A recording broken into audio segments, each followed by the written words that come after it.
Yeah. I did make a small change from when I streamed it yesterday, so I just to make sure it's all working before we get into the race. I should be going live now.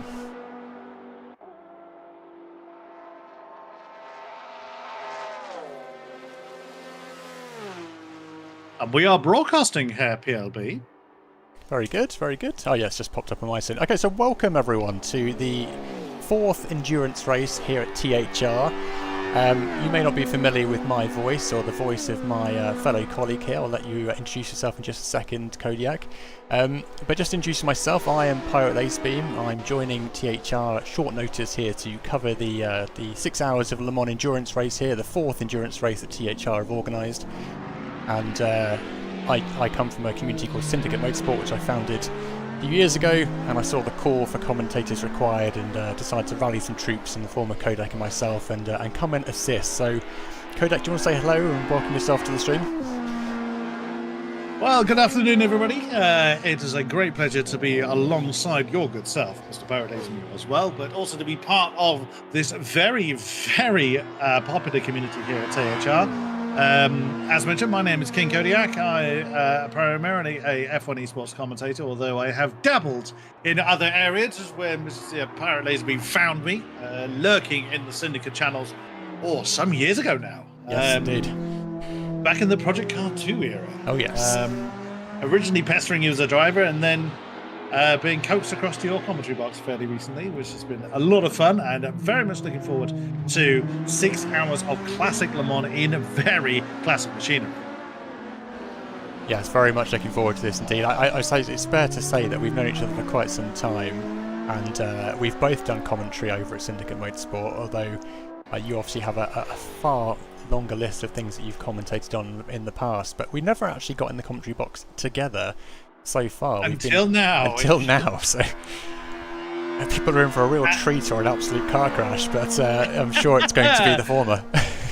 And you've got 6 hours to tolerate me, sir. So we hope you lovely people watching along with us enjoy our company as well as the racing itself. We have got a lot of cars in session. There are currently 44 of them in the session. Now, we are in a practice session which will then proceeds kind of a 5-minute lull, you could say, before we get the 6-hour racing underway. It is a standing start, so trying to recreate the traditional Le Mans start. So if people want to run across from the other side of their room to their rig, that is their choice. We can't say yay or nay as to whether they've done that or not. So what a great range of cars we have got from the P7000 and P2000 categories. Quite a big representation in both fields, I'm glad to say. Yes, a little bit of information about that. The classes are assessed somewhat fictitious. Pittman was explaining to me that they basically brought together a group of kind of separate classes into the P7000 and P2000 classes. I think there's a mixture of different subclasses which have been, I guess, balanced of performance tested and then brought together to create these two classes. It certainly works together as a grid from what I've been seeing so far, and they certainly look, sound and drive fantastically with a number of skilled drivers behind the wheels. And I think you would need to be a skilled driver to get the most out of these cars, as we will see going into the session, particularly around how you get these cars to go around corners quickly, which I'm sure, Kodak, you'll be able to attest to. Sliding these is the best way with lack of aero.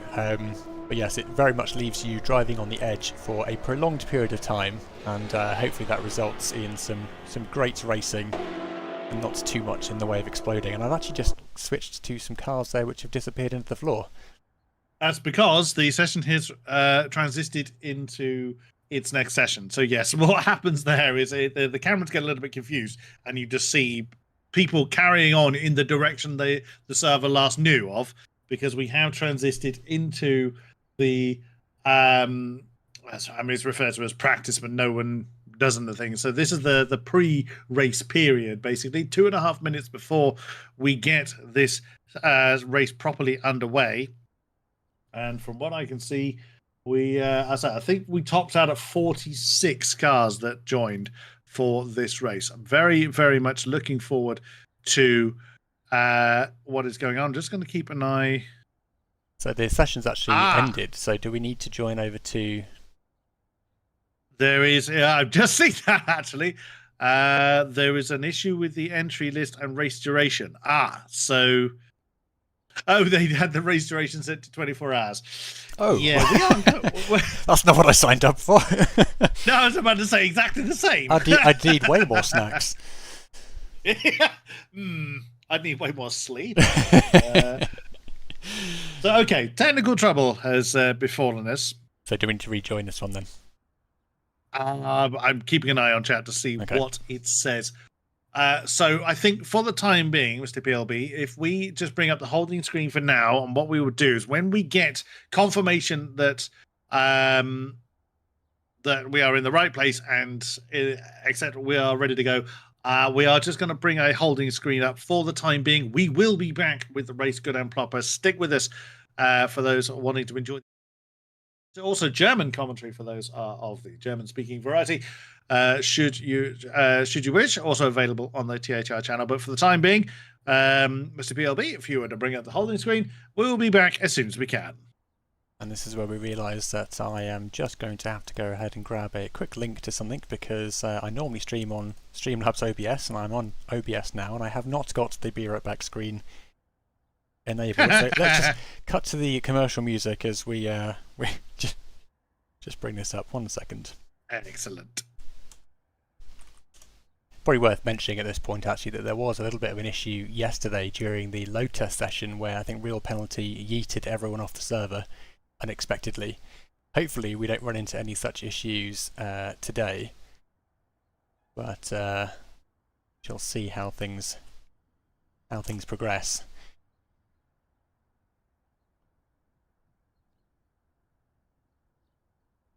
We shall indeed. Oh, did they have time acceleration on? Was that why? Oh, please don't tell me they've done that. They said it at 24 hours at times 4. Oh. Well, no, there's no confirmation that's what they did. But someone's mentioned that in driver chat, so I was wondered if that's what they did. Ah, okay, right, yes, that would be an issue.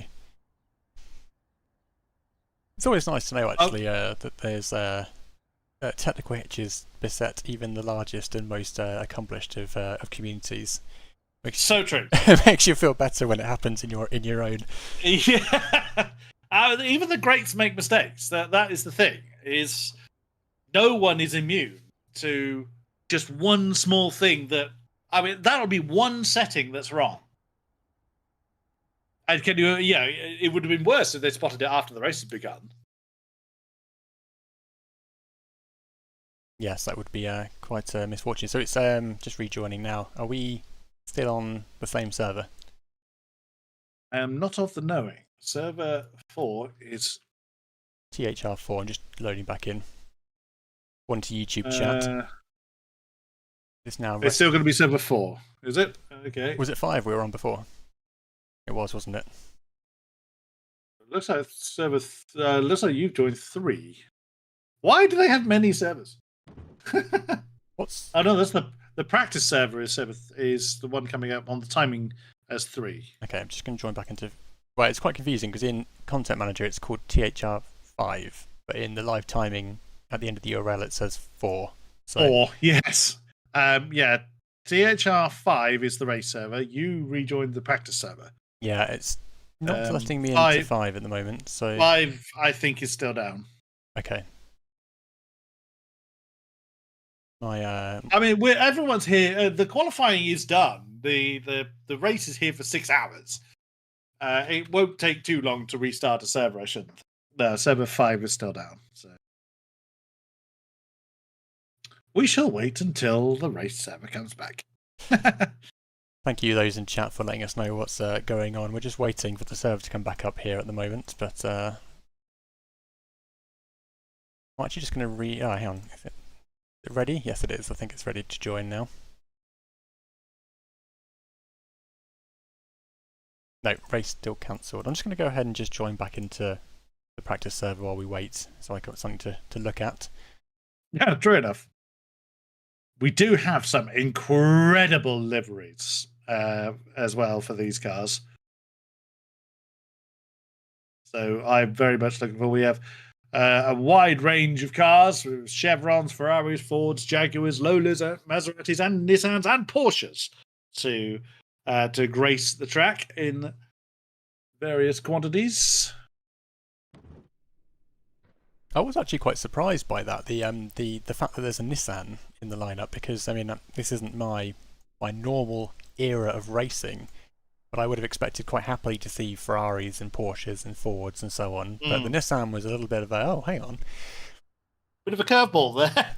Yeah, I confess I'm not a particular expert in vintage historic racing, so the Nissan is somewhat of an unknown quantity of that. But one thing that kind of forces an even field, which in my opinion is a good thing, is the fact that AC Service set a maximum of how many is allowed per class. And I know I've had it numerous times in multi-class racing where there's a dominant representation of one particular car or brand or what have you, because they are seen to be the superior. Whereas setting a maximum of 4 or 6 or whatever it is, yeah, more forces a balanced field, which is much more preferable for me. Yes, exactly. I think a balanced field is always good from both the driver's point of view, but also anyone who's following along with the racing. It's never quite the same when you have a purely dominant force on the track, which leads to almost a foregone conclusion. Although that being said, I think one of the tricks with the Le Mans is not about simply being the fastest, it's about surviving the race, and we've seen that time and time again, you know, even with more recent modern racing, where just thinking back to when I've been to Le Mans myself, and you have, you know, Audis and things which can lap much more quickly than other cars, but then if they experience some kind of technical issue, they may not finish the race, which then completely changes the outcome. And I think Le Mans is one of those races which certainly tests the mettle of the engineers as much as it does the drivers in making a car that can do that at that speed with that much kind of demand on the car for so long. It's a real test of their of the engineering. Yes, absolutely. So I mean that's part of the appeal, isn't it, for endurance racing, is the emphasis on endurance. Yeah, it's great making a car last 40 minutes and then it disintegrates, but the real true test of man and machine are the 3, 6, 12, 24-hour endurance races that it draws a very different crowd. It requires a very different skill set, very different discipline from all concerned, from engineering, from driving to commentary and media coverage. It's a very, very different beast. Indeed. Do we have any update on whether the server is back up now, Kodiak? Not as yet, unfortunately. Whatever issues have befallen, it's not just... it doesn't look like it was just the race duration. I think another issue has arisen. So what that is, I'm afraid I don't know. One thing I'm not particularly up to speed with is running servers and hardware and things like that, but I'm just going on what is being said in chat and in the driver's chat. Not a lot, I'm afraid, is coming up at this point.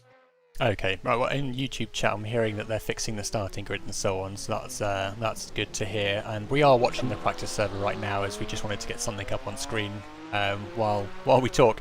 But thank you for Shid Pasta with a bit of information there about the Nissan. So the R380 was the first sports car built in Japan, earliest model dating from 1965 by Prince, who also made the Skyline.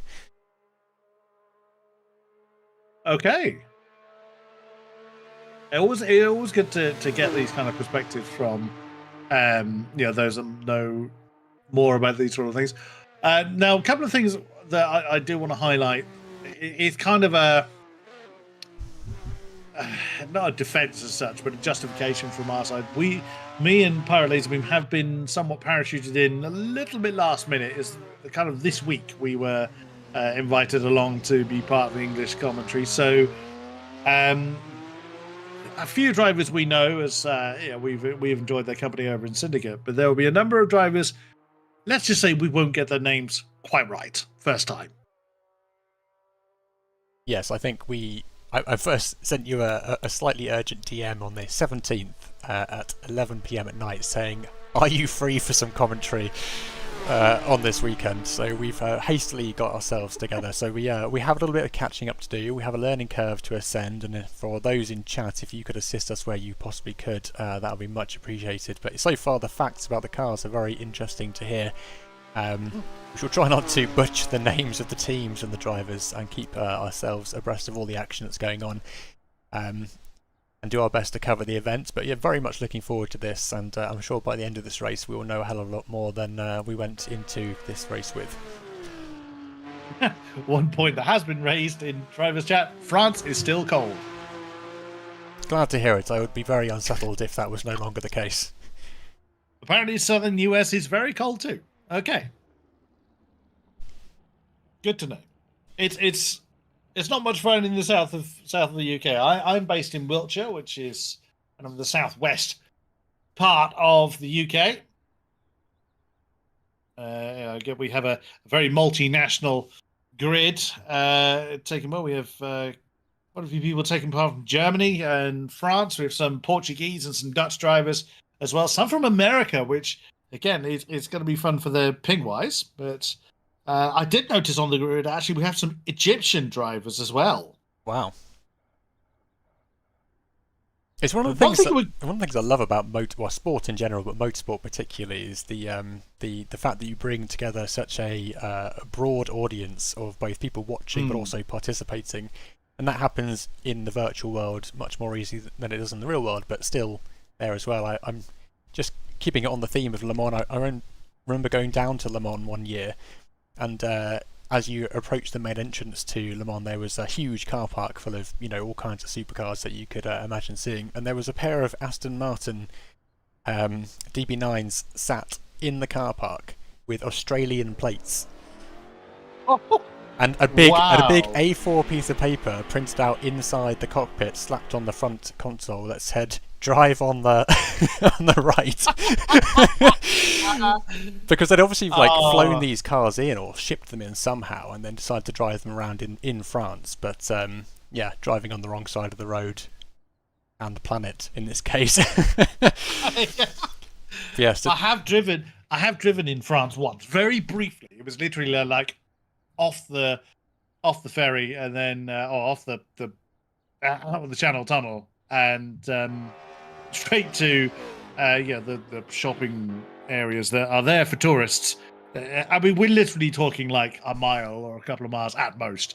It was a 10-minute driving trip that me and my ex-wife did many years ago. But it's really quite strange. It is. But it's one of these things you actually adapt to surprisingly quickly. I think actually it's when you get off the Channel Tunnel, there is one of the first things that happens as you come down the ramps is that there is a roundabout, and I'm pretty sure they've put that in there on purpose because, of course, every Brit would then start to try and think, "Oh, I'm going to go around the roundabout this way." But of course, the race server is live. Oh, now. Fantastic! It is number 5 again. Let me switch over. Be right back, guys. 1 second. Let's hope this is the last of the interruptions. All should be well. Thank you very much to those that are born with us through this early delay. So apologies for that. Although I think we were originally told the race start would actually be in about 10 minutes.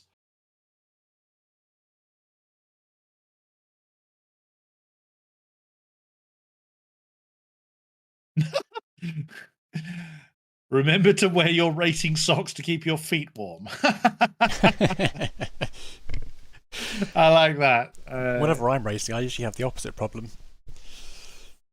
Oh, as in 20 feet. I just end up absolutely baking. So, yes. I race in VR, so I know that one very well. Oh, yes. Well, you will be very abreast of that situation then. In my old setup, I was racing in a well-insulated garden office, and you'd start the session, feeling warm, and of course, as the session goes on, and you've got your computer kicking out all that heat in an enclosed space like that, you get so hot. I can imagine.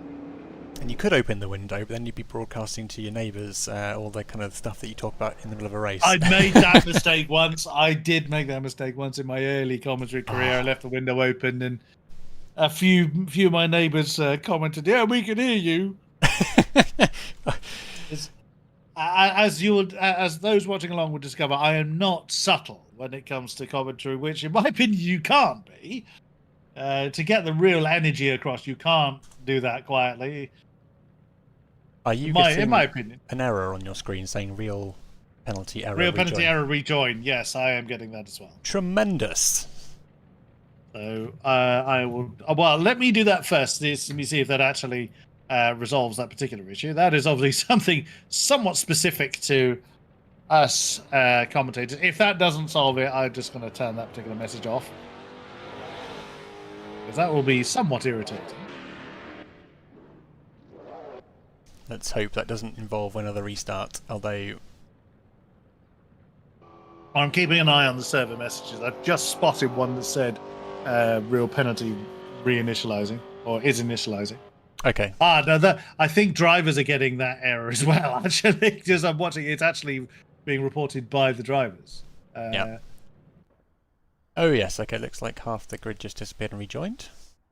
Yes. Again, probably a server a session change there, because I just spotted the same thing. My whole tower just went blank. Yep, connection issue. Tremendous. Oh, yeah. Well, restarting the server again. Okay. So, well, if it's just a plain restart, that shouldn't take very long, and it's already up again. So, I wonder if it was something to do with the real penalty thing, because the drivers will be relying on that as well, not just us. I am quite glad at this point that I am simply here to do guest commentary, because I know from experience of organising my own events at Syndicate that when things like this go wrong at the last minute and you suddenly get inundated with DMs saying, "Oh, it's not working," how stressful this moment in time can be for those trying to organise and fix everything. So best of luck to them all, and I'll just chill here with Kodiak and chat until we're told it's all working. Basically, yes. I get used to this bit, ladies and gentlemen. For those that, I've done endurance commentary in the past, and there will come a point where we will end up talking about what we have for breakfast earlier. So, but I think with this many cars, I don't think it's going to be too quick before we hit that particular barrier. Wow, I've had a lot of people join. Have you seen what's written on the back of the Maserati, driven by Cami Mazzi in P1 currently? On my screen, P1's actually a PV car, but I have found the car you have mentioned.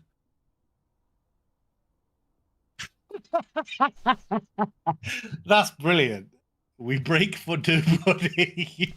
I was watching this particular car in practice, and two things I love about this is, one, the glass on the back of the car comes down and then does a really tight angle coming back down again, so it's got some really cool lines on this car.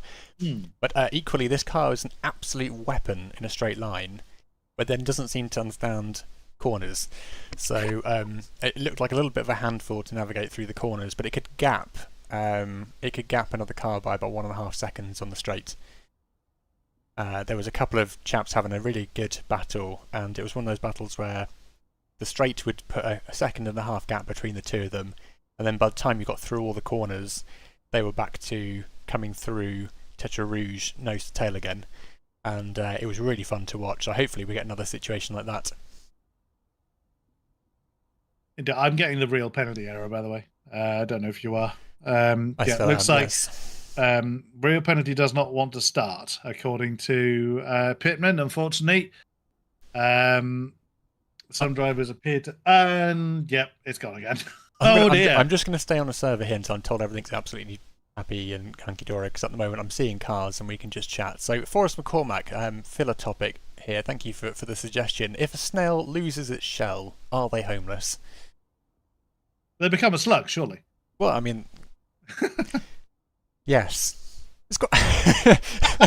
My brain instantly started thinking we could have quite an in-depth discussion around this, but it might be stepping away from the main focus of the thrust of the conversation that we should be putting forward here to YouTube while we wait for the event. But yes, I mean, yes. What we could do, we could talk about. It's a little bit difficult when we can't see the cars. I think people are rejoining again. So, I've just noticed they've painted jaws onto the front of the radiator on the Maserati, which is a nice touch. I've seen a few club racing cars do something similar. All right, so are we rejoining now? Well, some people have. It's been suggested that perhaps one community at a time to spread so the server isn't just completely inundated with join requests. We've had a request from Coolidge to do a showcase of the skins in the meantime. So exactly what I was going to suggest, actually. Okay, so should we just work our way through here? So we've got the Cami Mazzy 727 here, which is the one that we've been enjoying so far, which is a Maserati Tipo 151. Yes, with a spare tyre in the back, which is a nice touch.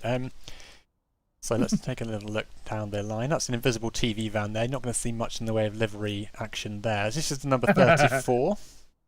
The MS development car. So that is being drawn. Well, what we could do is you display the car, because I can just see the server's restarted again anyway, so there's nothing for us to rejoin. You display car, I will have a look at who is due to be in it. Ironically, one of the drivers of that is referred to as Kamikaze 31, considering what the name of the 727 car is. So that's a Lola T70. Lovely. I do like this one. The real kind of, I think this is the blue is the French racing colour. Has engineering by Chevrolet on the back. I guess that would have been true in period. I'm not too sure about the ECP branding on the back. I'm not entirely convinced by that. But I like the fact that they've got the driver names. Kamikaze and Street Bike. That is indeed correct to our spotter's guide. Very nice. Next up, we've got the 92, which is a nice green livery here. Very almost British racing green. This is another one of our Lolas. SG Stern 1. There are a few, apparently. Now, two German drivers will be taking part in this one. Valentin Nüchtel and Meister Jäger. Again, apologies in advance for the name pronunciation. You did a lot better than I would have done there, so I'm glad you were saying that. All right, next up we've got the 127. Now this is one of my favourites, actually. I've seen a lot of this talked about in the Discord in the run-up to the race here. This is one of the Fords, but it looks absolutely beautiful.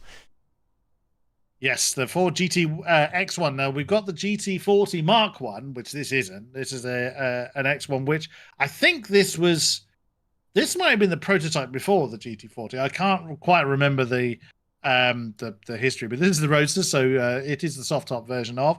Adam Celarek from the Czech Republic and Ruben Saunders from the USA will be taking this car. Yeah, that is a fantastic looking vehicle. Oh, yes. All right, so next up we have the number 26.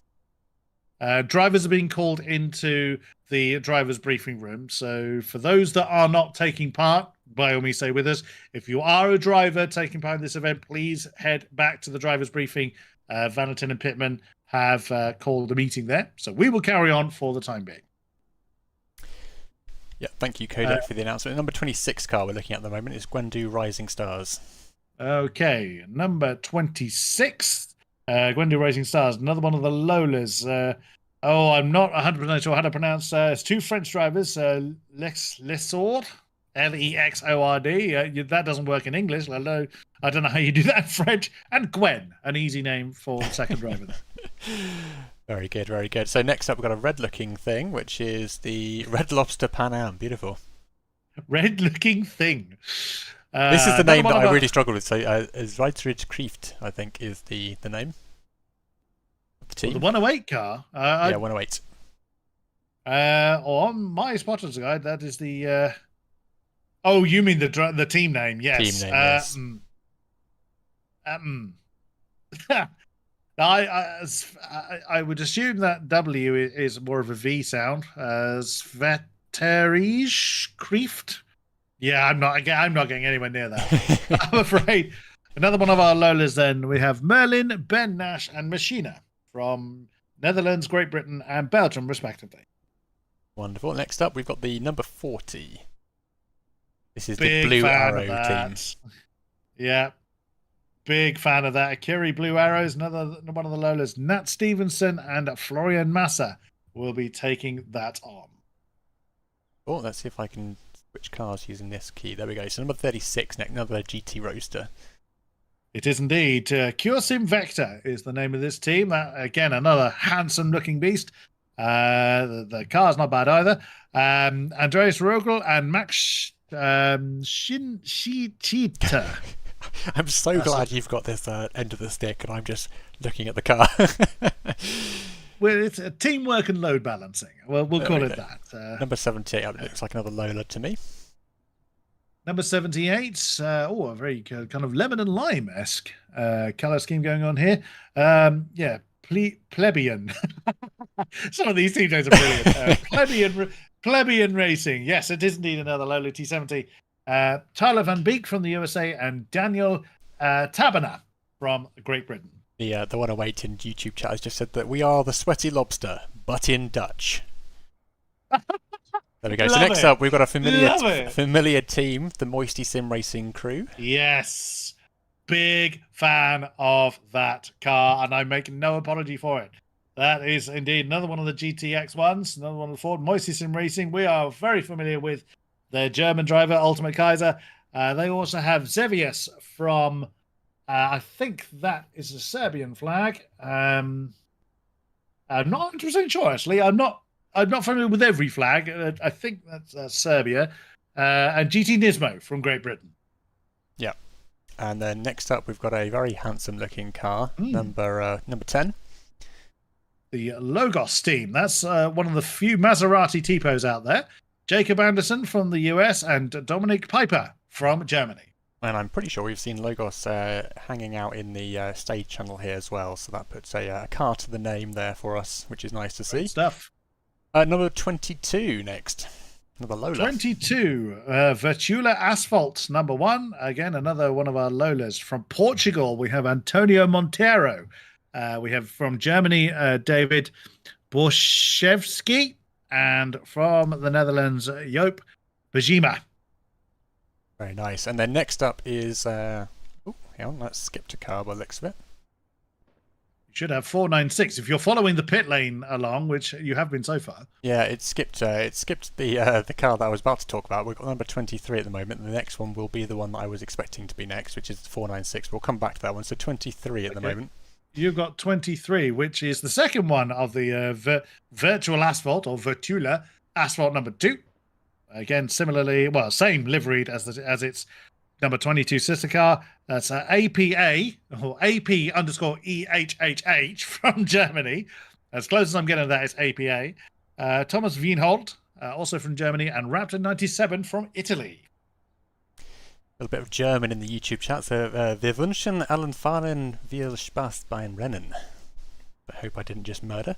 The only word I know of that is Rennen, which is race. So I'm sorry, I only speak literally a few phrases in German. I think it's we wish all drivers have Spaß. I think it's fun. So lots of fun driving, I assume. Excellent. With my Duolingo coming in clutch there. Well done. Well done. So, Syndicate Bottling now in the 496. This is one of the entrants from my own community, Syndicate Motorsport, and we've got... I love the fact that your camera tried to skip the car. I know, and I was like, next up is... okay, no, apparently not. No self-promotion here. But yes, I'll hand over to Kodiak for you for the rest of the detail on this one. That's still making me giggle. I'm sorry. Yes, the Syndicate Bottling car, grey and green Lola T70. David Nascari from Hungary with Shane Power and Forrest McCormack, both from Ireland. Next up is the number 59. You have 59. I think your sequencing is different to mine, so you'll have to tell me the car number there. So 59 is Overdrive Racing. Again, another one of our Lolas. Both Swiss drivers in this one, Rolf Biber and Richard Rossier. Wonderful stuff. Next up, we've got another Ford 31. Ford number 31 is the III, or Treble-Eyed Racing. So they've gone for a slightly different livery design. They have the white line going straight across the bonnet as opposed to down the spine. Another one are GTX1 Roadsters. We have Fabian Fabak and Lucas Müller, both from Germany. Number 17 next. 1717s. We sound like bingo callers at That's this one point. The Jag, isn't it? It is indeed one of the, as one famous Clarkson would say, the Jag. I can't do that low voice that he can. I can't do it, I'm afraid. Akira Orange, yes. First of all, Jaguars, the XA13. Both Dutch drivers, Baza and Hitman, is how they are referred to as. Very nice, very nice. And a nice little livery there as well. Next up, it's the number 313. 313 is the FHSR AC Racing Team, the Lola T70. From Sweden, we have Norinda, and from Great Britain, we have Widows. I'm just going to also double check that we haven't changed server, because I can see that server 4 is empty. It looks like we are rejoining server 3 by the look of it, so we may have to bring this showcase to a bit of an end. I'll hold that thought a minute. Let me just have a quick in chat. Okay. Because it looks like people the issue seems to be this race period that I think is a necessity, but having difficulty either initializing or keeping people in server. That seems to be the issue at the moment. David Mole saying we switched servers to server 4.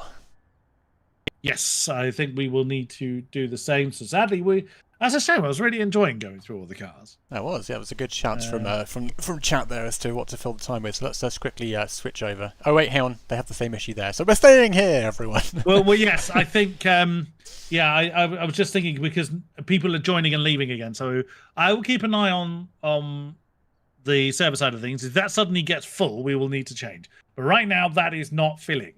So we will keep on going. Next number, please. 28. 28. 28. Anyone shouting? 20. Is anyone shouting bingo yet? No. That's the VAC G18, the first of our GT40s. Ironically, the Mark 1 was the most unreliable GT40 out that was, but yeah, they had to start somewhere. I am a huge fan of the GT40, the Mark 3 particularly. 2 American drivers for this one with Achi and Gregory Myers. Wonderful stuff. All right, next up, we've got the number 16, another Lola. Another Lola, number 16, is that SimRacing Team number 1.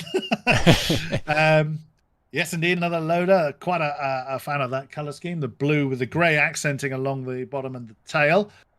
We have Drew Denida from America. We have Oliver Tapia, also from the States. And Nuno Rocha from Portugal. Now, next up, I'm assuming the car I'm thinking is coming next is the car that's coming next, but it's a real treat for the likes of Kodiak, who spotted this one already. We've got the number 8. Car 8? Yes. The silk cut livery Jaguar. Somewhat iconic, but 30 years out of step with this particular race. That is such a great car. The XA13 is a great car anyway. But in that particular livery, 2 French drivers are taking on the Filiere Stars. Not quite sure how that translates into. Romain Pichon and Alex Lehoux are taking... Lehoux. I don't think you quite pronounce the H that extensively. Those are the 2 drivers taking on this wonderful, iconic livery, at least, Jaguar XA13. I believe this is the XJ13, that the same one that I saw recently in the Coventry Motor Museum. So if anyone happens to be in the area, they have a great display of this car and additional information about it. So I highly recommend. All right, next up we've got number 6 car.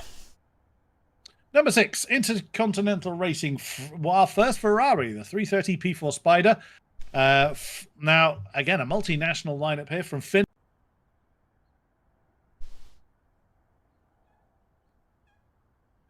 Oh, I think I've lost Nariello. I lost you there for a moment. Kodak, could you just repeat that, please? We lost I'm just seeing in chat there's coordinated rejoining of server. So I'm again keeping an eye on the server numbers here. See what is what, but everyone has left server 4. Okay. It's like Are they the joining server nomadic 5? endurance No, race. server 5, which is the one we're actually looking at, is currently offline. Anyway, shall we head on to the next one? Yes, we shall. Sorry, that's gone the wrong way. Oh, I have lost my streamer. Can you hear me?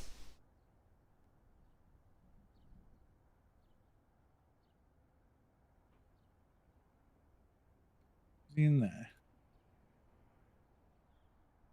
Sorry, I'm back, Kodiak. I was here in the station listening to you, but you couldn't hear me because I was in the audience. That did confuse me somewhat.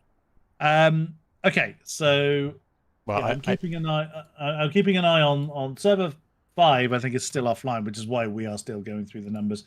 We're not certain what is causing this issue, but they're going to try and phase in the joining of the session slowly rather than everyone at once, because the thought is that's what's causing the server to fall over. Right, okay.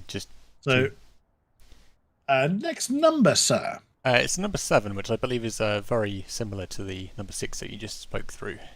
Yep, it's the sister car. Well, sister livery. 2 different team names. The Debilos series car. I suspect this is somewhat of a Ferrari red kind of, probably is a default livery rather than a designed one.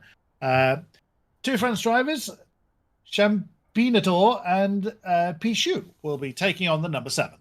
And this is the Ferrari in the P7000 class, which we have been informed has somewhat of a challenge ahead of it in terms of having horrendous fuel economy, a small fuel tank, and a earning desire to visit the pits more regularly than it perhaps should do. So we'll see how that copes with the race session ahead. Number 11. Number 11, Subcontinental Racing. For GT4 to that team, they made me chuckle earlier. I love this sort of dark, I guess a very dark blue with the orange band down its spine. Alex Afonso from Portugal and Jan Stam. Again, great name that. Jan Stam. Unless it's Stan. It might be Stan. I can't quite read what the... Oh, no, it's Stam. I was right first time. Jan Stam. That's a great name. From the Netherlands. Thank you very much. I think we're getting some great facts in chat here from Shidfaster, who seems to know his stuff. The car 6 and 7 are both from the 1967 BOA C500. The first WSC race ran at Brands Hatch, and it was won by the Chaparral 2F. Car number 4, Mr. Kodiak, please. Chaparral is a name I've come across in my historic racing research in the past. Number 4, did you say? 4, yep. One Up SimRacing. Again, that made me smile when I saw it. Lovely, almost British racing green GT40. Richard Suckley and George Lanfear, both from the UK. Number 77. 77, one of our P2000 class cars, Northeast Endurance. That's one of our chevrons. Yes, not seen yet. Well, we haven't. A solo driver, apparently. Adam Keefe from the United States. I wonder if he's being joined by somebody else. Just we haven't been told of it. But if he's taking this on solo, wow, that is a real test. That is quite a substantial amount of racing they've signed up to. So good luck to them. Number 23, P28, but it's car 97. Sorry about that. 97. That wouldn't be the first time we've fought for that. It is. So Herr Pittman, who's one of the organisers of this, not just this series, but also the community as a whole. Yes, indeed, Pittman as a triple Germany lineup in this Nissan, our first Nissan we've talked about this afternoon. Feels like it's gone on that long already. So this is one of our Nissan R380s, the Thundering Trio, they refer to themselves as. Pittman, Marga 17, and Duberai will be taking on this Nissan. I've just been informed by Ben in chat that Adam is doing the race solo. He has a pea bucket on standby. Brave. Huge respect for that. Huge respect, because I could not manage that. Being in the box for 6 hours is hard enough, but we don't have it anywhere near as hard as the drivers do. There's another guy in the Silk Cut Jag is driving solo as well. He's freezing currently. Wish him luck. Okay, next car is number 51, please, Kodiak. 51 is the Ramada Vintage Racing Nissan R380. A lovely white number with the red stripe down its spine, or wed if you prefer. Two Portuguese entrants here, Pedro Ramada and Carlos Basto, will be taking on the 51 car. Number 50. Number 50. Isle of Man, by any chance? Pardon? Is that the Isle of Man flag on the roof? I'm seeing the three-legged thing. Oh, it could be. I can't quite see the roof from the spotter's guide. They're Italian drivers, so I suspect that may not be the case. The Assetto Corsa entered Chevron, our first Chevron of the night. I think, no, it's not. So we had the 77, didn't we? Never mind. So the next Chevron, the B8, Luigi Bingo and Vittorio Rubino, both from Italy, will be taking on the number 50. Wonderful stuff. Next up is the number 27 car.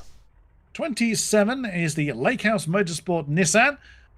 From Germany, it is Torsten Bieler, and from America, Jack Schnaufer will be handling this somewhat interestingly coloured car.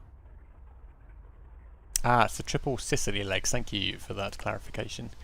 Next up is the number 3 car.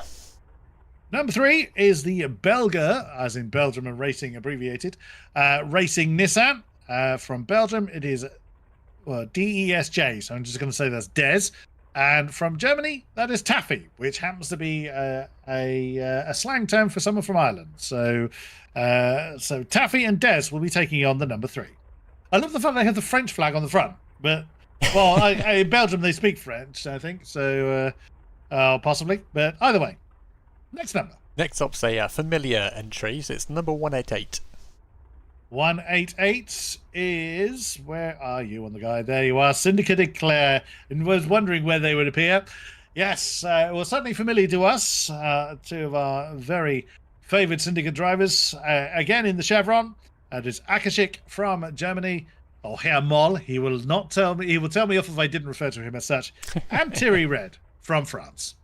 And these guys, I think, won their class for race number 2 yesterday as part of the load balancing kind of test which was going on. So hopefully they have some good results today as well.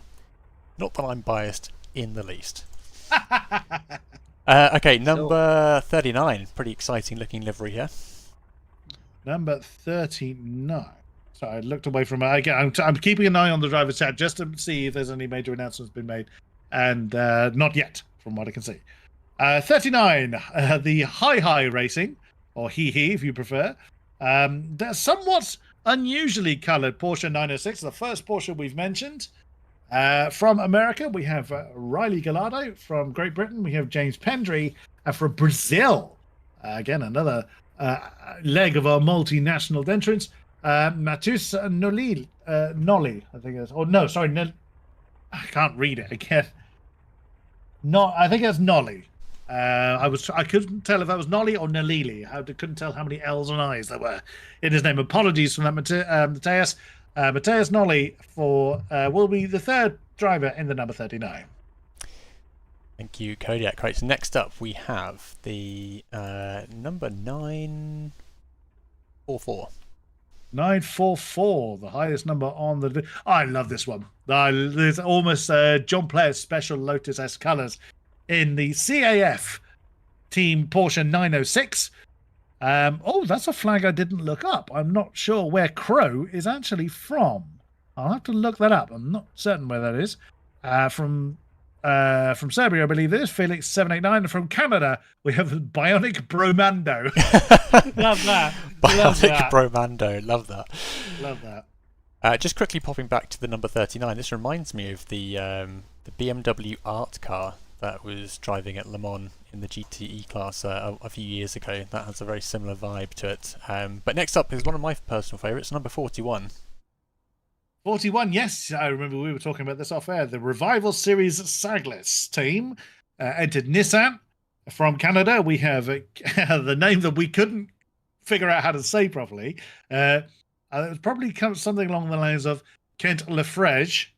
I don't know that you pronounce the D and the G in the middle, but or Kent Lafridge, as we may well be calling you. We have warned you in advance. Again, apologies for.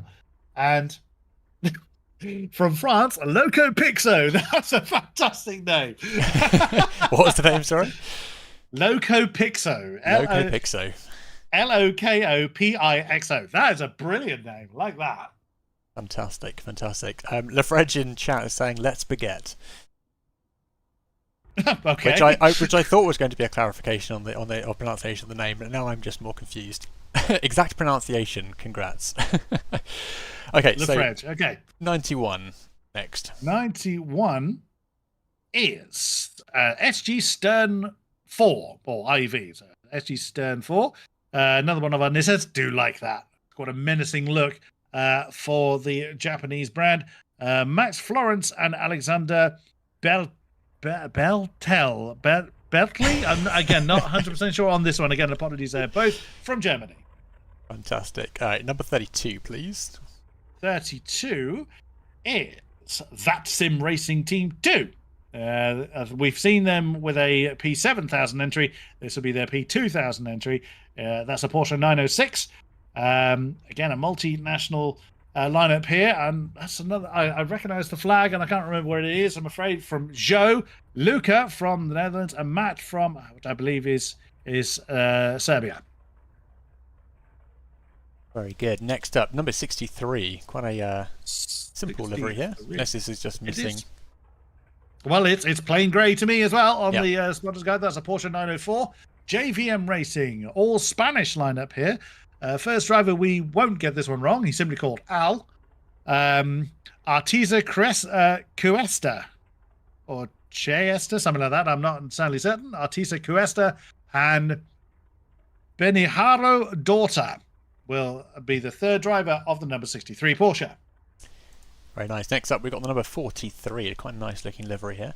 Very clean. 43. Oh, yes, I do like this one. SG Stern 3 or SG Stern 3, depending on the nationality of those entered. 2 Germans and 1 Austrian. So, yes, I would be German spoken. So, Julian Rassel from Germany, In Groover from Austria, and Dennis Hillman from Germany. Very nice. Next up is the number 66. 66, Assetto Corsa Friends. Like it. That's a fantastic livery. I do like that. Very, very well done on the 66 car. Jorg Yu. Okay, I'm not sure what U is abbreviated for, but Jorg Yu, Sonolier, and Megasaurus 55. So the first 2 from Germany, and Megasaurus from Great Britain. And shout out to the Belted Galloway Visitor Centre, Newton Street, which is on the back of their car, whatever that means. But I'm assuming it's somewhere that's being given a bit of advertising. Next up, we've got number 42, another SG Stern. 42 is indeed SG Stern Spy. SG Stern 2, another that's one of the chevrons. Again, a double German lineup here. Christoph Müss and Adrian Sprung will take on the chevron. Number 95, please. 95 is the French Roulettes in a very interestingly coloured Porsche, the purple and green, very artistic livery there. As the name would belie, we have 2 French drivers, Lecomte and Ferd. Not Fred. It's if you type Fred quickly, you would end up with Ferd. 1. Fantastic stuff. Right, next up, we've got the number 20. Number 20. Very metallic looking car. Yes, again, a very mean looking Nissan. The kind of dark blue accented black colour scheme of Kiluk and Costo is the team name. And as you might guess, that's the driver names as well. From the Czech Republic, it is Kulik, and from Canada, it is Costo. Very nice. Well, the Belted Galloway is a restaurant, and it's owned by one of the drivers of that car, so I assume that's why it's making pride of place on the car. Okay, number 98, please. 98 is GPL Racer. It's the team name. Porsche 906 is the car. We have got Stefan Ross from Germany. We have Nico Bonfant from France and Uli Hoffmann from Germany. Very, very good work on the pronunciations. Number 25. I'm also keeping an eye on the server, and unfortunately, we're not getting more than 20 people in at any one time. We still haven't got too much closer to that. Apologies for that, but we will carry on nonetheless. 25 World Sim races. Another Porsche 906. And we have two Egyptian drivers. I had to look this flag up earlier because I wasn't sure what it was. So two drivers from Egypt. I do like the look of this particular car. I mean that red. King, Abbas, and Haitam Abdelkader. So apologies if that's not quite right. This is close enough to get, however, in the number 25. I particularly like on this car how they've run the stripe into the grille. The 25 is sitting on its kind of red plate, and then the stripe reappears before underneath the air intake. Yes, progressing over the rest of the car. Right, next up we've got the 299, familiar livery here. 299 is the Fake Martini. Yeah, this is the one that caught my eye earlier. The Fake Martini Racing. That's not me calling it up. That's their team name entrance. Oh, that's brilliant. Okay, you'll see what's made me chuckle in a minute. So that's a Porsche 904. So the second variety of Porsche we have entered in this race. They're both Dutch drivers. One's called Lotus, the other's called Elise. That is brilliant. I like that. I like that. Very nice. Okay, so Walmart Penske, number 29. Yes, that name made me chuckle earlier as well. It is indeed the Walmart Penske team, and that's another Nissan. Again, I do like the look of that particular car. Afon Jaeger from America and Niklas Albrecht from Germany. Hello, SG Stern in chat. I assume these are many of your cars that we've been enjoying the look of recently. But next up, we've got the number 80. Oh, is that 186? Yes, 186. It's very one. Yes, I don't have a 186. I'm afraid it might just be 86 then. 86. I don't have one of those either. I did spot. Actually, there was. I did spot that earlier in our early kind of test sessions. There was an 86 or something along that kind of line that didn't seem to match anything. What's the team name coming up as? TO Sardinia Racing. But while you're doing that, I'm just going to take a little look back at the Walmart Penske because I've just been informed in chat. If you can read this, you're too close. I like that. And there was... Yeah, TO Sardinia Racing. I can see it as sort of orange and yellow. That is, 186 is the car number, but I don't have that on the spotter's card, I'm afraid. So I can't comment on that. Yeah, I'm not entirely sure. Like, is it a 186 or is it an 86? It's unclear. No. Well, it does look like it was supposed to be 86, but then someone's run a strip of gaffer tape down to make it once. Exactly. That's how you do it in club racing. If your car is liveried with a particular car, but you need to amend it, you can't re-livery the car. So they just use gaffer tape to change the number. But no matter what combination I use of 86 or 186, I have no information on either number, I'm afraid. And I don't see a bright orange. That's a Chevron, I think. No, I don't have a car that matches that color in the spotter's guide either. So I can give you absolutely nothing about the TO Sardinia Racing number 186, I'm afraid. Well, in the meantime, then we'll just go back to the Walmart Penske because I'm informed that there's little down arrows on the side of the car, which are there in case you flip the car and you need to conveniently reorientate yourself. Unless you're planning to take a run at those sandbanks at full chat, you should be okay. But I have been surprised in sim racing before, so I shall reserve judgment until after the event has occurred. Okay, well we've done the entirety of the grid now. Any updates on the servers? Unfortunately not. There are, I think, one or two from the Spotters Guide that aren't present, or weren't, shall we say, present when that list was built. Bearing in mind, ladies and gentlemen, what we've just done is run through every car that joined the race session earlier before we had to leave it. So there may well actually be more that need to be in it. Because there was, for instance, 127 wasn't in. I'm pretty sure it wasn't in there, but it was a car we saw in practice because it had Adam Celarak, who was doing some very interesting maneuvers in that car from the Czech Republic, and Ruben Saunders. At least I don't think, have we mentioned him yet? Or have I gone completely mad and we did mention him and I've forgotten? There were that many cars. Which name, sorry? The Side Heart Motorsports car 127. 127. We might have mentioned him actually. Yes, that was the yes. There it we is. talked about this. Yeah, we did. No, I'm losing my mind entirely. It feels like a lifetime ago. It does. It does. That does happen, unfortunately. We may well have actually gone through the entire list then.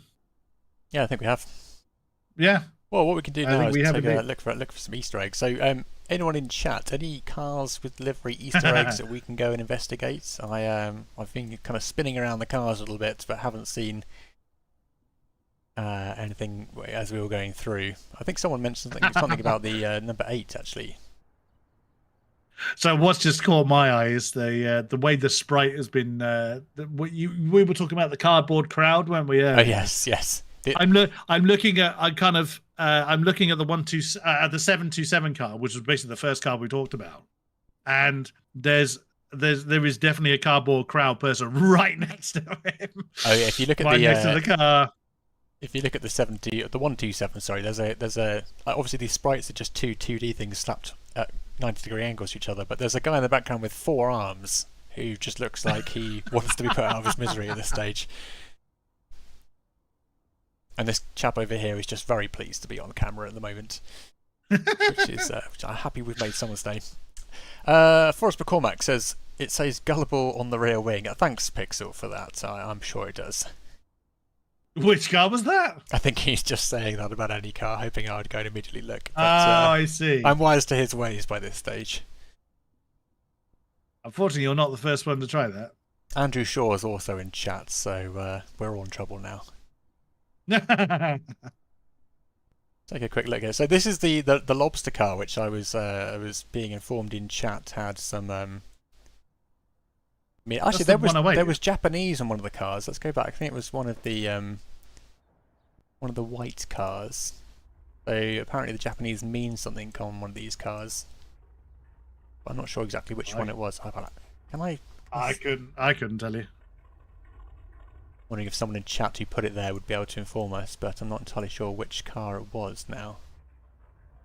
Oh yes, it's this one, the number 3, I think. That's the Belga car. Yes, that's the one.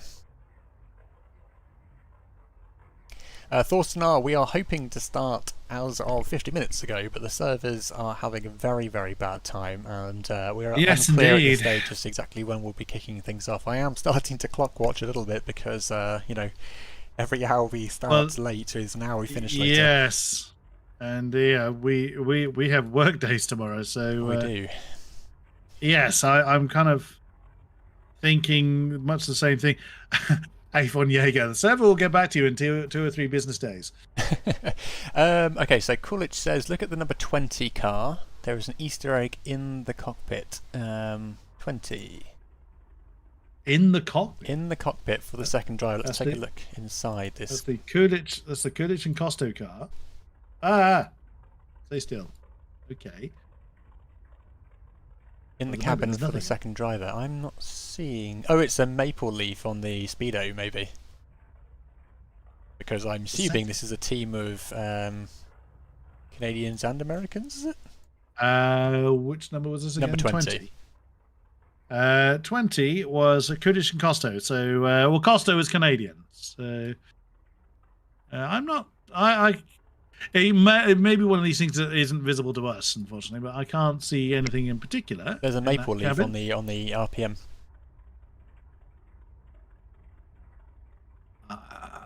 I can't see it.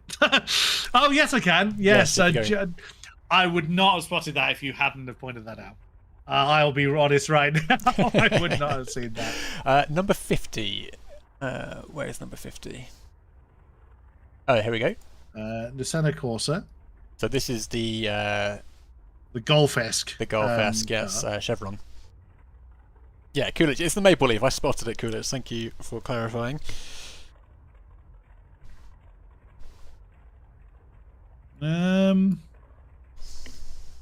It's a well done car. I'll certainly give you that. Oh, you have a cardboard person next to you. I wonder where these, are these like developers from the game or something that they've just... put themselves in as Easter eggs. It could be, or people they know. They probably were like office employees.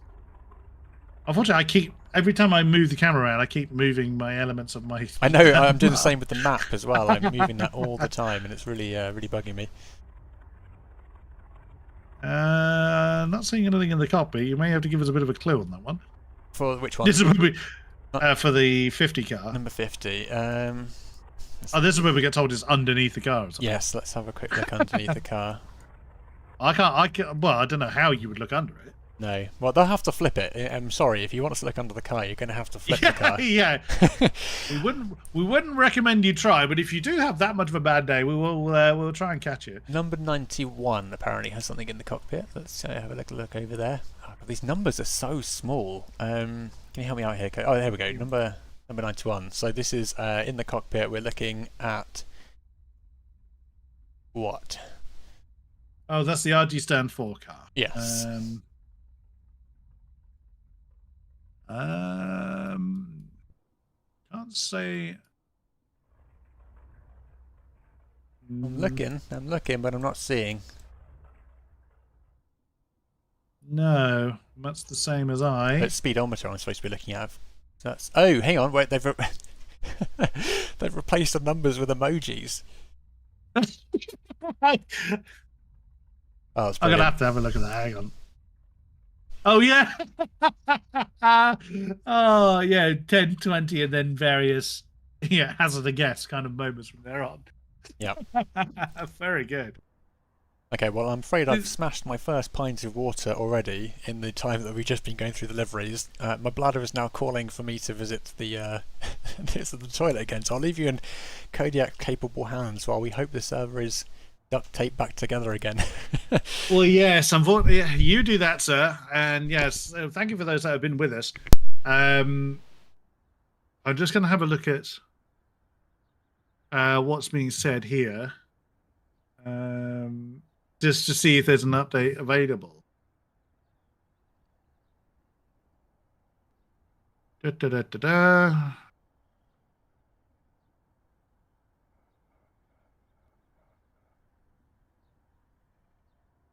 It doesn't look like we've had the event, unless the event has been called off in the driver's briefing. Of course, we're not in that. Let me just message Pittman to ask. Which would be a great shame because we've had a lot of fun going through all the cars. And this is a very freak incident. This is the 4th in the series. So they've had 3 races up to this point. And it would be a great shame if this were to be the case. But yeah, technical problems happen.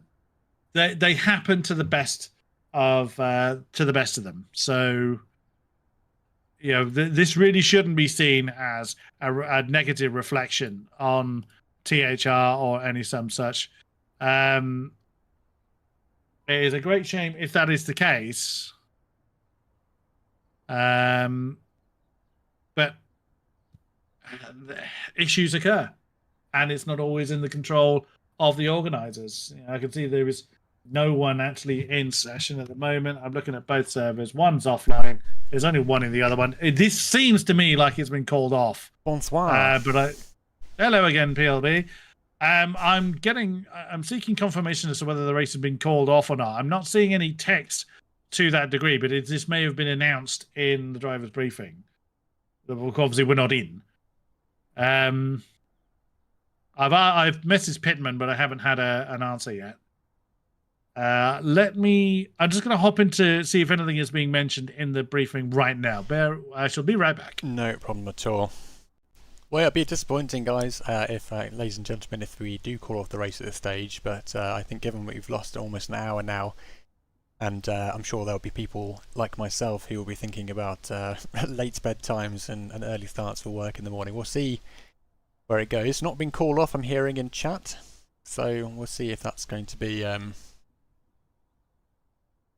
sorted up. Yeah, Lafrage, to your point there, I think it's very much a stressful time as a server manager or event organizer when something like this is happening. I've had similar problems myself before organising events over at Syndicate Motorsports, and I can only sympathise for those who are sorting the issue out. I know how incredibly stressful it can be, especially when you've got loads of different people that you're trying to communicate with and keep abreast of the situation.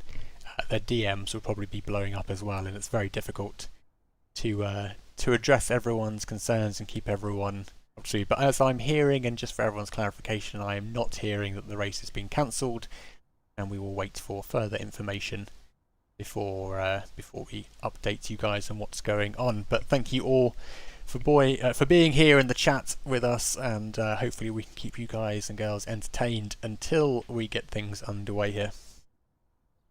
There is literally nothing being said Right. in the driver's briefing, unfortunately. I think it is Valentin and Pittman going over the server logs. Both servers are actually offline now. We are an hour past the due schedule date, and I get a feeling...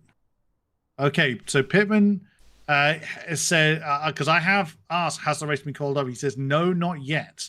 So he is still trying to solve the issue that is delaying tonight's festivities, but I just get a feeling that if it's not resolved soon, it will be too late for a lot of our drivers to realistically be able to take part. Yeah, hearing in YouTube chat right now that everything is still scheduled to proceed as previously planned, although starting later, obviously. But we will sit tight and wait for further instructions until such time. So we've been through the liveries. Can anyone think of anything else that we would like to discuss or look into in the meantime? Merlin in chat says, I already ate all my snacks. That's why you've got to have reserve snacks in case you get through the initial set. There's always time for second breakfast. Yes, Hobbit. Does that make you Gandalf then? I'm old enough. Old enough.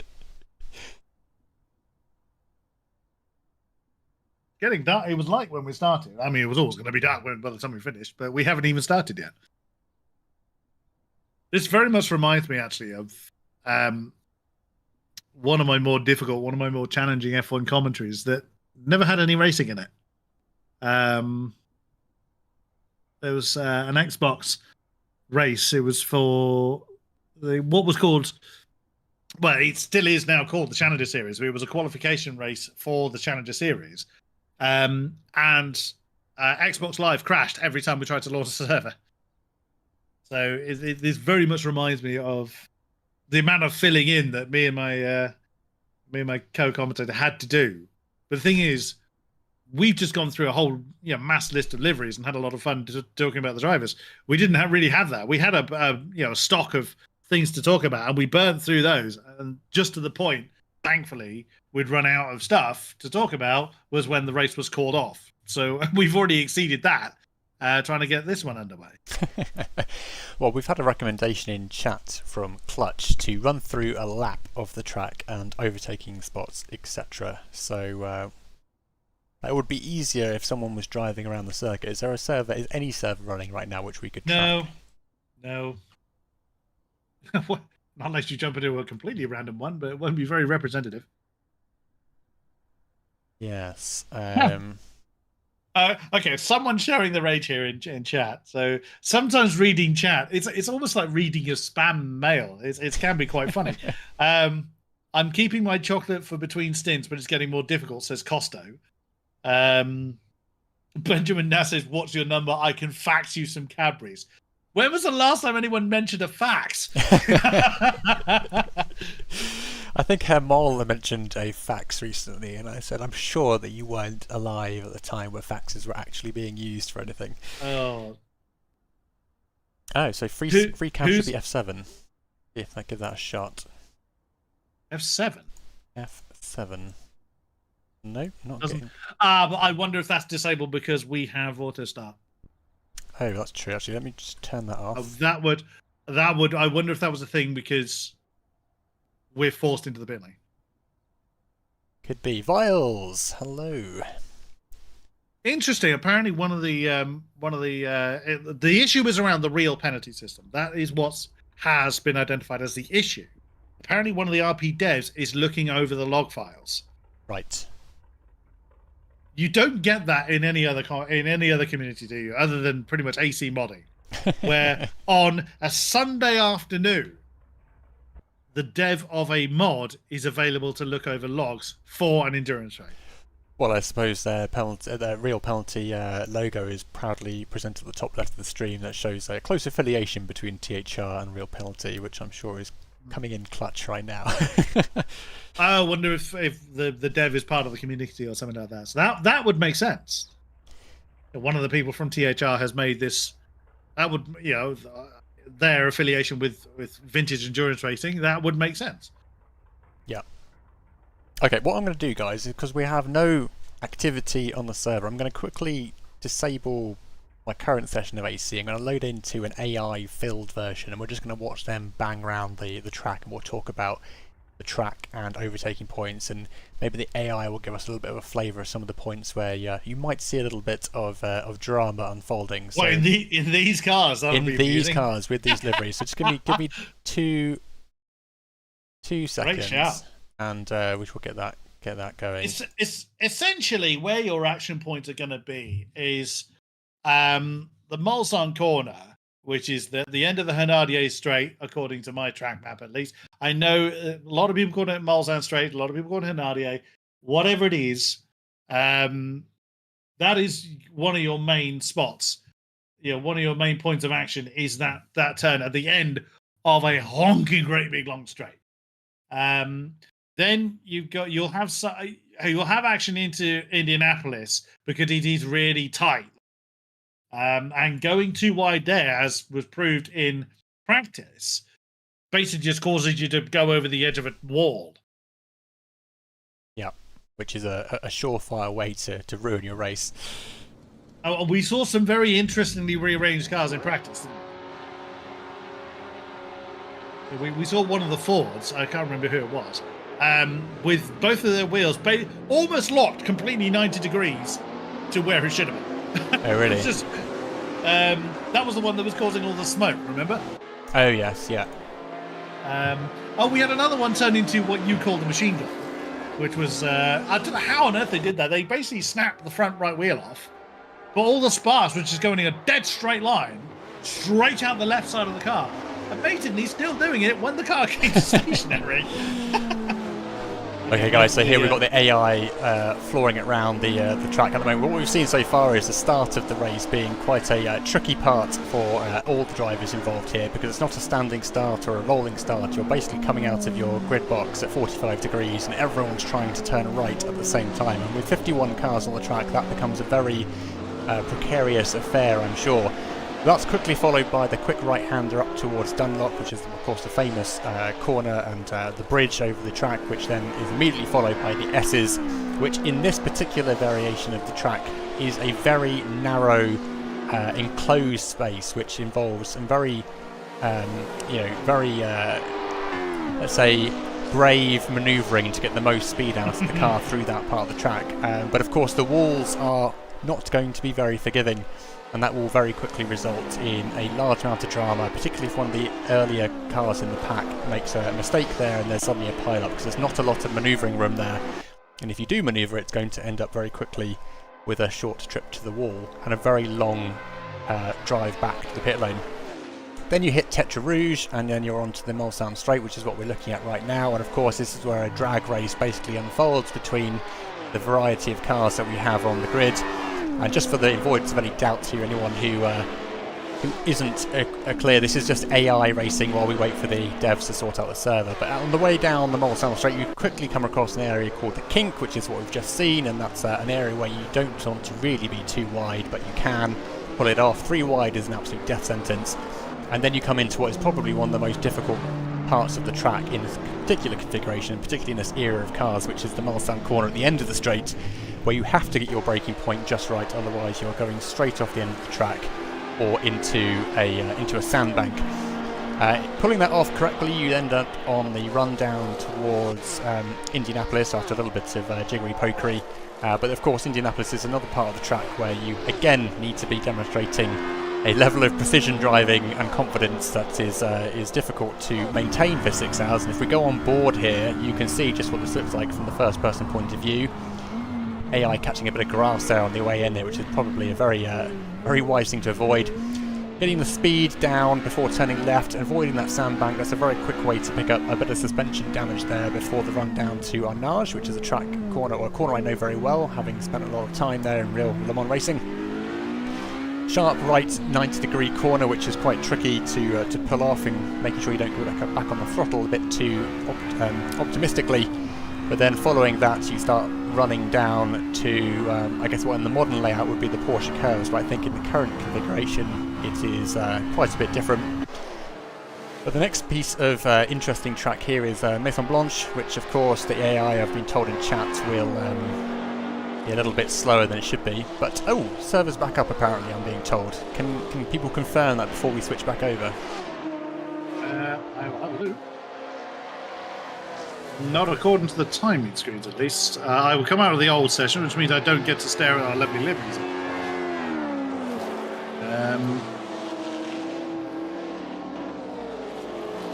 It has been suggested to try and run without the... no, the server is not back up, by the way. Okay, server's not back up. No, one driver did suggest running without the real penalty. Running apparently can't... well, it's been said by Valentin that we can't change driver without it, which strikes me a bit strange, but... Yeah, interesting. Can I get a confirmation in chat whether the volumes are okay with all the cars driving past? Can you still hear Kodiak and I okay? And this is just AI driving, guys. This isn't the real race yet. We are just waiting for the service to be fixed. And we thought I'd give you something to look at.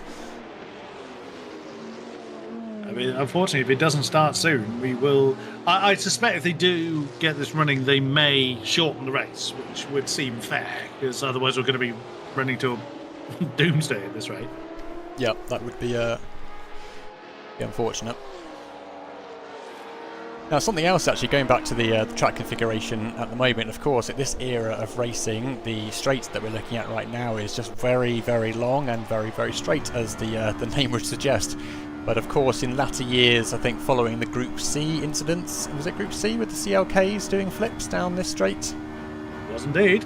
They decided to put in a couple of the chicanes to slow things down. And I think also around that time, the lap times were coming down so significantly that they wanted to ensure that they were doing something to slow the cars down a little bit in general, because it quickly became very clear that teams pushing things a little bit too far would make things quite unsafe. That's motorsport in general, isn't it? I mean, how many different categories of racing have seen changes come in for exactly that same reason? Oh, yes. Yeah, I mean, pretty much every category of motorsport has had rule changes because the speeds have gotten too high. That is the nature of the beast, isn't it? CLKs were 99, thank you, Mr. Shaw.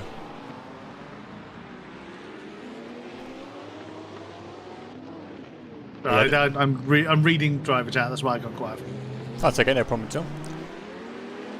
But yes, I'd be interested to see actually how the entirety of the grid navigates the first couple of laps of this, when everyone's a bit more bunched up. After that, it'll start to get a bit more spread out, and you'll settle into the normal routine of multi-class endurance racing, where traffic becomes your primary concern, navigating through the slower classes. But in the initial couple of laps, I think we'll see a very large proportion of drivers tackling these tricky corners in a group, which will make things spicy in some situations.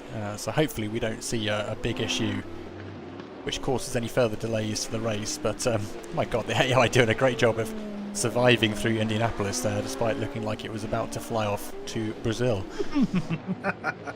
CLRs, thank you, Muesli. That's the one.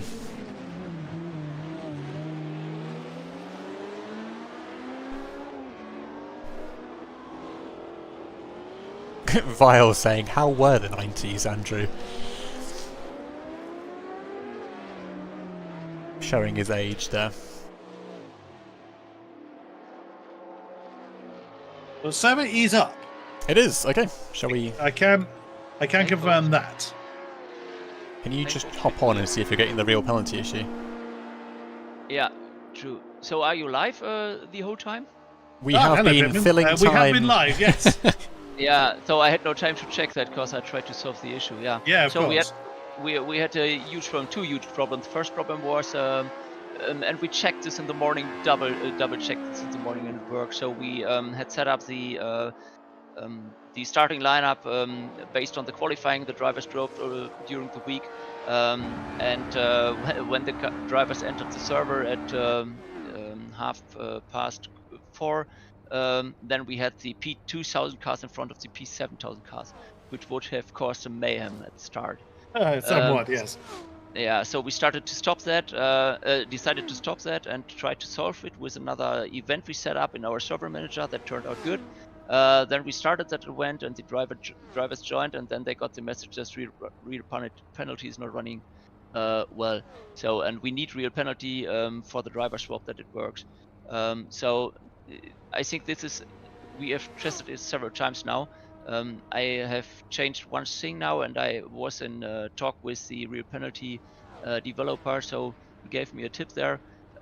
We try it once more, so I also restarted our whole server machine, so maybe that fixed something. Now the drivers try to join. We are back on THR 5, so the race will be on THR 5. Are you We hope wanting us to stay out for now, or shall we join in our TV spots? I think just wait a little second and then go in. I will give you a sign then, but for now it's looking good, I think. But I can't control because I'm here with you, not in the other stage, so I have to switch to check if everything is okay, and then I will come back. All I can do is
Yep, and I've just quickly put a Be Right Back screen up there. I just didn't want people getting confused with watching AI racing, that was the actual race that we're covering. So I've just quickly reversed out of that, and we've got a Be Right Back screen up until we hear a little bit more information. I'm going to quickly just go on mute for a little bit, grab another drink, and we'll be back shortly until we hear more from the race organisers as to when we might be getting this underway.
Okay, everyone.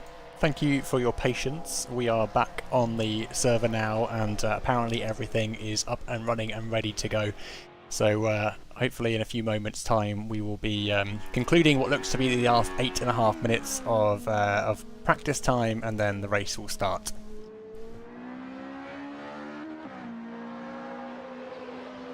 Yowzers, AC is loud in my head. I just jumped on board with the 77, which is currently in P2 on the timing screen, giving it plenty of sideways. And yeah, that thing's deafening when riding on board. Yeah, I'm amazed actually. I've got AC turned down, like volume-wise, in the volume mixer, and it's still very loud. So yeah. Well, what a noise, though. Let's go on board though. Just take an opportunity to do the onboard lap that we were looking at doing previously. That previously was a little bit of AI driving. This is now back to the real drivers, and we're on board here with the Akiri Blue Arrow team in the P7000, just coming through THR and onto the Mulsanne straights here.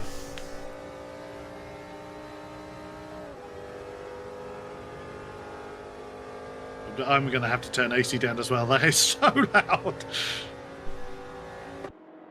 Quite a lot of volume coming out of these cars.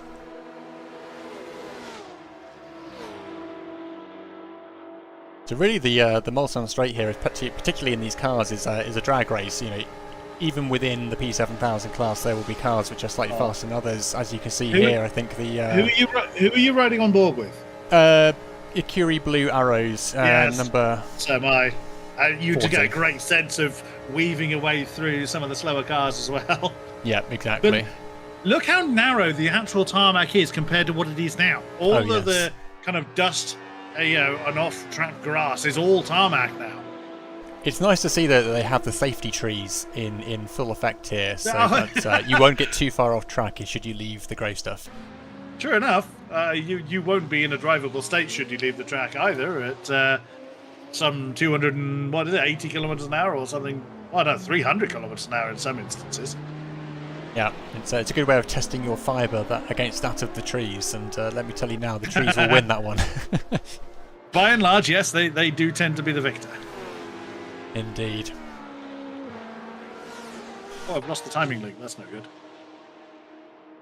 So a little bit of wheel-to-wheel action almost here between the Akiri Blue Arrow team as they head down towards Indianapolis. Again, a very tricky corner, very easy to make a mistake here, which will certainly end your race very early on should a driver make too much of an exuberant entrance into this corner, followed by a very short trip into a barrier, or even worse, off the sandbank and to Brazil. I do believe we have got 47 cars. The timing tower will actually include the TV broadcasters. So I'm looking at the timing screen. There's 51 entries. Just saw the number 50 car take a little chip off the sandbank and then into the wall. Oh, that'll be an Assetto Corsa then. Oh yes. Crash with environment. Yes, I dare say that you didn't win that. Sorry, Kodak, I cut you off there. That's fine. I'm looking at the timing screen that says 51 entries. My tower says 50, probably because it doesn't give me any more than that. Oh, yes, as many as I can fit on my screen. Yes, so it can't give me any more than that. I think we have got 47 cars, 47 or 48 cars ready to do battle here in the 1967 version of Le Mans. Which is going to be one hell of a show, all things going well. There's Bottling Motorsport just leaving the pit lane by the looks of it, being overtaken into T1 by the Akiri Blue Arrow team, which is currently running in P1 with a 3:27.154. Looks a pretty smart lap from the number 40 car, so we'll see if that is representative. Well, 3:26.494 has just been set by the car that I thought was missing in action, the Sideheart Motors number 127. So 3:27 looks like it's. Look how many we've got 3 cars in the same second over a 3.5 minute lap. That's amazing. Hey folks, are you ready to start the race? We are ready. We certainly are. good. Okay. We will start now in a few seconds. Thank you very much. 2 minutes, and then it will go off. Okay. See you. Thank you. Right, well, there you heard it, ladies and gentlemen. We are starting the race very soon. And I've just parked myself on the exit of Tetra Rouge here, but of course no cars now coming through. Perfect timing by PirateLaserBeam here. Oh, there we go, there's one. I'd say, have you got a really great spectator's point there? I've just Obviously, I can't see where you are. just popped a little bit of free cam just on the exit before you come onto the North Straight here, so should be able to see it on the stream if you can. You're sat on a hay bale then? The hay bales are just behind me actually, so I'm just on the I'm on the deadly sandbank. Yeah, have you got your camera out? Yeah, photographers are a crazy bunch as well. They like to do Oh things yes, like especially at the Isle of Man TT. If you've ever seen some of the folks there. All right, okay, let's get ourselves positioned. Right, 5 minutes before the race is due to begin. So the race timer is now underway. So everybody is lined up in This should be in qualifying order now. Not entirely sure it is because I'm going to what looks like P1, and that's not. That's right in the middle. Yeah. Okay. They may have kind of abandoned that. I mean, in fairness, 20 cars qualified. There are 49 of them out there. Can you please tell me who should be at the front of this pack? Here we go. That'll do. Number 92 car will do. Oh, I see what you're doing. Oh, I can see number 11 keeps rolling out of their pit stall and then teleporting back again. Number 11 is, I don't know who number 11 is off the top of my head. Qualifying, yes, the qualifying order was here earlier. But I think that's going to be fairly academic, quite frankly. The car that actually qualified in pole position, that was your favourite, the Camry Mazzi, the 727 car, was the one that got the quickest qualifying time. That's listed in P9 on my tower, but it is the one that is closest to the front. So yes. The tower will correct itself, basically, because the tower is probably not used to this style of starts, basically. Correct, yes. Alright, so we had a request to see the Syndicate cars from Viles in chat. I have, 3 minutes before we get underway here, so I'll quickly take a look. Let's go to P5 view. So our first... Actually, that's the Moisty SimRacing team there, just saying a quick hello to Kaiser and so on. Here's the number 1 car for us, the 496 Syndicate Bottling, driven by David Ixardi and Forrest McCormack. And they're driving in the 496 grey and green livery. We've also got our P2000 entry, which is the Syndicate Eclair, driven by David Moll and Red. And they are down here in the P2000 class. Let's go back to this car. I just want to make sure I'm all set up here for the start of the race. An hour and 40 minutes after when we should have done, but technical problems resolved, we hope, all being well. That's always a worry when I just spotted car number 25 has disconnected from the session. They've reappeared. Never mind. They have loaded in successfully. That worried me for a moment there.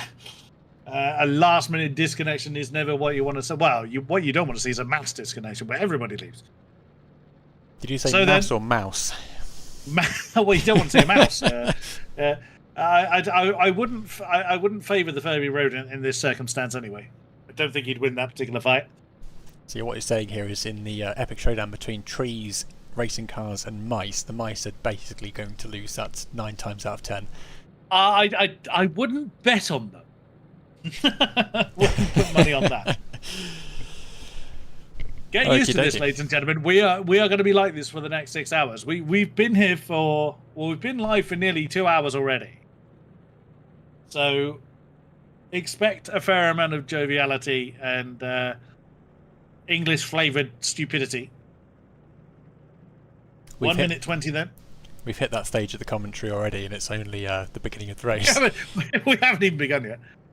Endurance racing. Actually, when I was first looking to get into more endurance racing commentary, I looked up like real life Le Mans commentary, just to kind of get some tips, and realised that very quickly they they kind of so within a few laps of the start, they will revert to having some fun. You know, like how many times could they fit the phrase "pink pig Porsche" in the same sentence? For instance?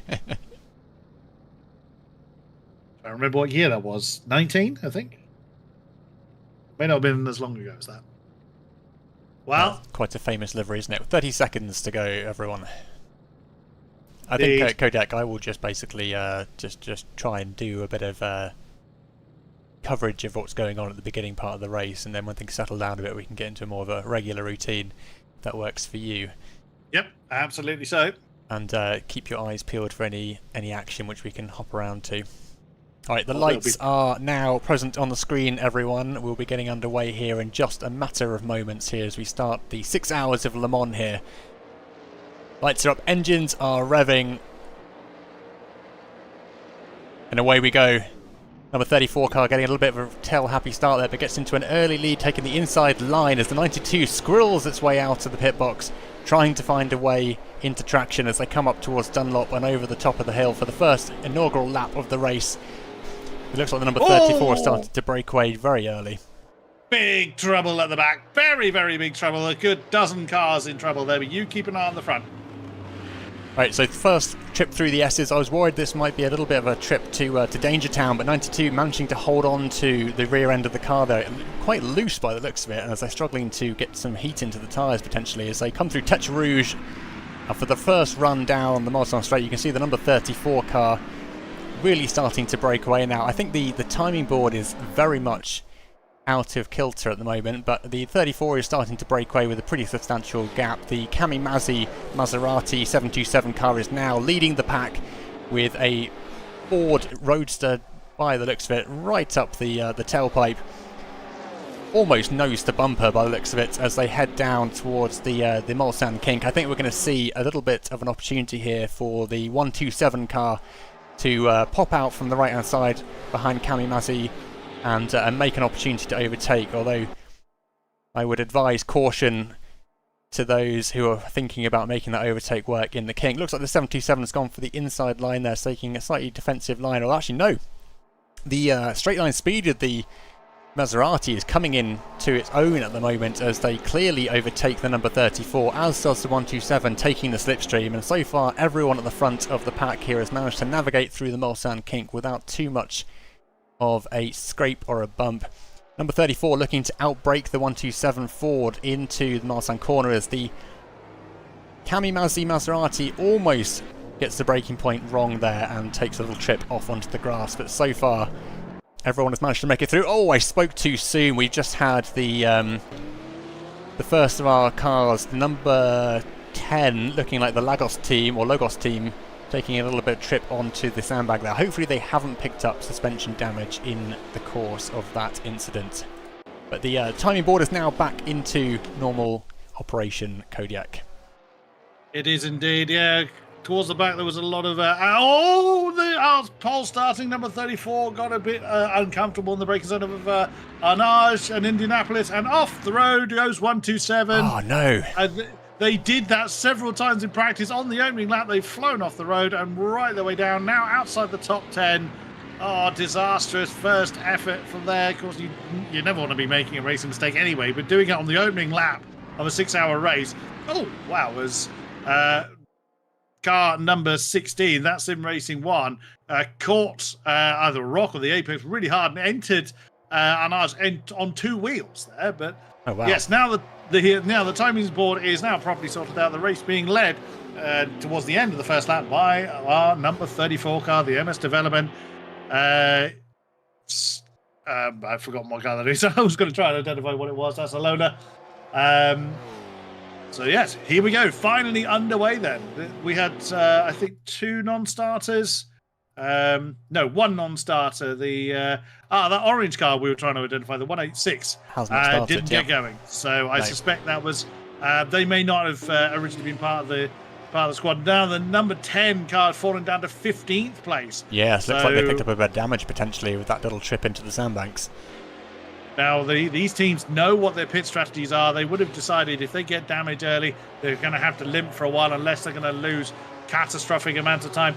I believe the minimum pit stop is 3 minutes. So whether they pit for damage, pit for tire change, whatever it is, they have got to be in there for 3 minutes. So when they start to lose that much time each lap, that's when they'll have to come in. I'm seeing lots of sideways action. Yeah, the number 10 looks to be suffering from a bit of damage, potentially because they're very slow through the S's, and a bit of potential suspension damage by the looks of it, because they're struggling to keep the car going in the right direction all the time. But the still cut Jag just popped past there in P18 at the moment. But let's take a quick look at the Moisty Sim Racing guys, who are now wheel to wheel with car 188, I believe that is. Yeah, 108, sorry. It's the name I cannot pronounce. I'm just staring at it going, how do I say this word? Oh, is that 7th you're looking at? Yes, exactly, yes, but they've been wasn't overtaken. Wasn't this the what was this in a different language? I've forgotten what. Sweaty Lobsters, yes. Sweaty Lobster. The Sweaty Lobster. I will call them the Sweaty Lobster team. But yes, Sweaty Lobster. They are going toe-to-toe with the Moisty Sim Racing Ford at the moment, as the Ford always takes a little trip off into the powder there, but manages to keep it just on the track in the nick of time. We'll see who outbrakes who into the braking zone of Mulsanne Corner. Up top, Maserati and Lola arguing for the top spot of the race at the moment. If you watch on board with the third place car, the 26 Gwendale Rising Stars, the 26, you'll see the jostling going on between the top two. Well, there was, but again, that 34 car, the Lola, just keeping the Maserati at bay for now. I get notified of a crash that's happened, but sadly I don't see what position it was in. So I have to kind of try and figure out where people have had an incident. That'll something I'll probably get used to by the time the race finishes. But lots of side-by-sides still going on. The field now starting to kind of get into their established positions. Yep, bit of action here between that Sim Racing team and Overdrive Racing. Only about 3/10 in it as they navigate through Indianapolis and down towards Arnage. Still quite grouped up here, looking to try and avoid any contact as the number 78 team almost made a bit of contact there. Decided to take the evasive action route. Bit of a kick of a tail there from the Ford as they came through Arnage. Let's take a quick look back at number 34 car, because what I'm keen to see here actually, sorry, let's just quickly look at these guys down here, because I just noticed that the number 92 car here is just navigating through Maison Blanche with a Ford hot on its heels. But what I'm keen to see is what's happening at the front now. We've got the number 34 car leading down the pit straight on the way to Dunlop. And what you'll see in the rearview mirror is Cami Mazzi in the 727 Maserati, which has the unique advantage, I think, of the straight line speed that it's going to need to try and close on the 34. I'm just keen to see what happens to this 1.1 second gap by the end of the straight. I suspect we're going to see a Maserati in front of the 34, all going well. But at the moment, we've got the number 3 position going on the inside, just overtaking the Maserati. And this is where the Maserati is going to come into its own now. We're just going to go back on the exterior camera for these guys and just watch what their car can deliver in a straight line here. Am I correct in seeing, Kodiak, that we have number 34 coming up on the rear of the first of our lapped cars? You are indeed, yeah. That is the 43 car that's already been into the pits, unfortunately. That's the SG Stern 3 car. Has had to see the pit lane already, sadly. So that is why they are already facing being a lap down within 10 minutes of Le Mans. Is never a good way to start the day, but long way to go. So we'll see if they are able to reclaim some lost time. Look at the overtaking speed here of the Cami Mazzi Maserati. It's just come back from a 1.4 second deficit to overtake through just before the Mulsanne King, and now will put in a gap of approximately 1 second, I would have thought, by the time it hits Mulsanne Corner. Incredible straight line speed there. But the braking, I don't think, is going to be as good, as the 34 makes that second back with very little effort into the braking zone. The 92 car just squeezing its way into 4th position past the number 36. So the SG Stern 1, number 92. We're getting 4th. So that is that's another one of our Lolas. Lola being certainly a very popular representation. Whilst there are limits as to how many of each car we could have, the Lola certainly being the most popular of the P7 class, although it is, or was briefly, a Maserati that was leading the way. That lead has changed hands once again. Did you see the 77 just slide through Indianapolis there? Yes. That's a bit of a...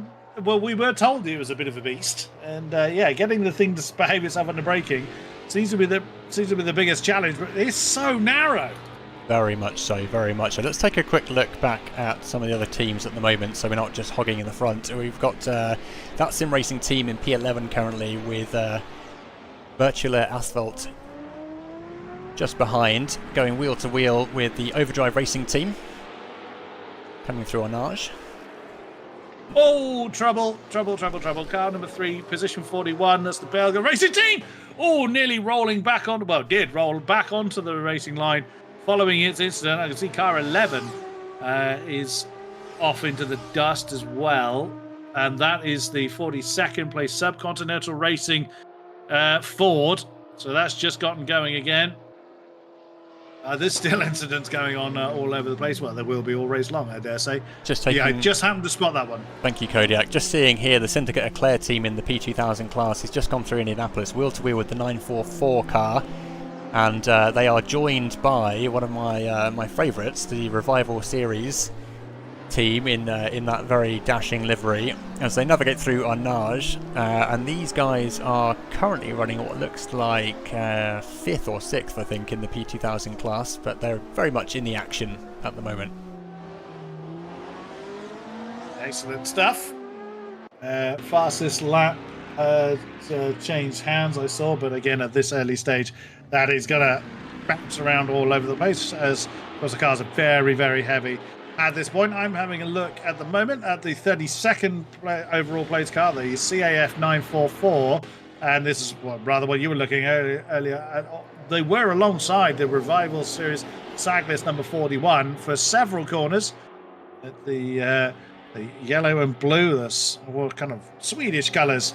Car has made its way up into 31st ahead of the CAF number 944. I'm currently just watching the Moisty SimRacing team leading a pack of P7000s down the Mulsanne Straight. We've got about 5 teams in close proximity at the moment as they drag race towards the Mulsanne Kink. And it looks like they're going to go 2 wide through there, but we'll see if that turns into a 3 wide in a few moments, which will be a very spicy bit of racing if that's the Sweaty Lobster getting involved there.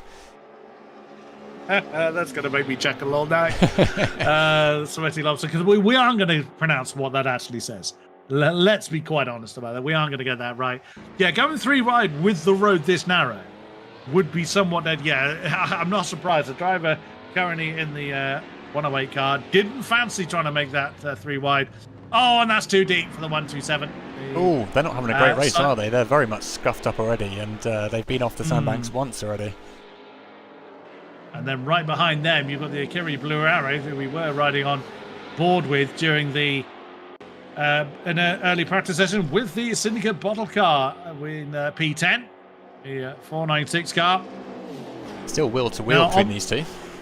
Yeah, now I've got a Hungarian flag on my driver tracker, which won't help in many other cases, but if that's giving me a clue on who's in the car, that tells me that it's David Neskedi that's in the 496 car at the moment, which is nice to know, but that won't always help in other cars that have numerous drivers of the same nationality.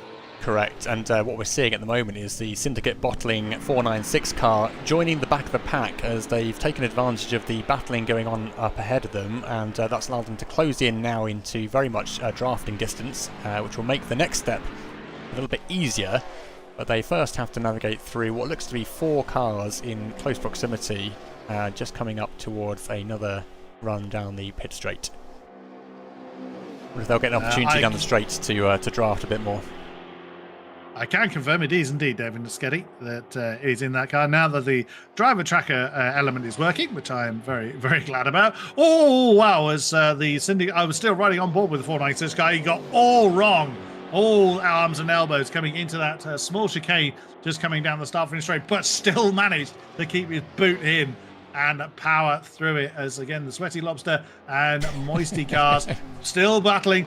Oh, was I think the Moisty car just bowed out of that one a little bit. Yeah, that beautiful paintwork severely scuffed up. There's something unpleasant about the mental image of a Sweaty Lobster and a Moisty Ford having a fight down down the S's, but that's what we are observing right now. There's not many instances where that sentence holds correct context. Let's be honest. So popping on board now inside the 496, not being biased at the syndicate team, but just by the fact that they are at the back of this train leading on to the Mulsanne straight. I want to see whether they have the straight line speed here with the tow to make a little bit of gains here. But what I'm seeing is actually the Ford still stepping away, despite the fact that they are in draft, and they aren't closing very quickly, and if they did, they have the number 40 car ahead of them, which is very much blocking the route through. Well, we'll see what they do here. As again, that Ford just creeps ahead, just as you say. The syndicate car, yeah, mine running on board with just over 300 kilometers an hour.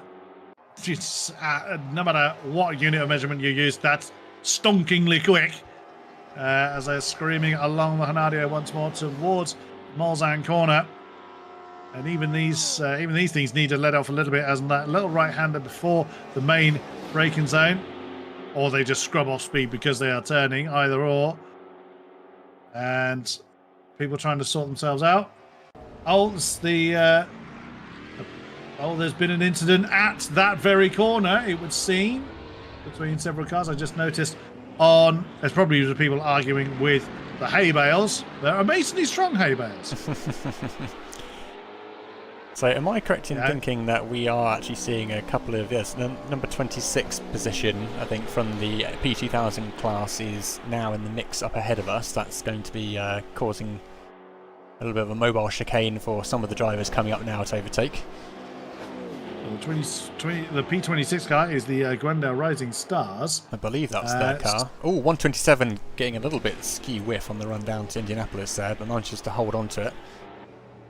Well, the Glendale car's in second, so they are there, and they should be there. Go on. Oh, yes. Oh, that's a really terrible rejoin as well, but thankfully everyone's managed to get past in one piece. Like, not entirely sure which car that was, but they did go straight over the sandbank and then did a really nasty rejoin, which caused a little bit of a problem for some of the drivers, but no actual contact by the looks of it.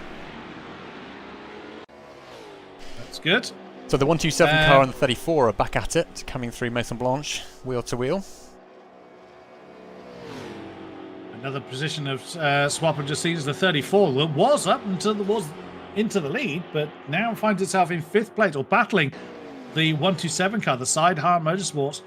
Sideheart's Motorsports car for 5th place. The 127 car muscling its way through, or trying to, is Ford versus Lola here. So what has happened to the 34 to drop it? Unfortunately, one thing we don't have access to is kind of live replays and what have you. So I'm unable to investigate why a car has fallen down the field. But considering that car was leading the way in the opening few minutes of the lap, now finds itself down to 5th position, which is still a very strong position in a grid of what is 45 running cars. I think we may have lost a couple already. No, bigger one. There's just a few that are already a lap down in this race. Some people already having difficulties, already seeing the pit lane, which is an unfortunate event.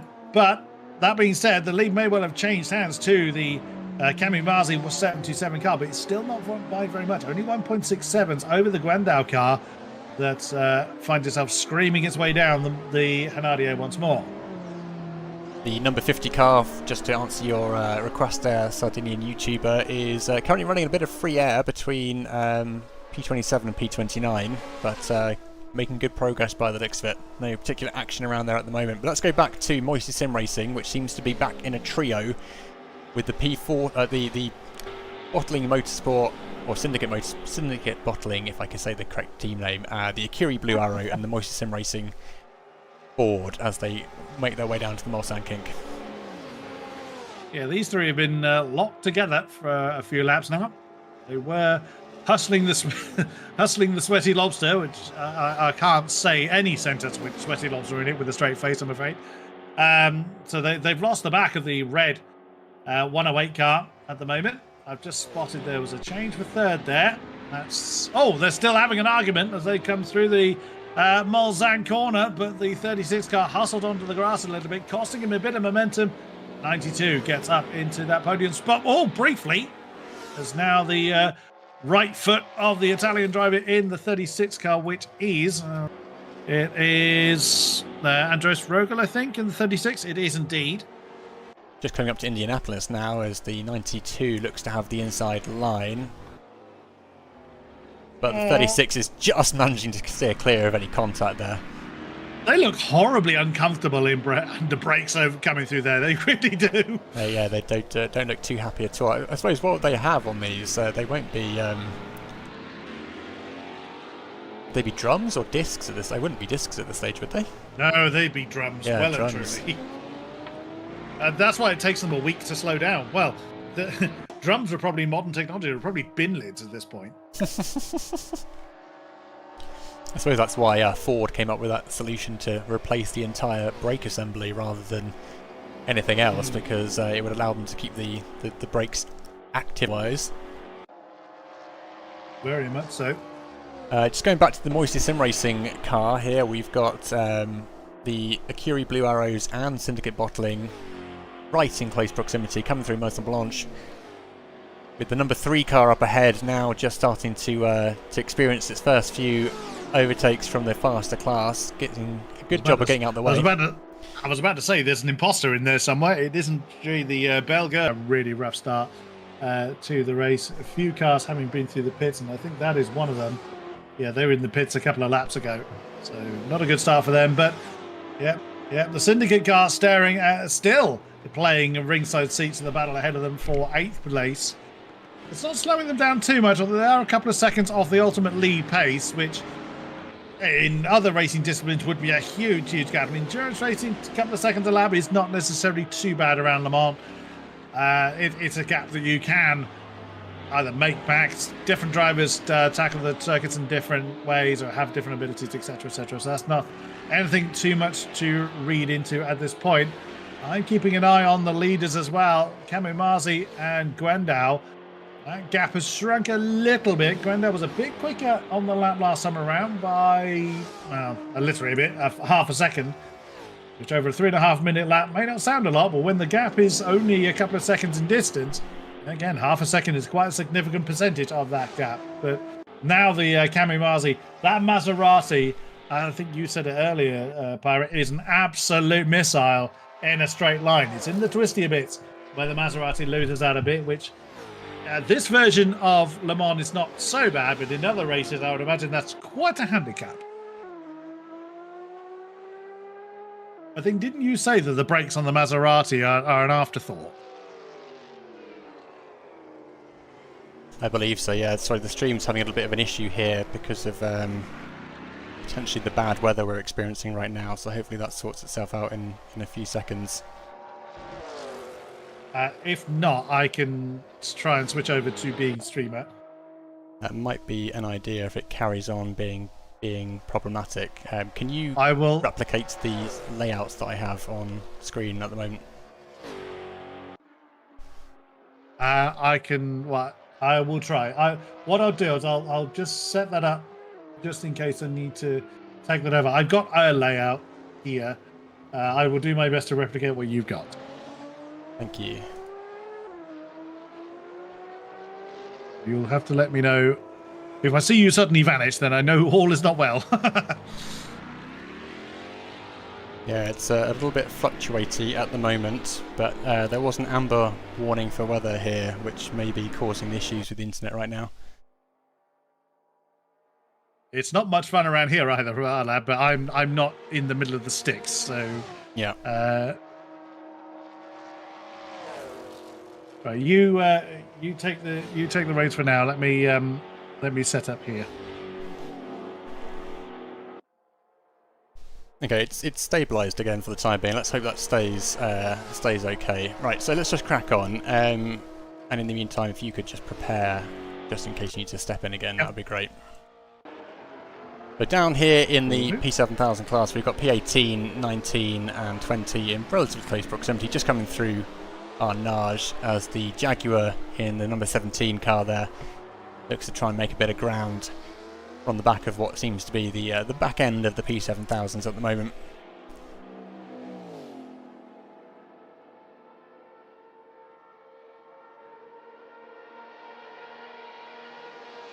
God, that Jaguar just literally sounds like an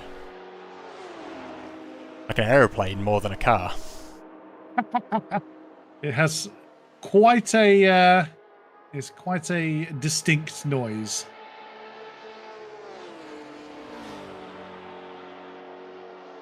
I am nearly ready here, sir, if you need me to take the streaming duty.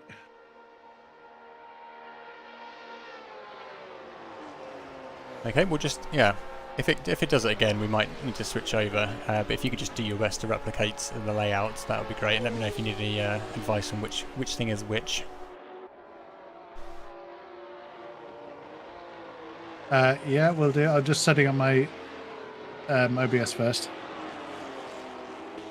But going back to the Acuri Blue Arrow team and Syndicate Bottling, they are still battling down the Mulsanne Straight. They've been in close formation now for some number of laps and are battling as busily as they have ever been. It's only 1/10 of a second in it as they start to overtake some of the slower P2000 class cars in formation.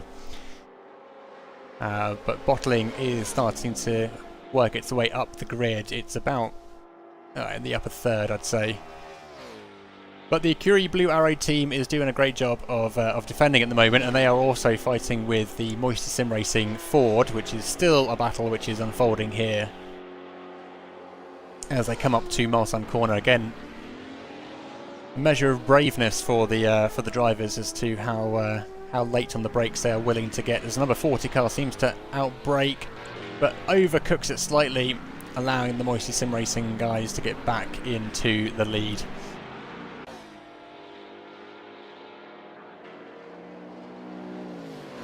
So with half an hour of racing completed, they have very much kept the pressure on, but I think the pit stops will start to come into play in the latter stages of this race, and that will start to shake things up a little bit. No doubts making Kodiak's and my job very difficult. Well, I just noticed you have your layout completely opposite to me. Yeah, this is the layout that Pitman sent over, so I've just tried to replicate that as best I could. I will do my best with it, sir.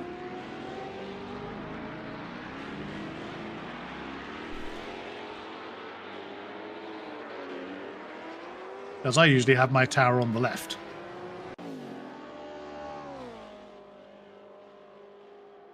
Yeah, that's where I normally put it as well, but seemingly not so here. Right, let's go down to that SimRacing team, which has got III Racing 31, only half a second behind as they come through on nage. Few little select pockets of action developing here. Cami Mazzi though on the number 1 spot there, 5 seconds clear of Gwendu Rising Stars, so pretty substantial gap being opened there. But the number 16 here coming under some significant pressure from the number 31 car behind as they come up to Maison Blanche. They've specifically been warned about overtaking here, but the number 31 has gone past and did so without causing too much drama.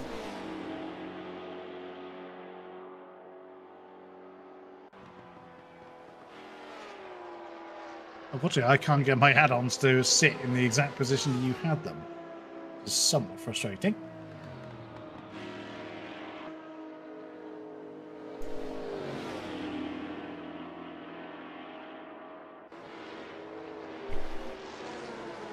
So still wheel to wheel here in P15 and 16 as that SimRacing team and III Racing 31 in the 31 car, sorry, are going at the S's together. We'll see on the Marathon Straight who's got the straight line speed and whether the toe is enough to allow the number 16 Lola to catch up with the Ford. But that's a 0.6 second gap at the start of the straight, which we'll see where that ends up at towards the end. Otherwise, still looking up towards the top of the leaderboard, you can see the Akiri Blue Arrow team in the number 40 car fighting with the 54 Moisty SimRacing team. And equally, we've got the Virtual Asphalt team in the number 22 fighting with the number 10 Logos, which I think, or Logos, which I think was suffering from what looked like suspension damage earlier in the race, but seems to be holding its own again now.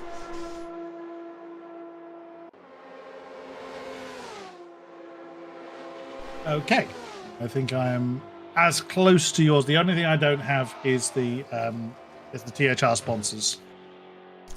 That's in the you logo haven't. pack. You haven't. Oh, okay. And you add that directly into OBS. It's just a layer, I think. So.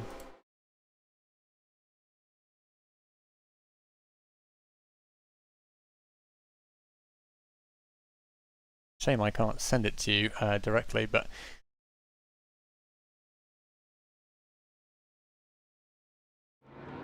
I will be back with you shortly. Apologies there. Everyone, I clicked on the wrong button. There is a short delay before the racing will come back. So, in the first half an hour, we've seen quite a big shake-up of the grid. The number 34 car, which initially started the race in first place, is now finding itself down in 5th place, following Curson Vector. The 127 car, currently running in P6, was starting strong in the beginning of the race, but had a few little trips off the sandbanks and has now dropped down to P6. And hopefully will be finding its way further back up the grid. Kamimazzi in first place, though, is stealing the show right now with a early lead here with a 5-second gap, followed by Guandu Rising Stars, and then Stern 192 car is currently running in 3rd place. Let's take a little bit look down at the P2000 class. So we've been hogging things up here with the P7000. So here we have the 944 livery that Kodak was mentioning how good it looked earlier on, being chased down the Marathon Straight here by the Ramada Vintage Racing team, which looks to be in a Nissan, and seemingly looking to try and make the overtake work, with the slipstream having come in to full effect there. And these guys are now starting to try and catch up with the Revival series in the 41 car. Thank you, Shaw, for your kind words.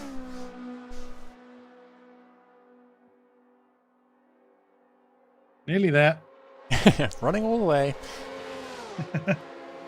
So, taking a look here at the number 17 car, we've got 2 Jags, the 17 and the number 8, now going hammer and tong through the S's, as the 2 Jags have found themselves in close proximity, which is going to be an absolute treat for the ears, no doubt, as they come up towards Tetra Rouge and onto Marathon Straight.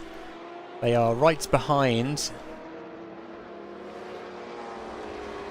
another car, but that seems to be out of sequence because the number 17 is 7.3 seconds behind its closest rival, but you can see that they are overtaking another P2000 car, which I think is the number 20, or P20. And the 2 Jags are now opening up the taps and heading down the Marathon Straight, sounding like a couple of Spitfires. Well, actually, no, they have a bit more of a rumbly growl, don't they? I'm not sure what it sounds like, but it's certainly a very nice sound indeed. Okay, I'm set up ready to take over. Should you need to now? Okay, yeah, we'll keep an eye on that. Worst case, we'll switch over to yours. I assume everyone in chat, the stream is coming through loud and clear and everything's okay for the time being, and we'll hope that there's no more weather-induced incidents.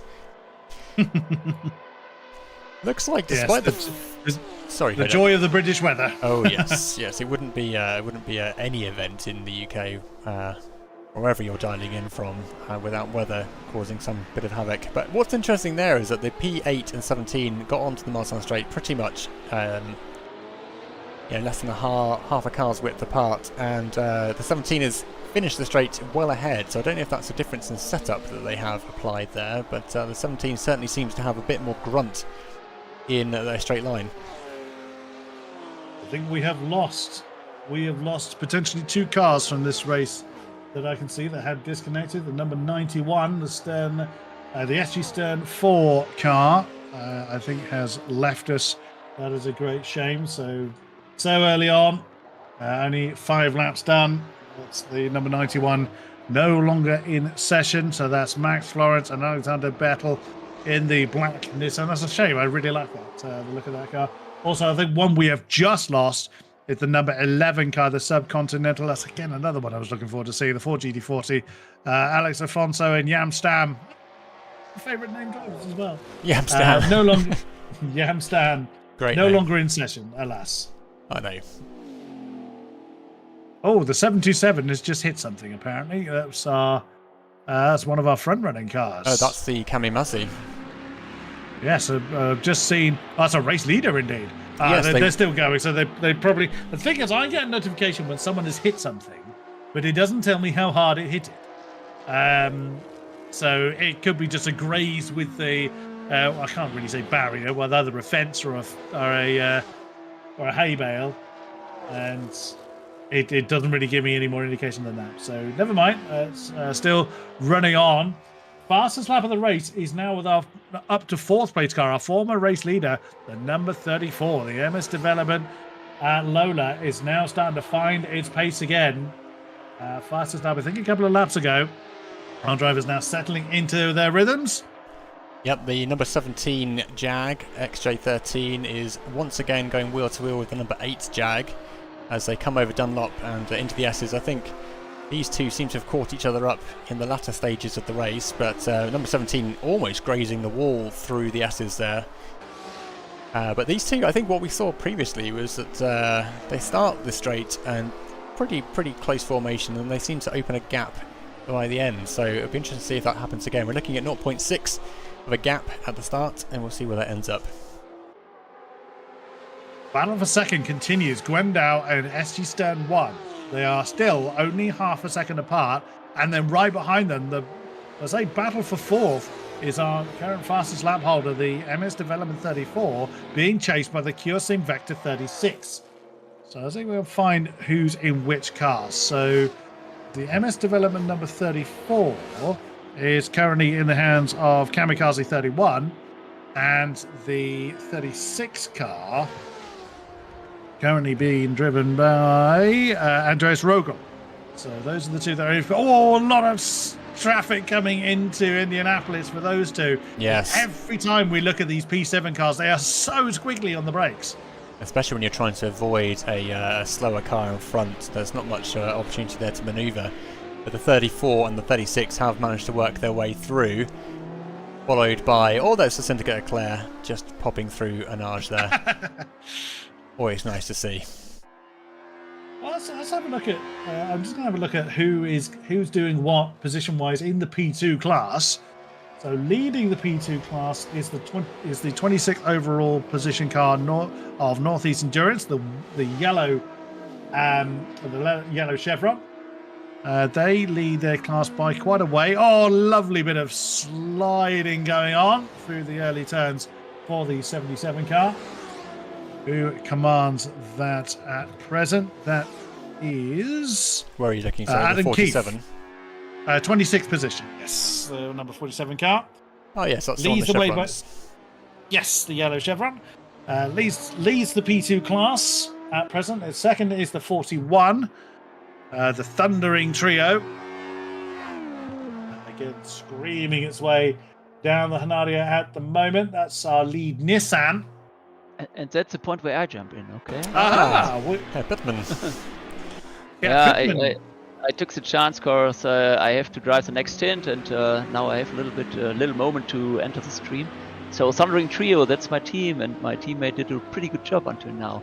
So I, after all the stress we had in the last couple minutes, an hour, I hope that I get into the racing mood when I take over the car and don't do any shit to lose that position he already gained. Yeah, it's pretty difficult as an admin to drive, especially in such situations like today when it goes wrong, and everyone waits, and you want to help and want to get it rolling, and you can't find the solution, and it's pretty difficult. And then on top of that, I also want to drive and to get into that mood again.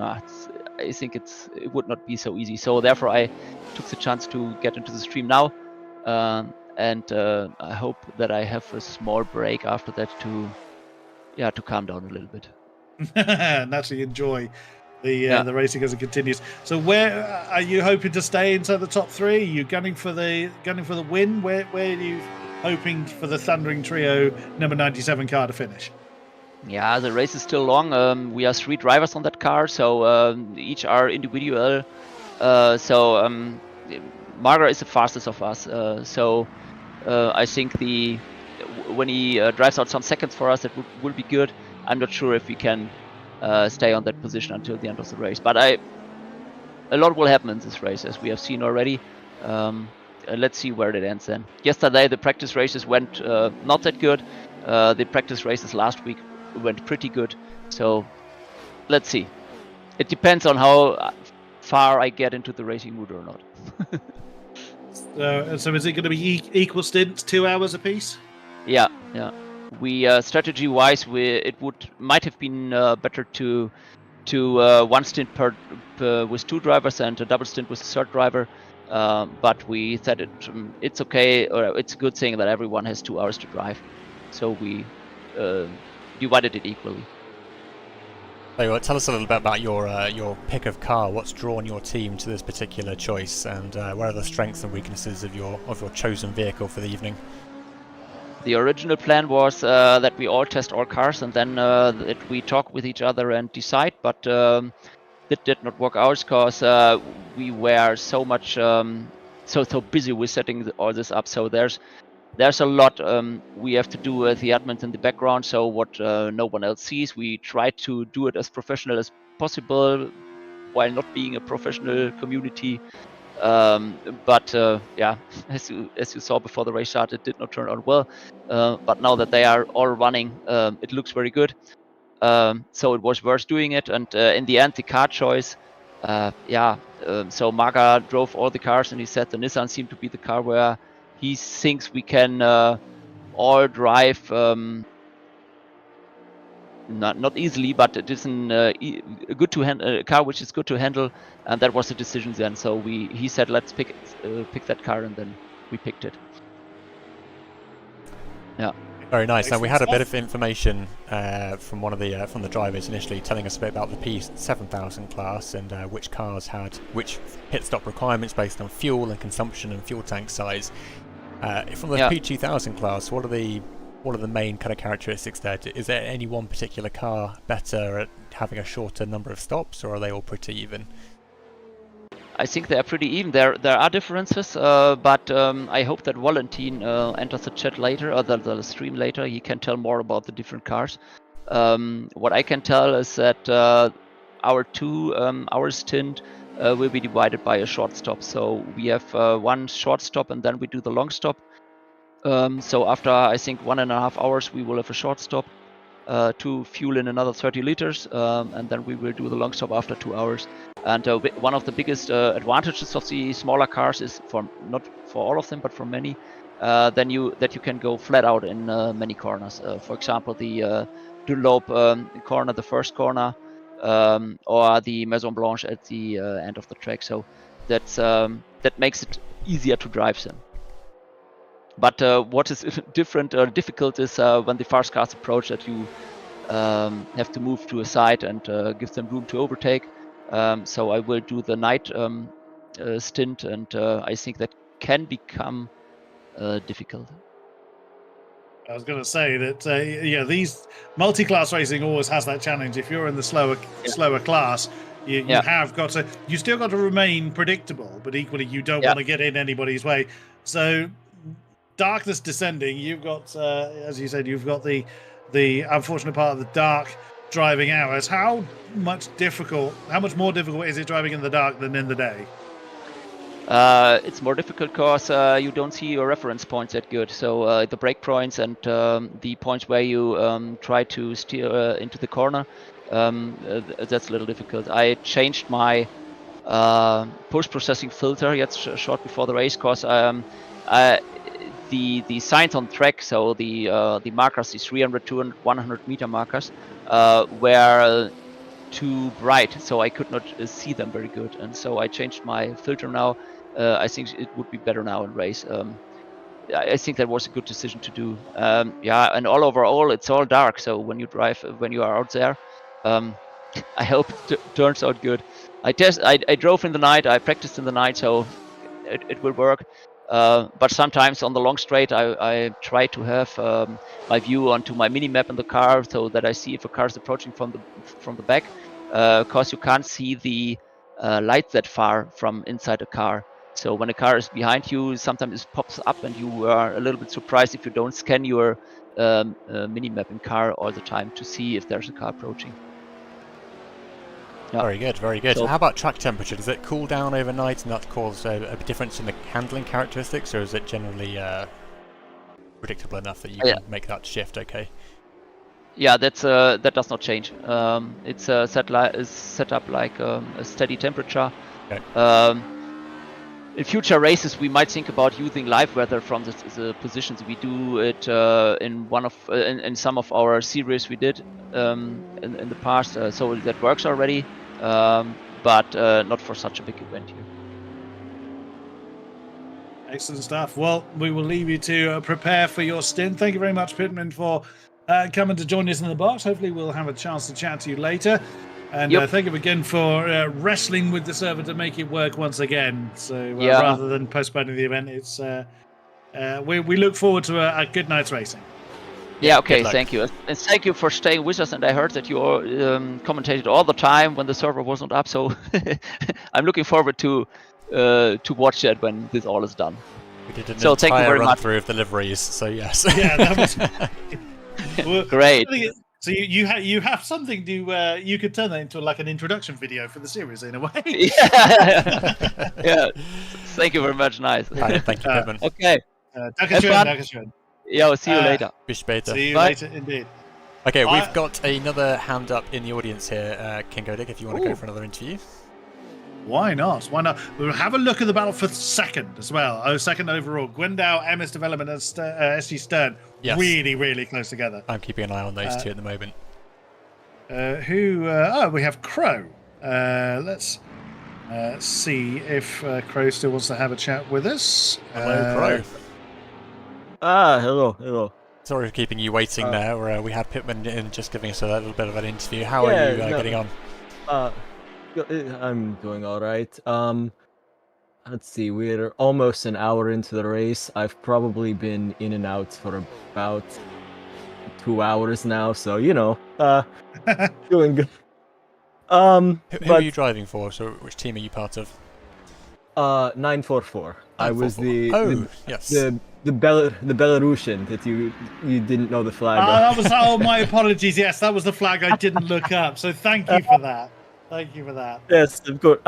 I just mainly while you were going over the skins, I wanted to answer a couple of the smaller questions. Yes. For starters, from the Sweaty Lobster team, it's according to Marlin is Svetterij-Kreft. Svetterij-Kreft. I'm glad you're struggling as well. We're probably still going to stick with the Sweaty Lobster. It's Svetterij-Kreft. Yes. Yeah, but thank you for that. And also, yes, Adam is very much doing a solo 6-hour race. Oh, he is planning to. Huge respect for that. Well, we once ran a Group A 4-hour endurance race at Bathurst, and one of our drivers did that solo, which is an even, I guess, a more tiring track potentially than the one. There's nowhere to rest on that one. What? But they almost won, which is the best thing about it. Of course. So Good grief. yeah, I keep my mind open since then, because you never know what's going to happen. It can always go in that person's favour. Oh yeah. I mean, hey, stays warmed up. The Go ahead. When are you taking the car over? I wanted to do the night drive, but it worked better for Bionic's schedule to take the middle stint, so I'm going to be finishing off for the team. Bionic Bromance. That's a brilliant name. Yeah. Thoroughly do. Was I right with Felix's flag? Is it Serbian? Yes. I was right. Yes, Okay. yes. Good stuff. Good stuff. I got yours. Well, I didn't have a guess on what yours was because I completely forgot to look up. So, yeah, where were you hoping to finish, or are you just hoping to finish the race? Yeah, mostly just hoping to finish. Really, what's best case scenario, everyone between Adam in the Chevron and our car would just take a long jump off a short Here. berm, to say the least. Yeah. I mean, you're running fourth in class at the moment. So What the? One of the cars just went off on Mulsanne. What the? Yeah, hell? that looks like number 6 or 7 by the looks of it. On the Ferraris just disappeared off. I've also, while we've been chatting, the 127 Ford came off in Indianapolis once again and went over the sandbank. So I'd be very surprised if their suspension is still operating in full working order. Still running in P6 though. is that Sideheart again? Is it Sideheart again that's gone for a wander? Yes, it was. But I think the 6 or 7 car, they quit after the incident, so we might have lost another car there. I'll let Kodiak confirm that later, however. I'm still only showing 2 disconnections, one of which was actually a disqualification, I realised. Oh. Due to lag issues, unfortunately. Yeah, Subcontinental. Yeah. That's the one, yeah, car number 11. Unfortunately, the decision was taken that they were too dangerous. So their car was disqualified. So unfortunate. So tell us about your number 944 3. then. What's your preference with this car? Did it draw you to this car for a particular reason, or? Well, to start, I'm just a Porsche fanboy. Fair enough. I wanted to take the 904. The 904 is a much better looking car in my opinion, but this is just not the track for it. They're kind of opposites. The 906 is horrible to drive in low speed, heavy braking, but here, where it's all fast, all flat out, it's very nice. And the 904 is the opposite. Flat out, it's a dog everywhere you try and take it. But in the slow stuff, it's wonderful. I take it your car's just earned itself a stop go. That was what you were just mentioning a minute ago. When, yes. that was on. I think you entered the pit lane to avoid an incident, but of course because the pit lane's not separated. Well, I'm just looking at chat now. That's unfortunate because there's no divide between the pit lane and the actual racetrack. The game deems that you've entered the pit lane at speed. That's really unfortunate. It currently looks like the 944 car that you're about to get into is being hunted down by a couple of Jag XJ13s at the moment, which hopefully will get past without any incident. But you seem to be just one position ahead of our P2000 entry, the Syndicate Eclair team, which is 11 seconds behind your car. Yeah, I'm guessing the other ones must have already pitted because we were way lower than that. Yeah, I think the pitting order is shaking things up a little bit. Yes, yeah. I've just seen those Jaguars wriggle their way past your car. Yeah. Your car looks really, really settled, really grounded. Those Jaguars are dancing all over the place. Yes, the 906 has the downforce on the front, and Felix is by far the best driver on the team. There's a reason he's starting. So. Fair enough. Fair enough. No, carry on. I was just going to say, for whenever my stint is later on, wish me luck. I'm going to be racing in a full Swiss military uniform, and I may or may not be coming out of the race with toes frozen numb. It is fucking freezing in here. You heard it here first, folks. Where are you racing right now that it's so cold? You're right. I am in the southern U.S., but this room has basically no insulation and isn't not connected to the HVAC system in any way. So it is. So you're in a freezer. More or less, it is currently Of course, I fucking. You can't see the temperature gauge, but it's uncomfortable. I think it's fair to say. Turn your PC around so that the exhaust vent is blowing towards you, and that might stave off the frostbite for a while. I'm in VR. I've got the thing on my head. I'm next to the PC, but it doesn't help my feet at all. It's 4 degrees outside, which basically means it's about 8 in here. Lovely. Well, we do indeed wish you the best for your driving stint. As I say, the 944 car running very, very well in 4th in class at the moment. 5 seconds now behind, or less than 5 seconds behind the podium spot, the number 41 Revival Series Sagless car. So we wish you the best, and we'll see you on the other side. Great day, and thank you very much for the entertainment while everything was being worked out. Stationary. Yes.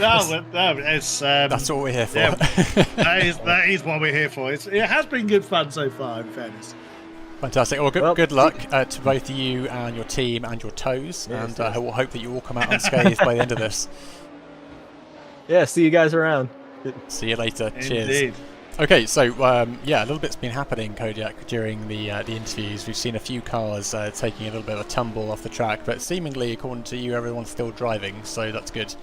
But we have seen a few battles up front between MS Development in 34, Gundo Racing Stars, and Stern 92, but they have now separated out a little bit more. Quite a bit of traffic coming down the main straight now, though. I think there's been a big incident somewhere, because I'd suddenly had lots and lots of crash warnings suddenly appear. I'm trying to figure out who or what or where, which is unfortunately not the easy bit. Where are we with pit stops? Well, there's been some pit stops, but generally towards the tail end of the field. The top 20 yet to have seen the pit lane. The French relay team I keep appearing on my crash warnings here, so I'm going to try and figure out where they are, which is not the easiest thing in the world to do, unfortunately. They're one of the P2 cars. Where are they? There they are. While you're looking for that, the number 50 and 20 car are... sorry, what are you seeing? Look at position 45. This will be reminiscent of what we saw in practice. Oh, okay. No, that's not good news for the French relay. That's why I kept seeing them appearing as crashing into the environment, because those front wheels are not pointing in a very happy direction. No, and they're currently causing a bit of a smokescreen through the S's, which is no doubt causing all kinds of grief for the other drivers, because they're not going to have a clue where to overtake this car as they come onto the straight now. And that's not far past. Oh, and it's the Jags. It's the Jags coming out. Let's go on board with the Jag and see what they're seeing from this. It's basically just a smokescreen. I don't think they know where the car is. Yeah, there we go. They've managed to get through unscathed, but as the sun's coming down, that's going to get ever more precarious. Oh, we want to talk about Easter eggs. I've just spotted one right on board with the 18, the Filari Stars number 8 car. I've just spotted what's on the dash. Sorry, what position? Oh, right, 18. That's the Jag. That's the Silk Cut Jaguar. Yes, okay, let's go on board. Beer at the end, bro. Very nice. I can't read the other one. That's behind the steering wheel on my. Target 23 laps, or? Yeah, well spotted. Target 23 laps. Yep. Well, that gives us a bit of a clue then as to when to expect the Silk Cut Jaguar in, at least. Exactly. So let's have a quick look down. Oh yeah, so look, the Syndicate Eclair and the Intercontinental are heading past the smoke screen currently. I did spot earlier on that the two syndicate cars, this was quite a few laps ago, and no harm, no foul, it would seem. But there was, both the syndicate cars actually hit each other. Oh, really? I don't think very hard, but one certainly bounced off the other. Playing nice as always, then. Very much so. I'm glad they're okay, though. As far as I can see, it is still only one retirement from each class. So the ST Stern 4, the number 91, we lost after 5 laps. And the Subcontinental Racing number 11 was disqualified for... Looks like the Sweaty Lobster's just coming in, sorry. Ah. They were going wheel-to-wheel with the number 40, but they have popped in for their first pit stop by the looks of it. They have. Now, there's 3 cars in the pit lane at the moment. But I can't identify... Well, one of the dark blue and orange Ford is the disqualified number 11. That will stay there forever and a day. And the 108 car now hits its marks. Sweaty Lobster then conducting their first pit stop. 17 laps completed. Overdrive Racing coming in as well. So this somewhat answers your earlier question. These are Lolas that are now coming in. Fairly short stop then for the 108. I can't imagine that they did change driver, however. I think that would have been a splash and dash if they didn't sit there for the whole 3 minutes or whatever the minimum time is. Oh yes, of course. So yeah, that 3 minute. I saw someone refer to a 3 minute pit stop. That must be the tire change because, like you said, that was no way a 3 minute pit stop. Time stop, but also that's the word. But also the real penalty system would have penalised them for that. Yep. So yeah, that must be a driver change. It is Merlin that is currently, yes, it is. It's Merlin that is currently in command of the Sweaty Lobster.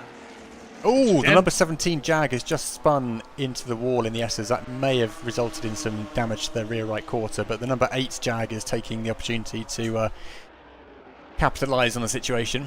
Forrest McCormack in chat says that the number 10 is just rejoined. Looks like they just went off through Tetra Rouge, I think, over the sandbank. But yeah, Forrest McCormack saying that the contact between the syndicate entries did not result in damage and was the result of some lag. I see. These Jags are still going hammer and tong, despite the fact they've been going for over an hour now. They sound tremendous. The 944 car, to whom we've just spoken to by Crow, has just taken its stop-go 10-second penalty as the Silk Cut number 8 screams its way past its fellow Jaguar brethren. Kerry Orange car put down into 16th position. Number 17's coming back though, so the damage it picked up can't have been that bad if it did pick up any damage at all. Look at the sound of these two as they come past. It's like a... It's a very distinct scream, isn't it? It is. I'm trying to think what car that sounds similar. I mean, it's not anywhere near the 787B, but it's still a beautiful sound. It's not actually that far off the HJR9 that livery's based on. Yes, you're right, actually, yeah.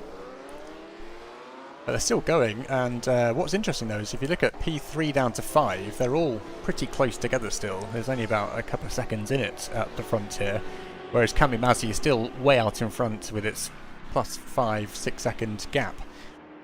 But the P3 here, Guangzhou Rising Stars, are starting to navigate traffic more regularly as they come through the S's, getting quite slidey in the 26 car here. Yes, indeed. They found the number 66, one of the backmarker P2 cars. That was a livery I particularly liked. That's the Assetto Corsa Friends car. The Nissan there. The 36 does seem very, very squiggly. It's losing momentum against Guangdao and Stern SG1. The MS Development number 34 has left these two somewhat behind by 7.3 seconds. As Intercontinental Racing number 6 and Series Cyclist 41 have just bounced off one another, but they're in two different classes, so I suspect that is the P7 trying to lap the P2. Well, I'd be surprised if it was the other way around. Something would have gone horribly wrong if that was the case. Very much so, very much so. Well, the sun's starting to get low in the sky. We're at 8:30 in-game race time, and the nighttime stint will be soon approaching. So we'll see if that results in a bit more of the driver swapping kicking off just before the night stint gets underway.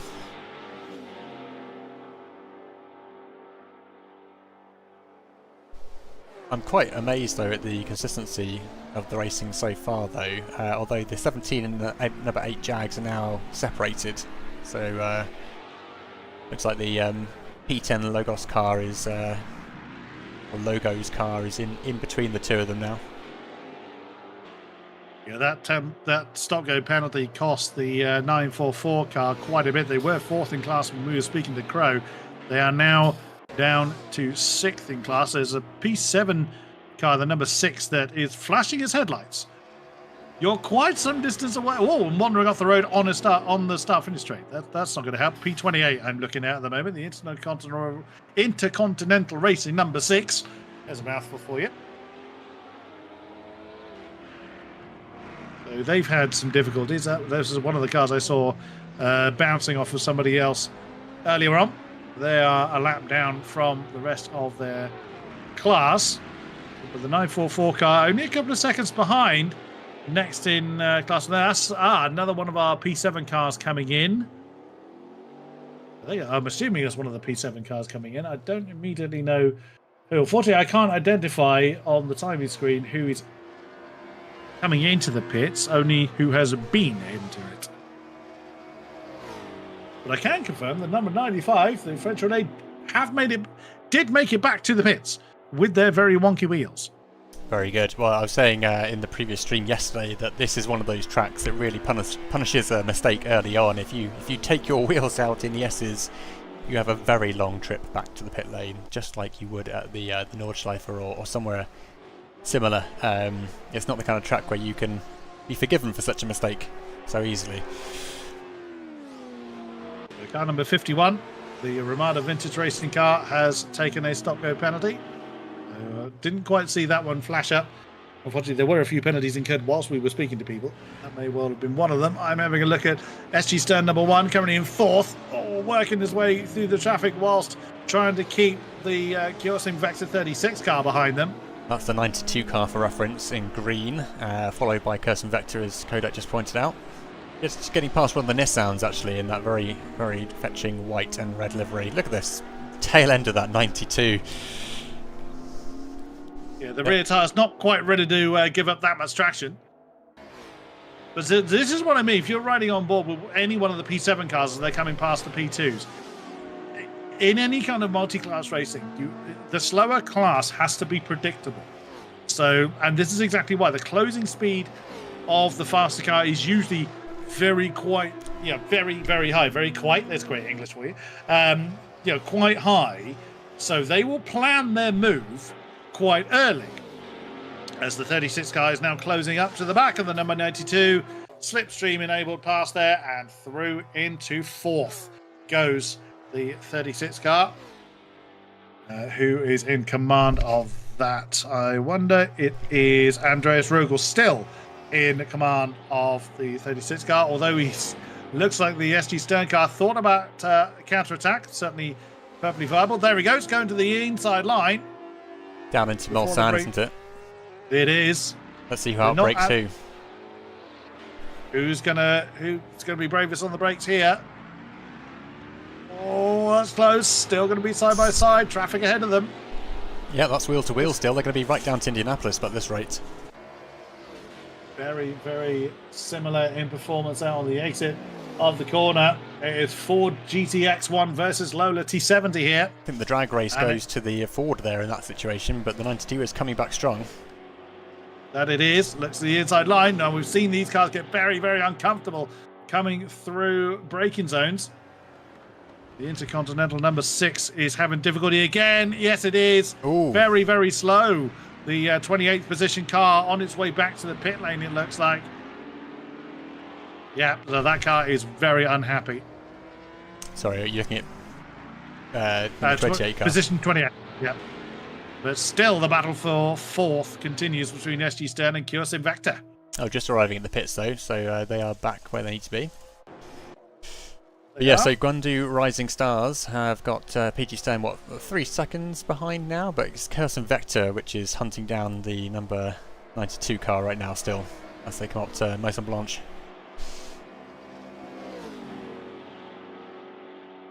Still very, very close. It's amazing they can stay that close, that fast, that many times. Both cars flirting with the grass. Oh no, that's contact. Big trouble. Yeah, Huge incident there. Oh, and just as the Sideheart Motorsport car gets, well, just going through the motions really, is that the end of the race for the 36 car? I wouldn't be surprised. Yes, they're back to the pits. Teleport back. Yeah. Oh, huge incident. Well, Flirting with the grass just put them out of step and could not recover quick enough. So that's Andreas Rogel then.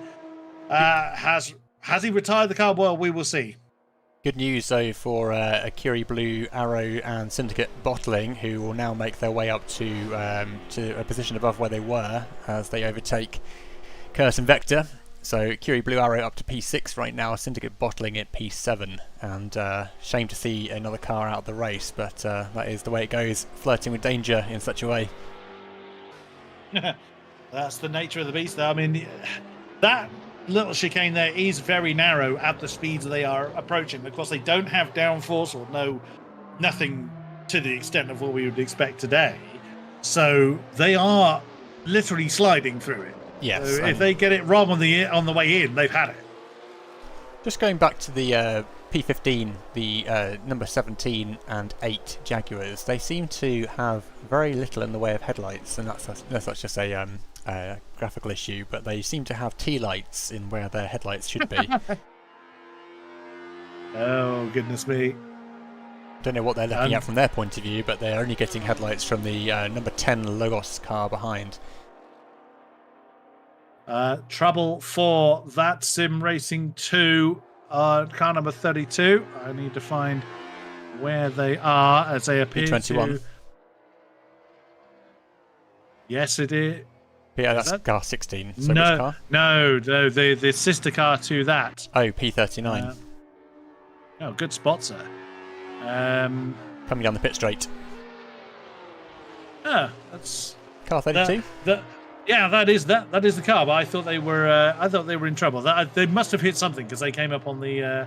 They may well have hit the wall on the way into their pit stop or something like that. Okay. Yep. So going back to the P6 position here, Curie Blue Arrows, they have Syndicate Bottling about 2 seconds behind them now, but definitely a feature in the rearview mirror. Headlights blazing as they overtake the number 22 car there, I think from the P2000 class. The hunt is very much on. Oh, look at that! A Ferrari's just rejoined to the track from the wild Ferrari. Nether Realms. Alternate layout of the circuit, maybe. Yeah, scenic route, one might say. Somewhat, yeah. Who that was, I don't know, I'm afraid. Oh, Curse Vector in trouble again. Position 26. They've gone horribly wrong and they've taken a very scenic route and just rejoining from what was someone's house that's there. Just popping in for tea. Yeah. Can I borrow your driveway for a minute? Yeah. Yeah, they seem to be having a little bit of an issue at this stage. I don't know if it's after an incident where you just get that little bit more flustered, which makes the next few corners ever more difficult to navigate, but they may also be suffering from damage as well. New fastest lap of the race has just been achieved by car number 34, the MS Development 34 Lola, trying to regain some last time, 24.8.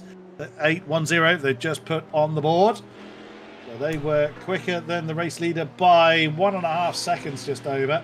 Yep, that 5.7 second gap is now 3.4, although they are just hitting the straight, which is where the Cami Maserati comes into its own. So in command of the Cami Mazzi car is Flasher at the moment, and in the MS Development car is Kamikaze. Oh, how apt. So the Kamikaze driver chasing the Cami Mazzi car. They're in the same camera shot now, at least. So Kamikaze We said car number 34.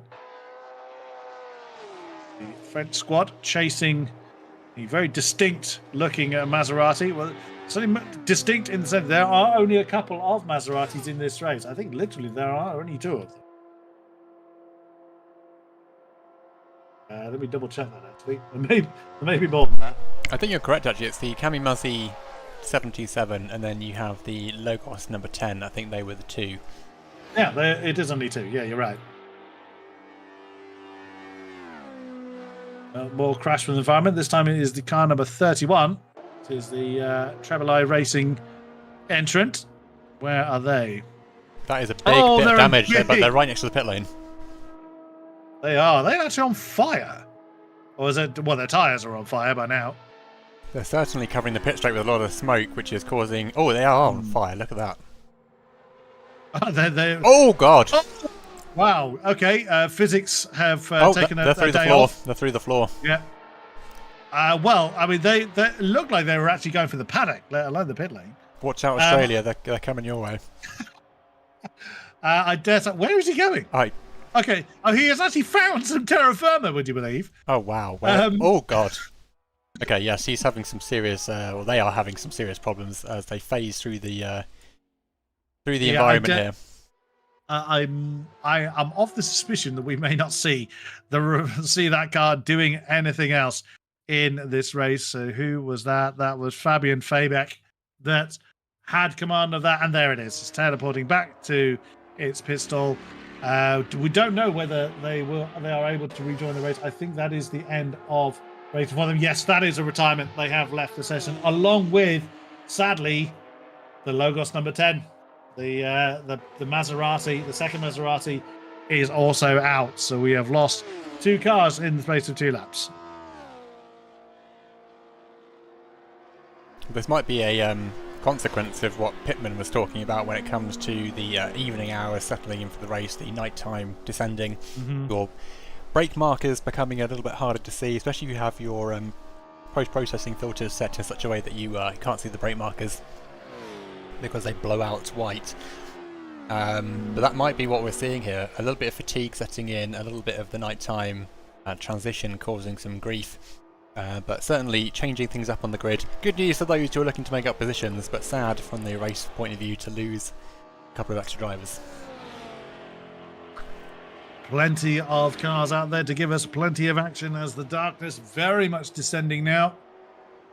Have a look, a quick overview of our positions then. Leading the way, as has been for quite some time, the 727 car, the Kamimazi entrant.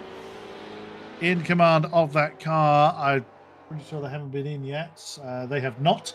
The top 9 cars yet to see the pit lane. So still its starting driver in there. And therefore that is Flasher mentioned. So 77 Flasher is the German driver of that particular squad, handing over to either FMG from Great Britain or Happy Kojot from... Oh, that's a flag I didn't look up. And I'm not sure which one that is, I'm afraid. So someone can update me on that one. That would be fantastic. But yeah, darkness very, very much descending. All your visual references completely change. You very much more rely on muscle memory than visual reference. In second, back up into second position, and has been chasing down that leading Maserati. Now our sole Maserati is the MS Development number 34 car at Kamikaze 31, still in command of driver from France. He'll be handing over to Street Bike later on. Just the 2 drivers that will be commanding the leading Lola. And in third, 12.2 seconds behind now, as the number 10 car has rejoined somehow. I thought they'd retired. But I think the number 10 car rejoining the session, which would be good to see. But the Guangdao Racing Stars, number 26, Lexor or Gwen, who has that at present? It is Luxor, again, another French-dominated squad, another 2-driver team. So we'll be handing over to Gwen at the point that car comes into the pits. Top 3 of our P2 category is 24th overall. The number 77 Northeast Endurance Squad. That distinctly yellow chevron. That's our solo-driven car.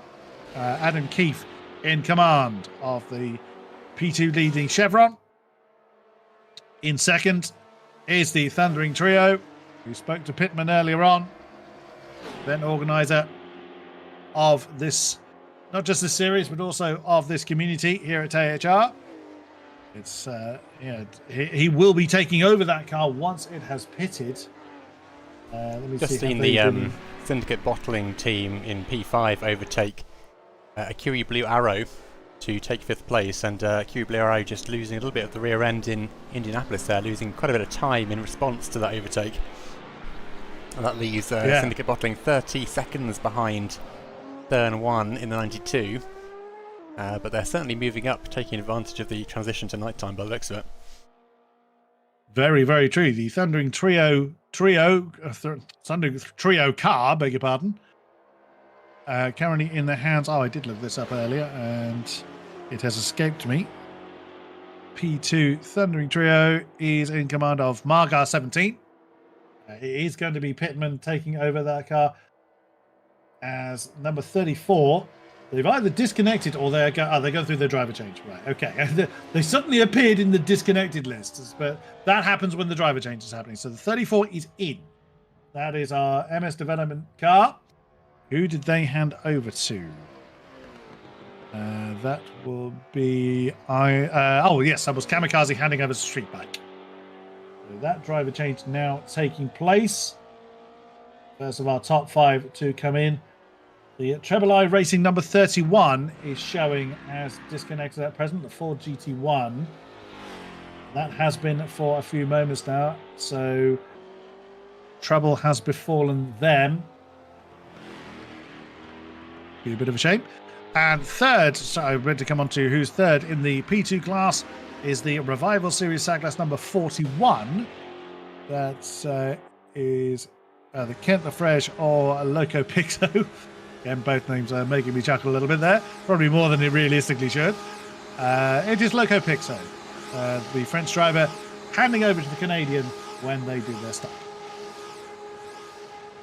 Yeah, just on the external camera here with the Revival Series, which is running P3 in the 2000 class as they hammer down the straight. Oh, trouble for position 37, car number 6. This would be our... remember we saw a Ferrari rejoining from nowhere? Yeah. That'll be who it was. So they're finding...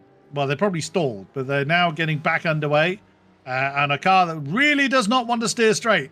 Very, very much does not want to steer straight. Very unhappy looking car. It is Juho Koski that currently has command of the Ferrari 330.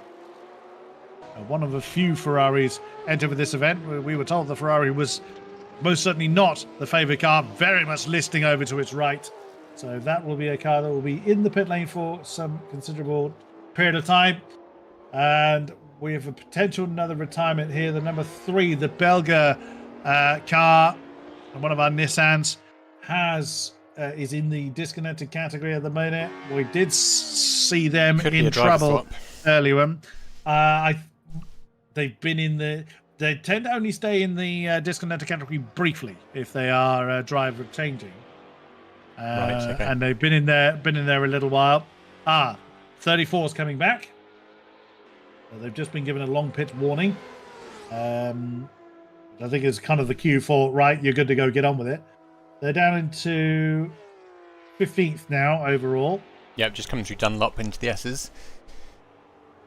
Viles has just told me a little fact in YouTube. Well, it might be a fact, it might be wrong. Is today a special occasion for you, sir? For me? Yes. I'm going to go with no then. Not that I'm aware of. No, why? I'll put the birthday cake away then. Oh yes, you are about 3 months early for that. Thanks, Viles. I thought it was yanking my chain. You'd be right. Yes, he was. So at the moment, the One Up SimRacing team have got a Number 8 Jaguar closing in on them as they come through the S's. French Roulette's in trouble again. They've been out and they've had issues, and they are back in the pits again. Oh dear, that's not going too well for them. 3.5 laps down by the looks of it.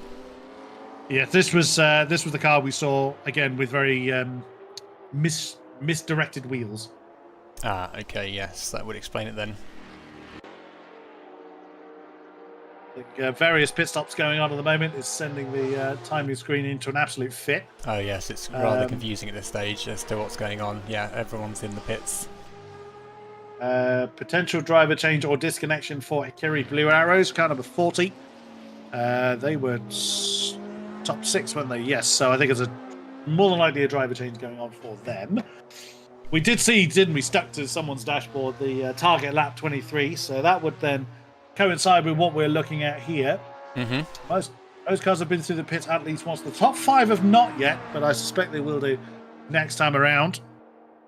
So interestingly, the Syndicate Eclair team are up to P4 in the P2000 class. They are indeed. Who currently has the 188 car? That will be as Red. Red has it. He'll be handing over to Herr Moll, the German representative, for the chevron. And now we have no chance of identifying any livery whatsoever. I know it's rather tricky at this point in time to see what's going on, especially with the dim headlights that some of these cars are rocking. Some are quite bright, and others look like the Jags. You just can't see anything in particular. Like candlelight. Yes. Well, the sister Syndicate car is now into a podium spot. Oh yes, it's up to P3, which is nice, but I think that's going to be a consequence of pit stops, isn't it? Somewhat, yes. That will be diminished. Still, David Nascari in command of that, so it's either Shane Power or Forrest McCormack that will be taking over the Syndicate number 496. It's going on to the onboard camera here from P17, the 1UP SimRacing car, number 4, as it's trying to keep pace with the number 8 Jag, but the Jag is starting to become a small dot on the horizon, as they seem to have a little bit of straight line grunt. But aside from that, everyone else is getting rather separated out at the moment. That'll happen with pit stops going on, as I've just seen the Gwendal car coming out of the pit lane. So down into 13th place for them for now. Still plenty of cars ahead of them. Still to pit. A couple more cars going through the motions. Then I'm seeing the Intercontinental Racing number 6. The Treble I Racing 31 is still showing as disconnected, so they may well have parked it for the day. The 313 and the 31 cars. No, sorry. The timing board's going absolutely mad. The 313 car is showing us in the pits. That's the THRacing racing team, the Alola. That I suspect is going through a driver change as well. So that hands the lead for the time being. Or would have done if the Stern car wasn't in the pit. So still watching here with the number 4 Ford as it's trying to keep up with the number 8 Jag. Nice to have a little group of cars with headlights combined to brighten things up a little bit.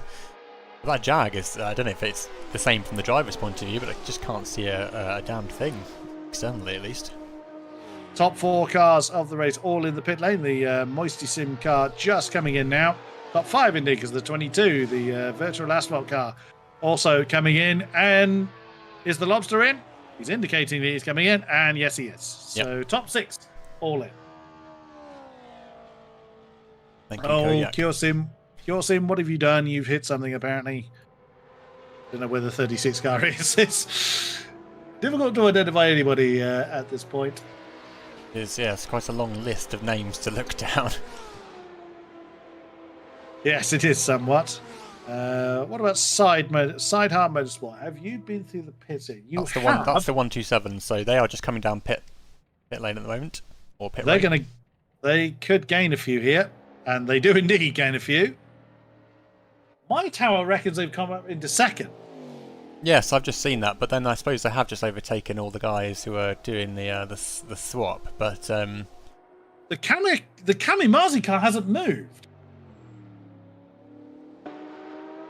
That's still in the pits. That's now falling down the field. yes, well, that can't be right. 127 seconds behind. But No, that's agitated because it's in the pit lane. It's now just lost another spot. So that's been in quite a while.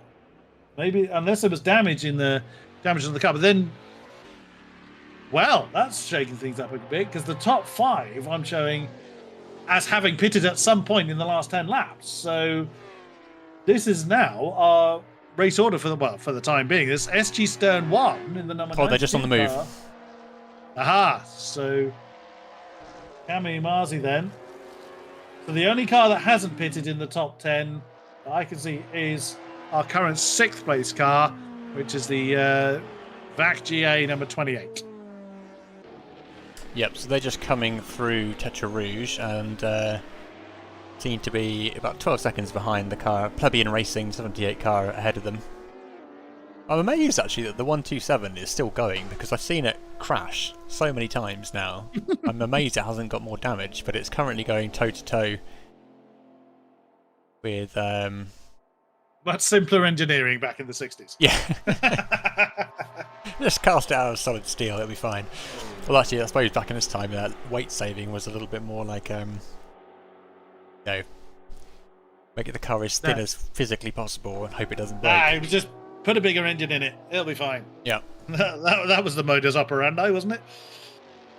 Oh, a little bit of contact between Syndicate Bottling on the braking zone down to Mulsanne Corner with overdrive, but looks it, but managed to get through without too much of a clunk. So that is Syndicate then. From what I can see, on pace, up into 3rd. Yes.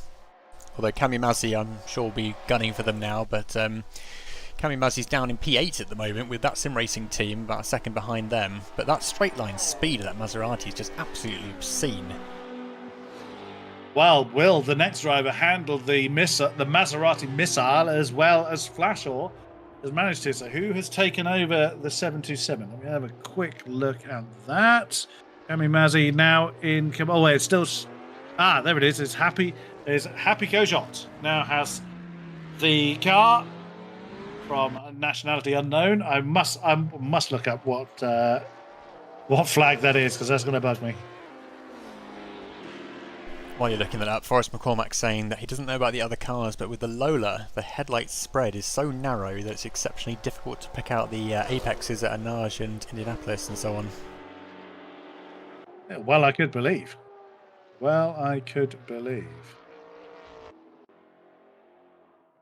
Looks like Syndicate Bottling and Overdrive Racing are still in close proximity here. They're just coming up on the number 10 Lola by the looks of it. But looks like Syndicate Bottling are starting to open a little bit more of a gap there. I've identified the flag. I believe Happy Kojot is Monegasque. He is from Monaco. I wonder if he's driving from a boat out in the harbour. Yeah, very, very fancy, wouldn't it?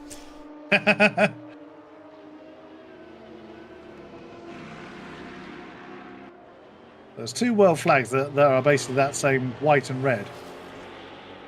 No, that's not Monegasque. That's the wrong one. Poland. See, one is white and red, the other is red and white. No, he's Polish. I beg your pardon. He could still be racing from a boat, I suppose, but there's a few less ports in Poland. So just on board now with the P4 Overdrive Racing as they try and go wheel to wheel with the other Maserati, but they seem to have a straight line advantage over that number 10 car, and I don't know if that's because of a different setup or if it's just that the Maserati is stretching its legs. Oh, it's still there. It's side by side. As these guys are working their way down the straight here. That's number 10, isn't it? So let's just go and grab them. Yeah, here we go. So we can see a little bit more now because the number 10 is lit up from behind by the P4 team, Overdrive Racing. Definitely a slight difference in performance characteristics between this number 10 Maserati and the 727 that we've seen absolutely blasting down the straights. Still quicker, but doesn't seem to be as quick. Cars, we still haven't seen the return of car 6 or car 31, which is the Treble I car, the 31, and the Intercontinental Racing number 6. Unfortunately, 299. We've seen a long pit warning, so that usually means they're on the way out of the pits. One of our P2 cars. Yep. 299 being the fake Martini Racing Porsche. Overdrive Racing having another stab at getting past the number 10 Maserati, but seems to be making it about a car's width in front, but we'll see if that holds true into Indianapolis. Bit of traffic now, actually. Syndicate Bottling is a little bit further ahead than Overdrive Racing, but they are still fighting through the field and trying to work their way up to the podium again. Has Syndicate Bottling switched over already? As what? Has Syndicate Bottling, have they done their pit stop driver swap yet?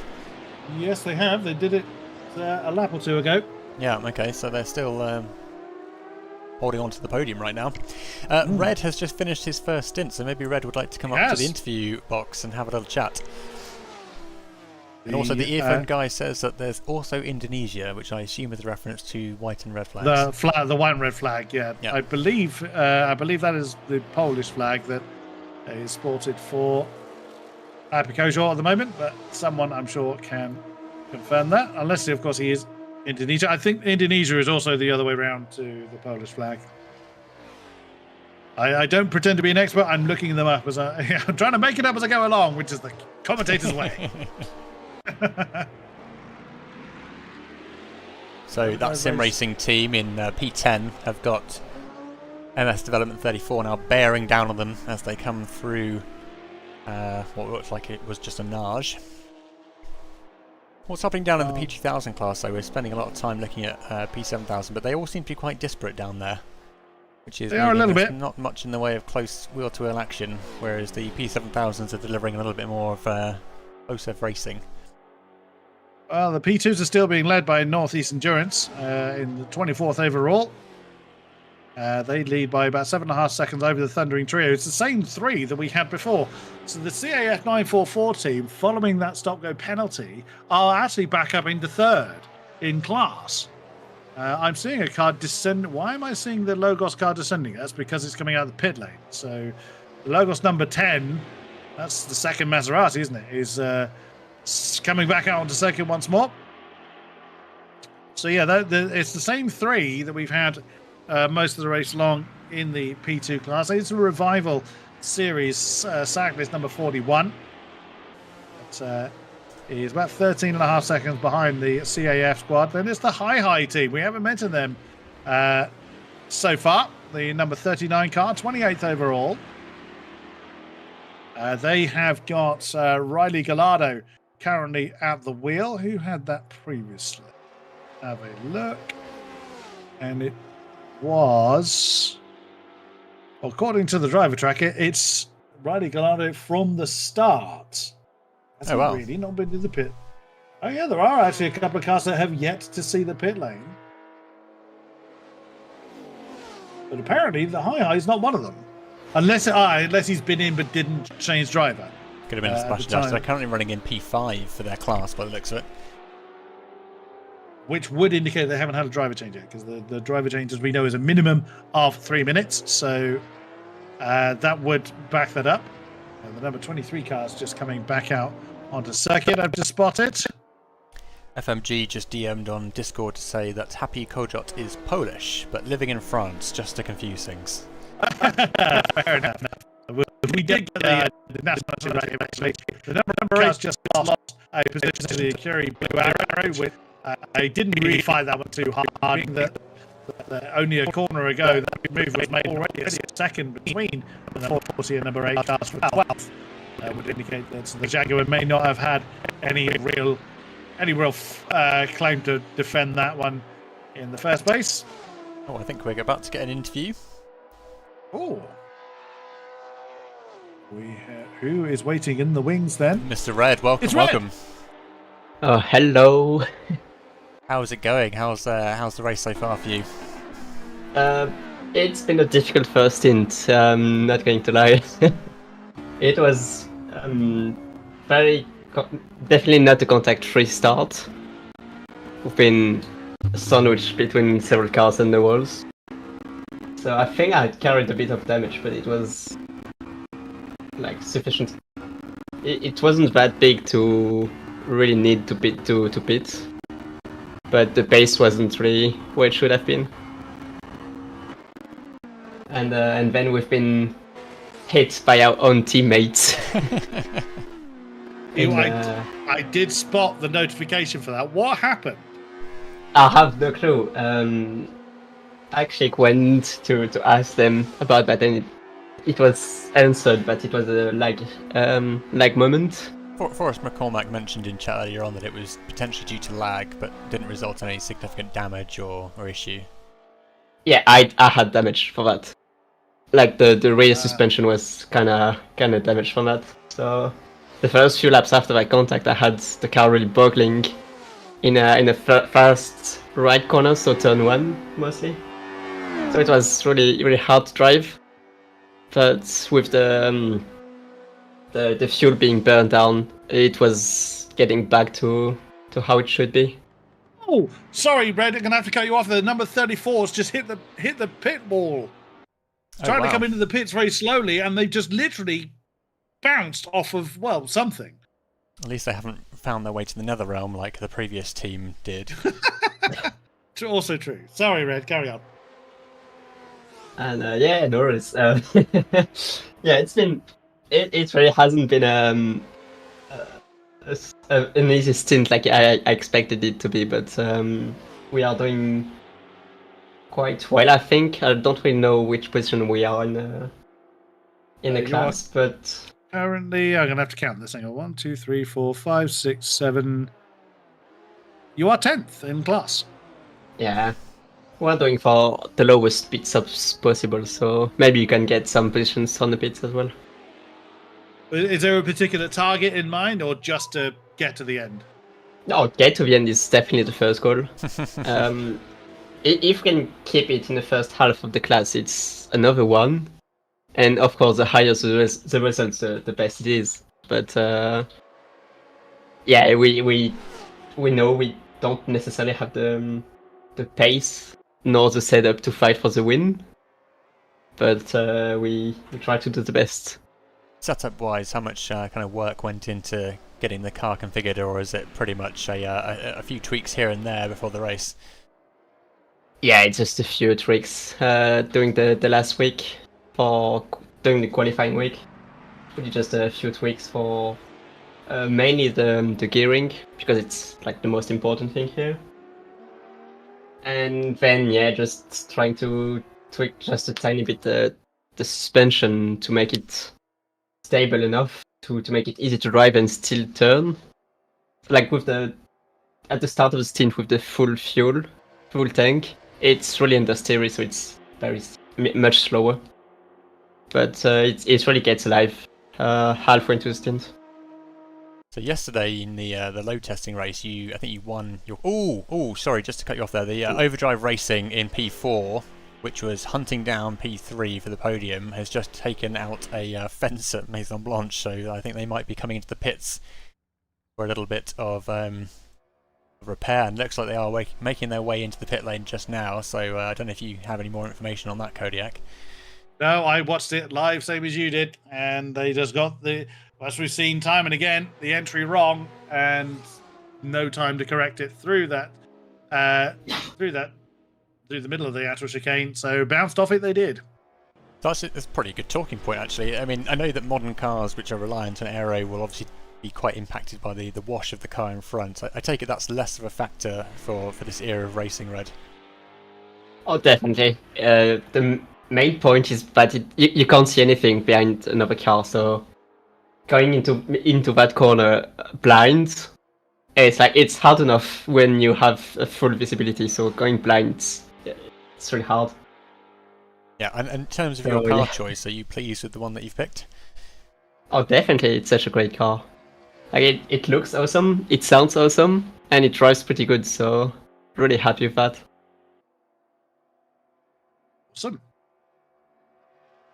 Well, thank you very much, Red. We've just heard in chat that on the team, I think the number 95, French Roulette, is unable to continue, sadly. So I think they'll be dropping out.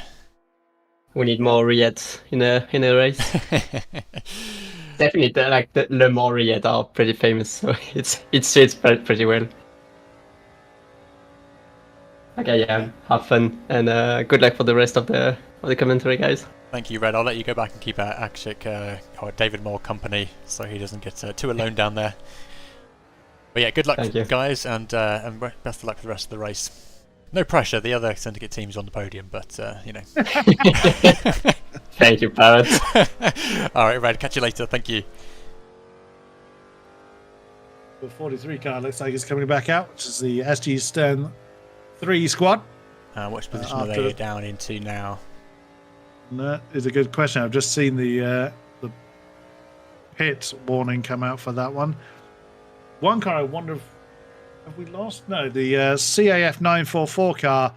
That's just turned its lights back on again, so it looks like that's coming back out for another go. The overdrive number 59 is actually showing as disconnected at the moment, but whether they choose to return or whether they're combining a long pit stop with driver change, considering the very dramatic moment we've just seen from them. Yeah.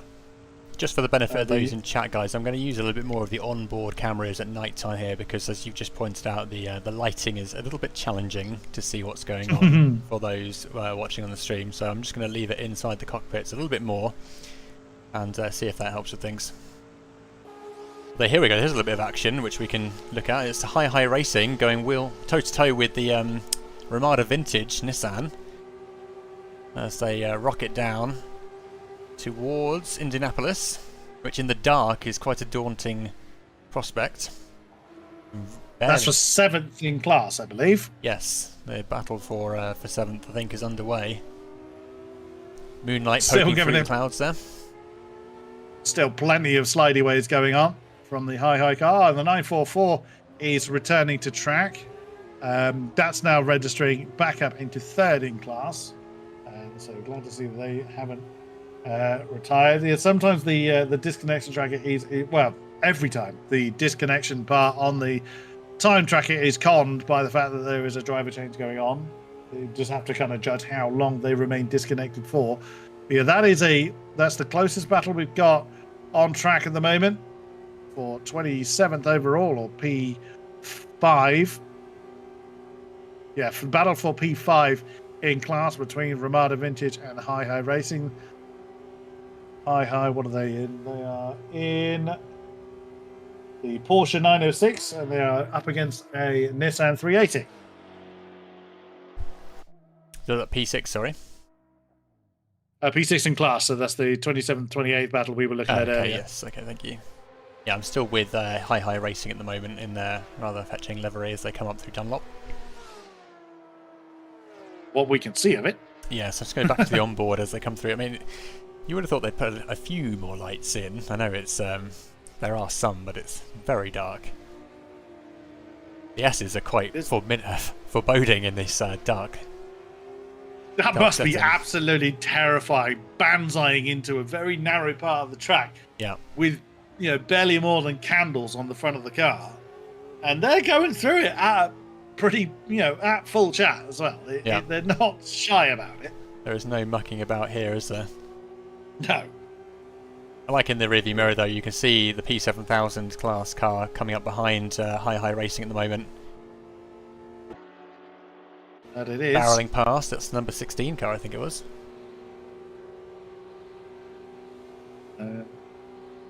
16? Might be 16. Well, that would make it... Well, if it was the 16 car, that would make it the THRacing number 1 Lola. Which is... It was indeed well spotted. That's the 6th place car that's come past them. Get in there. I know at the start of the show I had no idea who was driving what, but now I am just, that's a 16, It's pitch black and I can spot it from a mile away now. Well done. But yes, there's another reason why the slower cars need to be predictable. Because when you've got the closing speed that these cars have, which, okay, in modern day cars is actually even greater than that, but even still, when you've got cars, these cars cannot change their trajectory very quickly. No, the steering at those speeds is more of a suggestion, isn't it, than an input? Yeah. And if you did steer at 300 kilometers an hour, the front tires would just look at you like you're having a laugh, sir, and you'd end up just spinning anyway. So, it further exemplifies why the slower cars have got to be predictable. They have to be well behaved for the fast cars closing in on them that fast. Yeah, I think it's certainly an issue that we've had in racing previously, even if it's just in the same class racing, that when you get into the blue flags position, it's a really difficult thing to articulate exactly what you're supposed to do. It's a very situational thing, but basically being predictable, taking the first opportunity to get clear is generally the advice given, but very much dependent on the combinations of personalities, let's say, between the drivers involved in those situations as to how that plays out. Very, very true. And one other listener that I've just been informed has tuned in is my mother. So I'm going to do the traditional thing. Hi, Mum. Hello, Kodiak's mother. We were informed that your son's birthday was today, but that was all a lie. No, that was indeed a lie. My birthday's not till April. Although someone in chat did recommend that, like our late Queen, you could have decided just have 2 birthdays. You have such stature in the sim racing community that it would be allowed, I think. Well, there's the sim racing, the Syndicate Eclair car just behind Pittman's car. I fear you oversell me somewhat, sir. I'm just repeating what I've been told in chat. Oh, the Walmart Penske car, number 29, has had an incident, apparently. Well, it's in the pits anyway, so if it had an incident, it's either returned itself to the pits in a hurry, or it was on the way to the pit lane, so didn't see what happened there. Yeah, unfortunately, by the time I get to identify where the car is that has had an incident and find them on track, often another car that's had a problem is a 313 car that has just teleported itself back to the pit lane. That's the FHSR-ACT. There's no quick way of saying that. I know, it doesn't roll off the tongue quite, does it? No.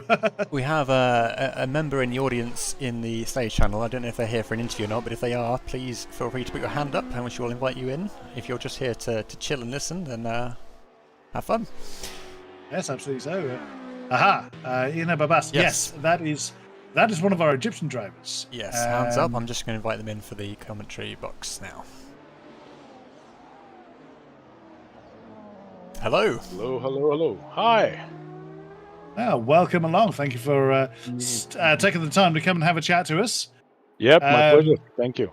How's the race going for you? You're, just to make sure I got this right, you're driving the World Sim Races number 25 Porsche, are you not? Yes, correct. The 25, and this is the 906E, the Porsche. Yes, correct. Excellent stuff. So how's the race going for you guys so far?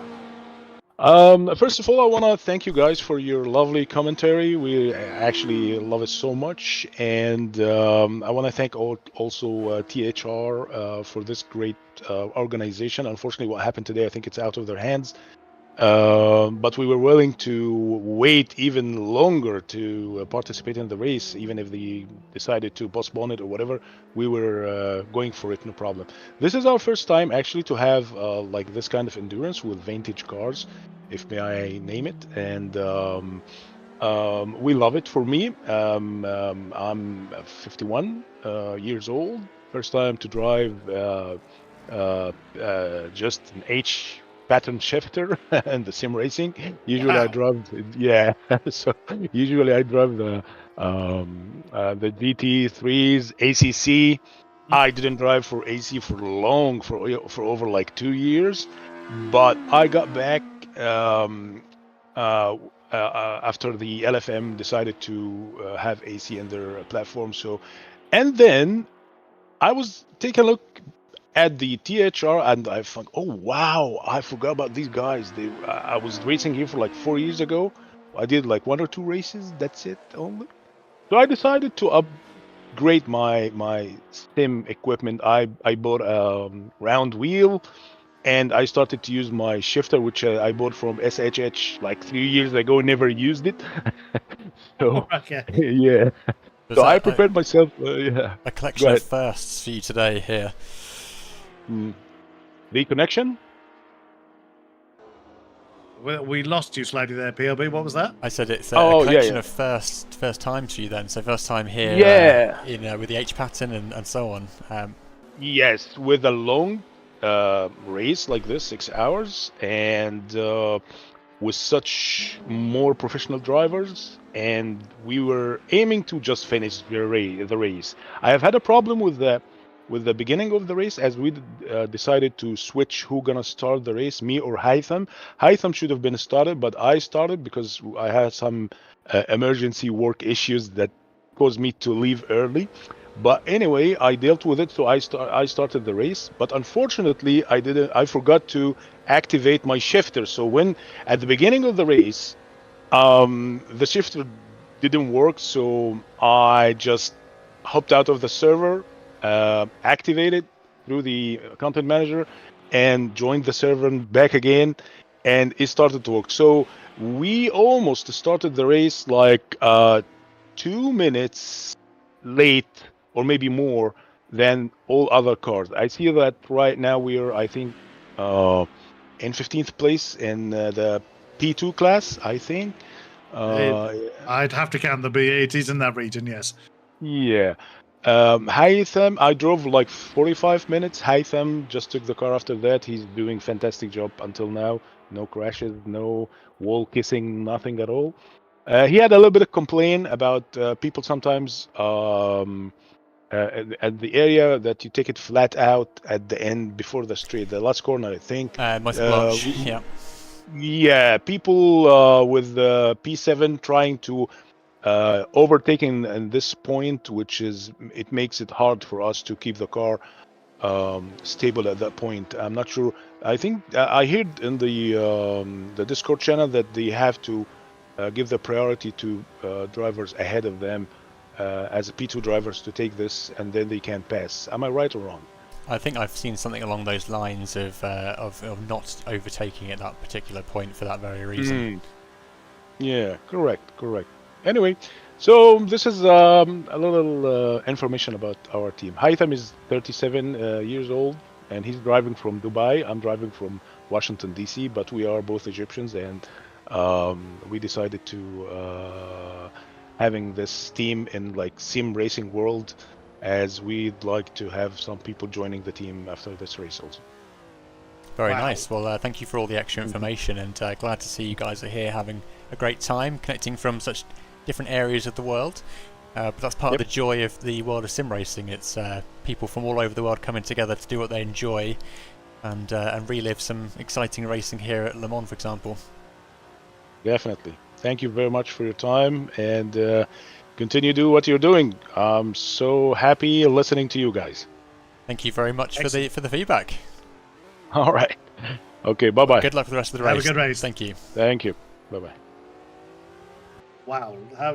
Both of them from Egyptian and connected from Dubai and Washington. That must make, such distinct time zones must make coordination very, very tricky indeed. Oh yes, indeed. But it's lovely to see people going through such great lengths to make these things happen. I know that back in Syndicate we've run some leagues where we have a regular joiner from Australia, which, considering we're a EU-based time zone, it must be a very early start for them, or extremely late night. But yeah, very, very dedicated and better attendance than some of our more local drivers. Oh, the Syndicate P2 car, position 30, has just lost that spot to the SG Stern 242 car. So David Moll in a bit of an argument there for what will be 7th, I think. Yep, they're SG Stern 42, and they're right behind them as they get onto the straight here. The slipstream just starting to kick in a little bit here. Is it David Moll driving? Yes, it is, because you just wait to red. So David just starting to ease up on the rear end of SG Stern. Actually coming off the throttle a little bit there, actually, rather than going for the overtake just yet. I think he's waiting for the move towards the end of the straight rather than giving it now. strategic thinking there. So he's not wanting to just open himself up into immediate counterattack. He's thinking about the big picture there. So nicely done. I'd have just absolutely barreled through for the move. But then probably by this point, I would probably be over the wall, let alone in it. Indeed. Cracking shot down the main straight here with all the headlights lighting up as they approach, but it's probably a little bit hard to see on the stream. But SG Stern is now in the second spot, looking to make the overtake in retaliation. So yeah, they were backing off the throttle as well. They were thinking about, again, not wanting to open themselves up to counter-attack. So, David late on the brakes there. They're both Chevron cars as well. Yeah, so should be pretty similar performance there, but David comes out on top. But he does. Is he going to be able to break away? We know from our experiences with Akashik just how quick he can be. I have lost many battles in a virtual sense with Akashik. Have you driven endurance racing before, Pirate? Yes, I did the aforementioned Bathurst race in Group A with Degrini when Rosamund was the one who did the 4-hour solo in the Skyline R32, if I remember correctly. Ouch. That is incredible. Bathurst is it's a monster. There's no other word for it. Oh, it's exhausting at the best of times. Battle for 14th. Curie Orange and Cursim Vector. Oh yes, so Cursim Vector making hopefully their comeback after. Well, yeah, we saw them over the barrier, didn't we? We did, and they're still going, which is impressive. Oh, that's close.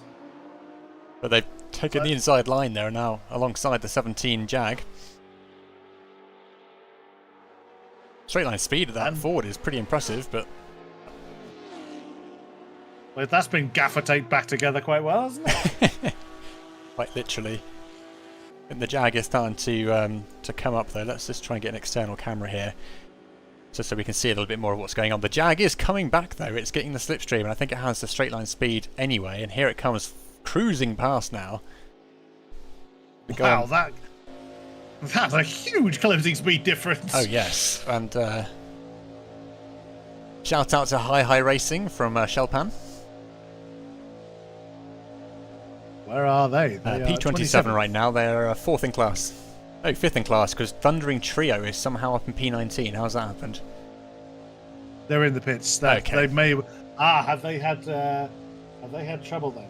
Because if you recover back to the reason why, for those that may not be aware, the reason why a car that's been recovered back to the pits suddenly appears ahead of where it should is because Assetto Corsa catapults them forward to the pit stop. So the game suddenly thinks, oh, they've travelled like 1 billion kilometers an hour up to the pits, up to the pit straight. But by the time everyone has gone past them, that's why you will then see that aforementioned car plummet down through the order.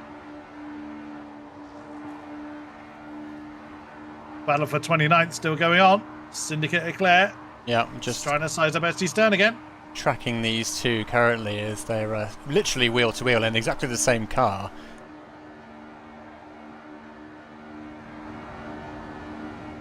Lovely growl they make as they come past.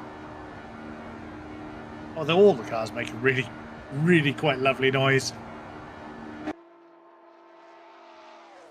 As it's coming through the kink now, side by side, it's going to be a braking game back into Mulsanne Corner at the end of the straight. Go back on board with Stern, who is... they've got headlights behind them actually, so I think these guys have got someone right up behind them, and it's a different class. And neither one's yielding. No, a little bit of a knock there. But it's a Lola coming up from behind. They're going to have to let those guys get past. There's World Sim Racing that we just heard from. It was the Gwendow car, the 7th place 26 car. Ah, okay, right. So So Kami Mazzi in the Maserati is still running in P6. I would have thought they'd be closing in much more quickly by now, but they haven't managed to close the gap just yet. No, indeed.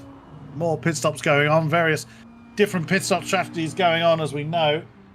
Of course, those that have had issues will have their pit stop strategies pretty much binned at this point. Kami Mazzi, I was just watching them. They've lagged. So, whoa, they had a bit of a moment coming through the first turn there. Yeah, Syndicate Eclair and Hi Racing having a little bit of a, or SG Stern having a bit of a touch in Anage. Sorry, Kodiak, go ahead. No, that's exactly what I was going to point out. Okay, right. Yeah, they got a little bit too close for comfort. That's the thing. Even though it's not a major impact, it still reports on my timing screen as a crash. So it's like, oh no, is this Syndicate car in trouble? But no, it's not. The pit stop for the 27 car, the Lake House Motorsport 27 entry. See, they've appeared in the pits. The yellow and blue Nissan. I'm going to stay with Syndicate Eclair here, not because of any other reason other than they are the only two cars within a second of each other on the track right now, so providing the entertainment. Oh, sorry, we've got an interviewee in the channel. Aha! Hello! What have we got? Nuno Rocha from the SimRacing team. Hello Just trying to give a quick update on my first stint, how it went, how it didn't went. So I didn't Had a catch great the team start. that you're from there. That SimRacing team, sorry. Ah, that SimRacing team. Right, okay, thank you. Yeah. Had a great start in the first lap from P20 to like P11 if I'm not mistaken. Unfortunately, a couple of laps later, I had a major skill issue going into a tree after THR. But at least you're honest. I mean, you could have solved that as anything. But yeah, fair play to you for that.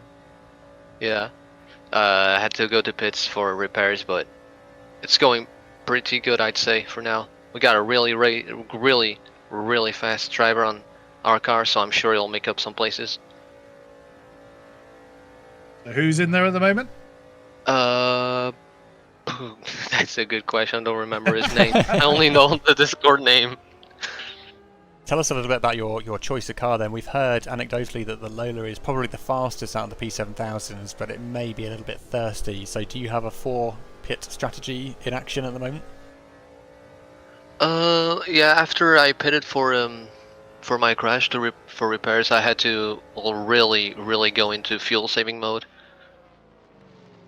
It drinks about like 560 liters per lap.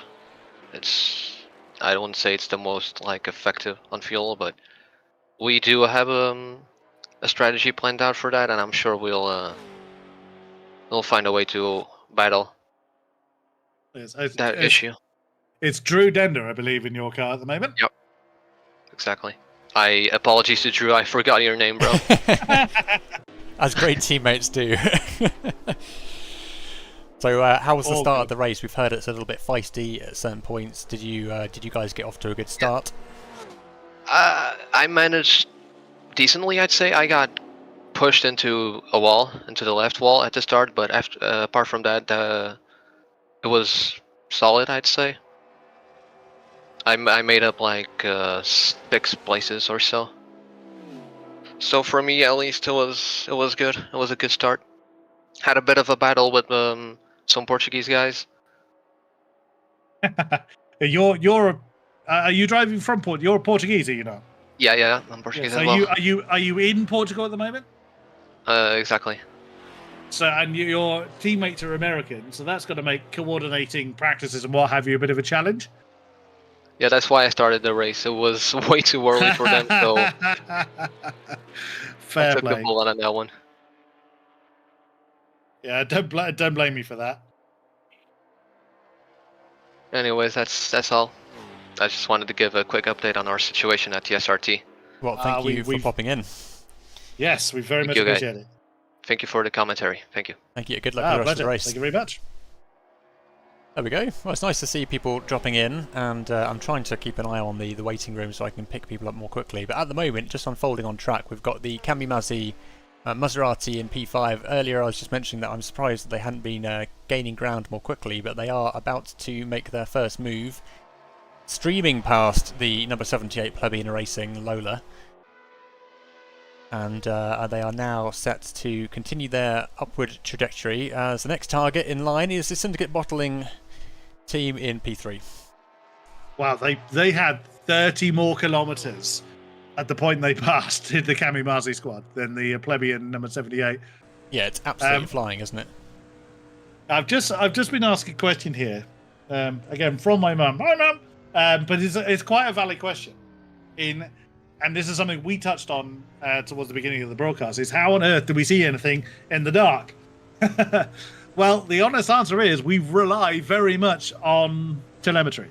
We rely very much on the overlay telling us who we're looking at, and the tower on your right-hand side on who we are going to look to next. But I can say I have commentated a 24-hour event. I have commentated in the dark, and at least when I did it, I could see lit areas. It is a real challenge, though, to identify the cars in the dark. Although when I did it, it was for a club I was familiar with cars I was familiar with. In this instance, this is the first time me and Pirate have seen these cars, so we rely completely on the information that we are given from the game as opposed to what we can see. Although we get little glimpses of liveries, so we can hopefully identify things from that. That's the long answer to that. Yeah, I think things get a little bit easier as you get towards the more modern end of racing. Although, of course, that's not something that THR would be doing, because they're very much with the vintage variety. But you have like lit numbers on the side of the cars and so on, and that makes things easier to see who you're actually looking at. But yes, here it's a little bit more challenging, and at the moment I'm just going to try and lean towards using the internal cameras more than anything else, just so to see a bit more about what's going on. We do have someone in the waiting room. If you put your hand up, I'll let you in for the interview. If you are just here for listening, then keep your hand down, and you may remain seated, as it were. enjoy the audience room. You're more than welcome to. But like Pirate says, if you wish to come and have a chat to us, just join the Discord, join the Interviews English channel, raise your hand. We will then gladly have you with us. It's entirely your choice. Jag just overtaking the number 10 position, the Sweaty Lobster. Oh, trouble! The Fake Martini 299 layaways in the circuit. That is not where you want to be stopped. No, indeed. Well, the only reason I knew that one is it's the Martini livery. So I knew that one in the dark. But yeah, and he kind of came to rest before the apex. That was a very strange place to kind of come to a stop sideways. Yeah, not exactly where you want to be at all. So I think the person who's waiting in the waiting room hasn't put their hand up yet, so I'm just assuming they're there to listen. But I should let them chill there for a little bit longer. So it's 1 in the morning in game time, so we have a few more hours of darkness to go. 2 hours or 2 hours real time have been completed. So we have 3 3/4 to go, as the number 8 Jaguar is still chasing the Sweaty Lobster, but has some time to close in before getting there. Number 41 car has just completed another stop.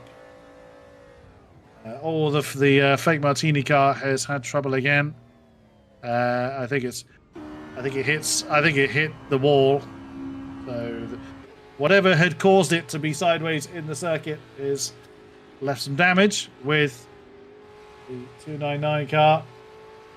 We might have another attendee for an interview. Yes, we've got another interviewee. Let's bring them in. Excellent.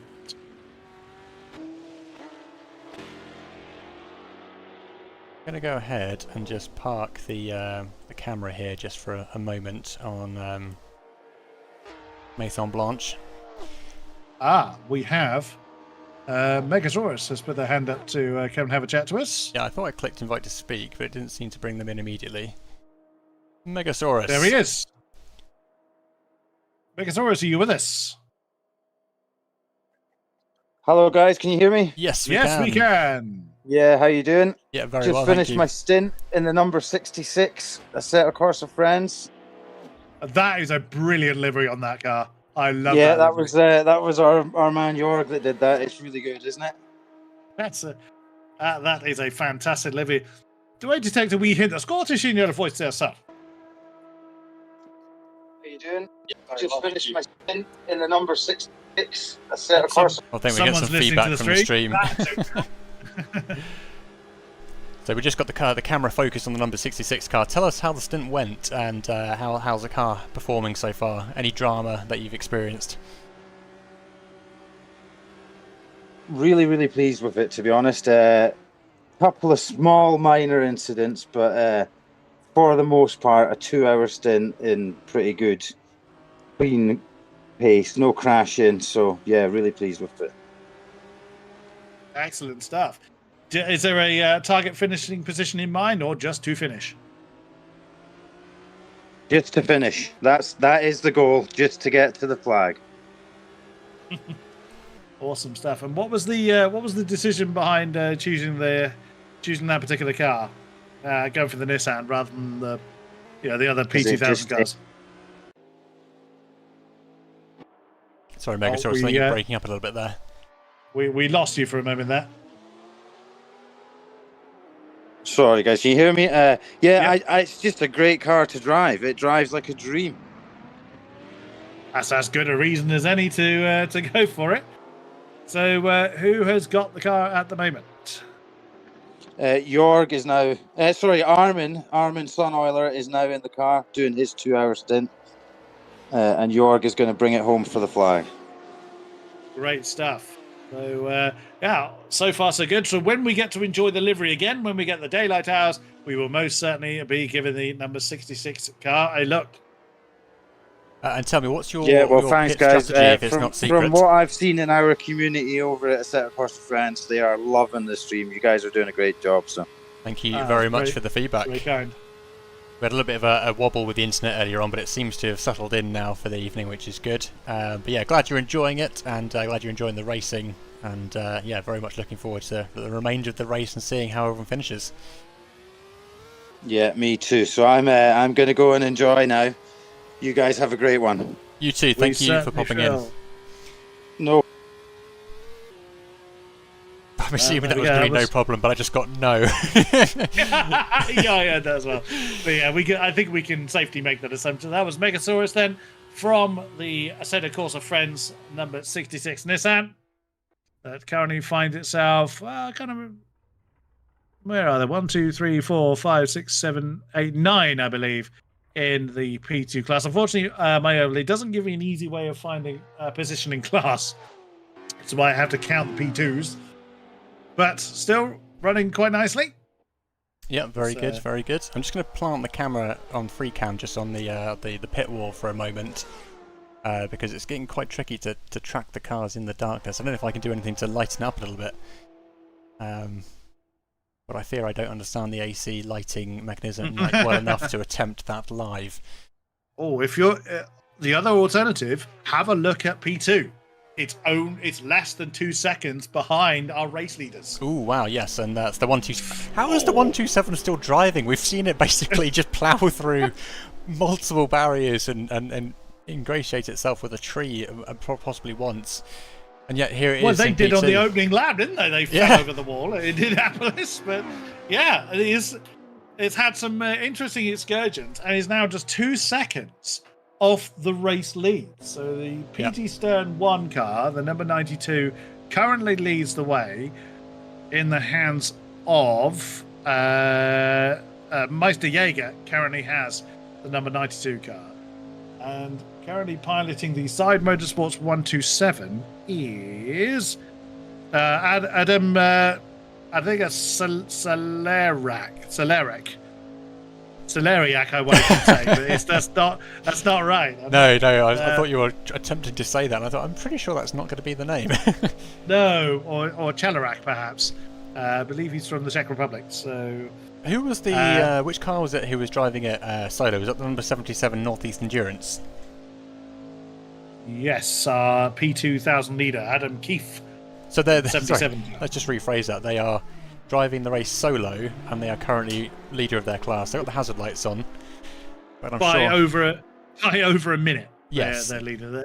By 80 seconds currently. I see Costo in the audience in the stage channel. If you want an interview, there you go. Hands just gone up. Let's bring them in.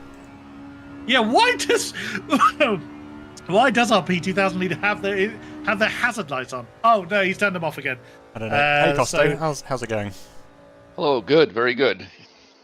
Please remind us, who are you driving for? Which team? Which number? Yeah, number 20 car, Kulich and Costo from VAC, from Vintage Appreciation Community. Ah, okay. Ah. So yes. Oh, that's a gorgeous looking the black Nissan. Yes, Not that we can see it in the and- dark, of course, with the blue accenting. Yeah, and that's Kulich's work. He's one of our master skin makers in our community. Very nice. Very nice. How's the race going for you so far then? Good. We avoided all the major crashes so far. Now I jinxed it, of course. And we're doing. We've got about a minute in front, minute back. Gaps are stable, so we're just trying to stay in a quiet zone here and avoid all the P7s passing us into the S's, sort of thing. Tell us, how's it feel? I've just seen the Cami Mousy Maserati just fly past your car right now. How is it with just the headlights? How much warning do you get before you know a car's coming up? Are you having to keep one eye on the map at all times, or? No, well, we've got. You can look at real time, but we also have our channel, VAC channel, on which we're doing engineer. So right now I'm Kulich's engineer, and vice versa when I'm in the car, and we all do that with our teammates. So we keep each other up to date on gaps and strategy also. And in fact, I don't know which one I prefer. I don't know if I prefer being the race engineer or the driver. They're both so much fun. Before you carry on with that, PLB, I've got some bad news. Oh, what's that? The Syndicate Eclair 188's just come into the pits on fire. On fire? Yes, wheels akimbo. There was indications of flame coming out of the back of the 188. Herr Moll has not been kind to the car. David, I'm very disappointed. But because he's just come into the pit, I bet you he's had the same trouble that we've seen time and again. I bet you he's gone wrong in the chicane and detonated the car. Yes, okay. He's still trying to move the car on my screen with the wheels akimbo. Yes, he is. What is he doing? Okay, meanwhile, I'm just going to cut to commercial there, because let's just get that. Okay, but all right, I'll get back to my engineer role. Sorry, Costa, we lost you there, but sorry, we didn't give you a full chance amazing for a conversation there, but that's okay. Any other questions? Amazing event. No, amazing event. I just want to congratulate THR and everything they're doing on behalf of VAC, and I'll get back to the pit wall. Thank you, Costa, for popping in. And feel free to come back at any time, hopefully without an explosion in the middle of the interview. But yes, thank you very much, and good luck with the rest of the race. Problem. All right, thanks. Thank you. So drama unfolding at the front as Sideheart's Motors now closing in to less than a second from the race leader, which is the number 92 SG Stern 1. Which is the car directly ahead of them, by the way. Exactly, and Sideheart Motors is now starting to close this gap in. Going to go on board with 127 just so we can see it a little bit more. There's some interesting lighting effects happening in the sky right now. No, okay. Amazingly, the aforementioned burning Syndicate 188 car is back on track with its wheels pointing the right way. Fantastic, well done, David. But on my screen, his headlights aren't on. I don't know if you can confirm that, but on my screen, David does not have his headlights on. I'm just watching the 127 navigate through one of the P2000s as they come through up to Arnage. It's the number 3 that he's just got past, but trying to stay in contention with 92 car ahead, but he's just lost at the rear end in Arnage, which is easily done, actually. Yeah, it is very easily done. Yeah, I just saw that. Just cut to that overtake as it happened. That's actually the Belga racing car that I believe they were close to retiring in the early part of the race. Now find themselves still towards the back end of the P2 class, but still going, which is in itself a victory. Yeah, it just goes to show actually that just perseverance can pay dividends in a race this long. Number 34 car just coming through Tête Rouge there, just very almost losing the car, but managing to catch it. But they are 0.6 of a second behind Virtual Asphalt in the number 22. And I think the straight line speed is going in the favour of the 34. Although it's holding steady at half a second gap right now. I'm keeping an eye on our former P2 class leader. Finds himself about a minute and a half behind Hi. Ramada Vintage Racing currently has the P2 category lead, but pit stops are going to be very difficult to track now because pretty much no one's on a set pit stop strategy. The pits are almost constantly in use by somebody. Yeah, this is the difficulty for us at this stage of the race is tracking what's going on. But Virtual Asphalt and the number 34 car are basically toe-to-toe in the Mulsanne kink, but they almost went off into the gravel there. That would have been a little bit of a... There's the straight line, man. Look at the straight line speed of the 322 kilometers an hour at the point that he passed. I know, and then you have to spot a small sign somewhere that tells you it's time to slam on the anchors before you fly off the end of the straight. And you just hope that the bin lid brakes just do as they're told. Yeah. Oh, but ninth. Right, I'm just going to very quickly go and grab some food because I'm absolutely ravenous. Yes, I was about to suggest actually that you take your break first. Thank you very much, PLB, for doing the camera work. So you go sort food out. I will need you back to point cameras in the right direction, but I will do the shouty bit whilst you... Would you like me to leave the camera on a particular car, or shall I leave it on free cam at the pit lane where we can see the cars coming in and out of the pits? Have a look at... Actually, keep it on our what's lead happened battle. to number 22? They've just had engine failure, by the looks of it, in Indianapolis. Oh dear. 22, where are they? Yeah, they just returned to pits. Oh dear. Yeah, the Walmart Penske team. So, yeah, they've been kind of in and out of the server a few times. So, yeah, they could be that they've had enough. I was going to say, point the camera to our lead battle, our top two at the moment. Yep. I will talk through the rest of the times. The other alternative would be this 17th, 18th battle, which is Virtual Asphalt and Logos 10. I would pick one, but if you go sort some food out for yourself... for the time being. Right, we've just got an interviewee actually just jumped in, so let's quickly say hello to them. Yes. Hello. Hello. Greetings. Hello. Which car are you sporting, sir? I was the driver who was just in the 29 Walmart Penske. Oh no, what happened? A multitude of things. So originally we had a plan to, go for 3 stops in total, everyone being a driver swap, so we can just empty a full fuel tank every time.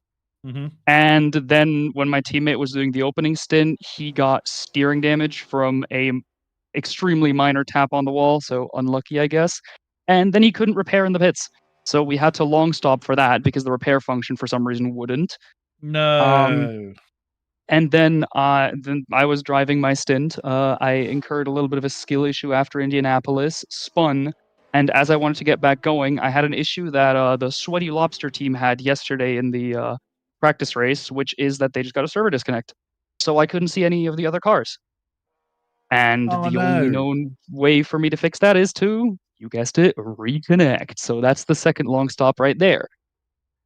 And to top it all off, this last time I pulled into the pits, I had a faster P7000 car approaching from behind in front of Maison Blanc, and they seemed like they were going to force the overtake. So I was about to pull left a little bit to let him through. And then I got steering damage on the straight without them touching me. It's been a bit of a mixed night. Yeah, it's been a bit of a rough night, I think it's fair to say. Yeah, it hasn't been the best. Yeah, so we've made the decision to just kind of call it right there because as fun as the event is, and as fun as the preparation stage has been, it just really doesn't want us to do anything right now. It's almost comical.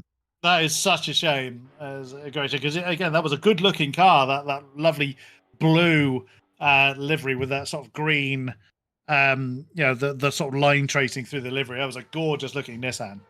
Well, thank you. I'm the one who made it. It was actually my good. first foray into making a skin at all. But what Penske I can understand, but Walmart, you might have to explain that one. Okay, so the idea behind the name originally, when we were trying to find names, we were trying to think of something mildly entertaining. We weren't trying to take it too seriously. Quite right, and yeah. then we I think I was the one who came up with Walmart Penske. I might have been me, might have been my teammate. But the idea was essentially that, you know, we're not as serious of a racing team. We don't take ourselves too seriously, so we're Penske but ordered from Walmart. So Gotcha. the cheap knockoff version, and my teammate said, all right, we'll do that, but only if you make a livery that looks like it's drawn in paint. So that was our on the test servers, we did a interim livery that straight up looked like they made it in paint. And then eventually we decided, all right, you know what, this does kind of look a little bit too bad for official broadcast. Other teams have actually really nice liveries. Let's at least try with the livery. And yeah, that's where we got the number 6 Penske homage livery from. Now I get Walmart Penske. Now I understand that. Now I get it. If you want a nerdy fun fact for the broadcast, the original livery has the like actual engine block layout at the back with the rings. We did the same thing for the engine that we have, and we tried to get it accurate to the actual piston size, which just ended up fitting quite nicely. Brilliant. That is attention to detail. Love it. Well, it's a shame you've had to retire the car, but I mean, yeah, there comes a point where you can only fight the machinery so long. It's to put it in somewhat direct words, shit happens. Yeah. Sometimes things just do not want to go your way. But yes. A great shame. But hey, well, thank you very much for coming and have a chat with us. It is appreciated. Nonetheless, we hope you enjoy the stream for the remaining 3.5 hours. Oh, the stream's been amazing. You guys absolutely killed it on the 1.5 hour waiting time. Job. That was interesting, but no, thank you for that. It's much appreciated.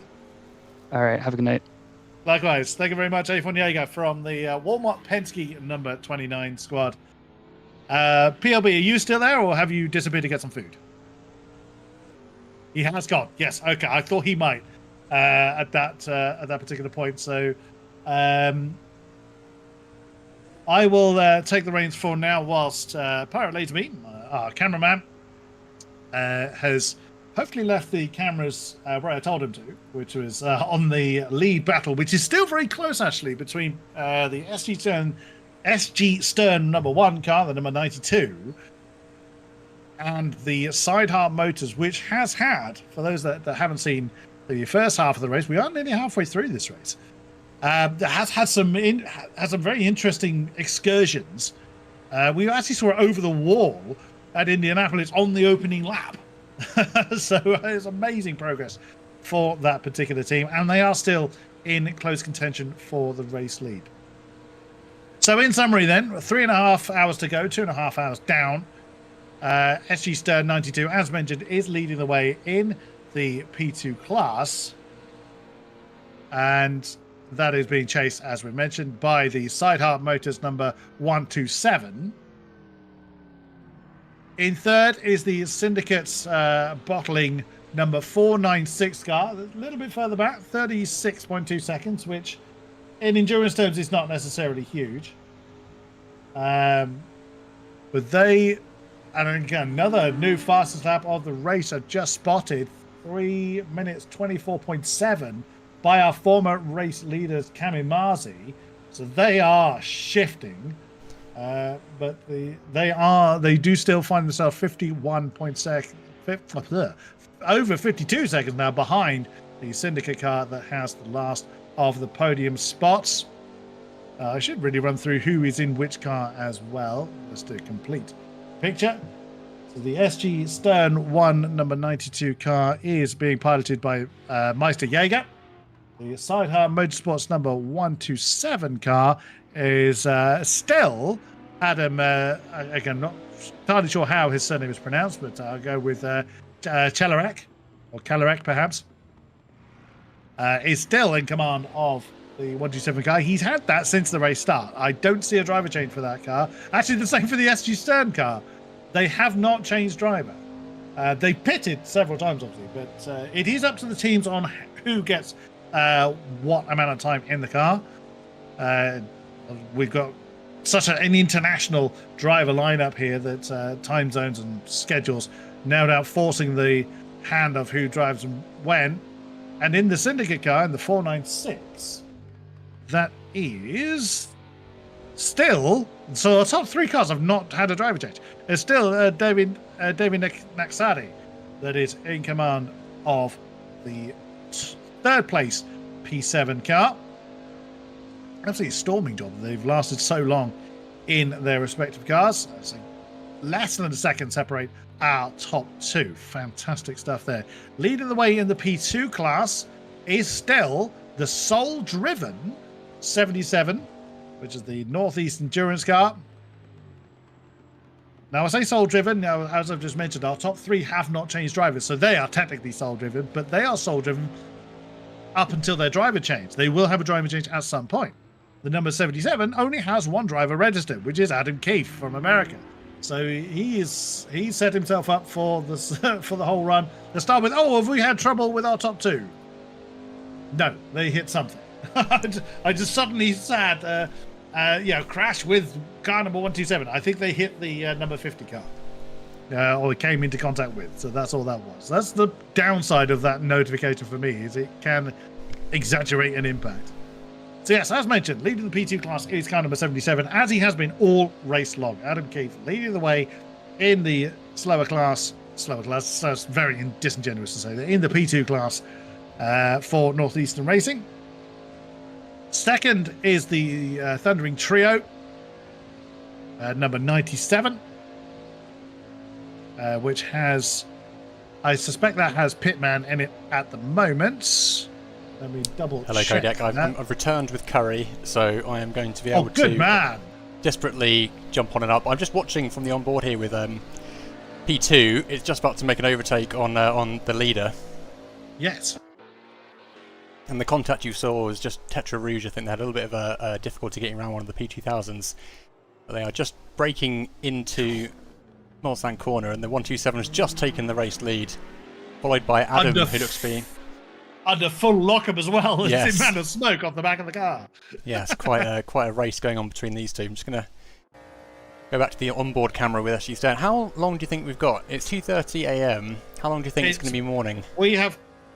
How long until the daylight? Yeah, is it? What time of year is this? Is this summer? Well, if it is, we'll be seeing daylight just as the checkered flag falls. Yes. Okay. One thing I didn't make a note of is because I haven't got on my overlay what time of day it is, but I don't know what time of day we started it. I know we have 3.5 hours to go, but I don't know what the time progression is, whether it's 1 to 1.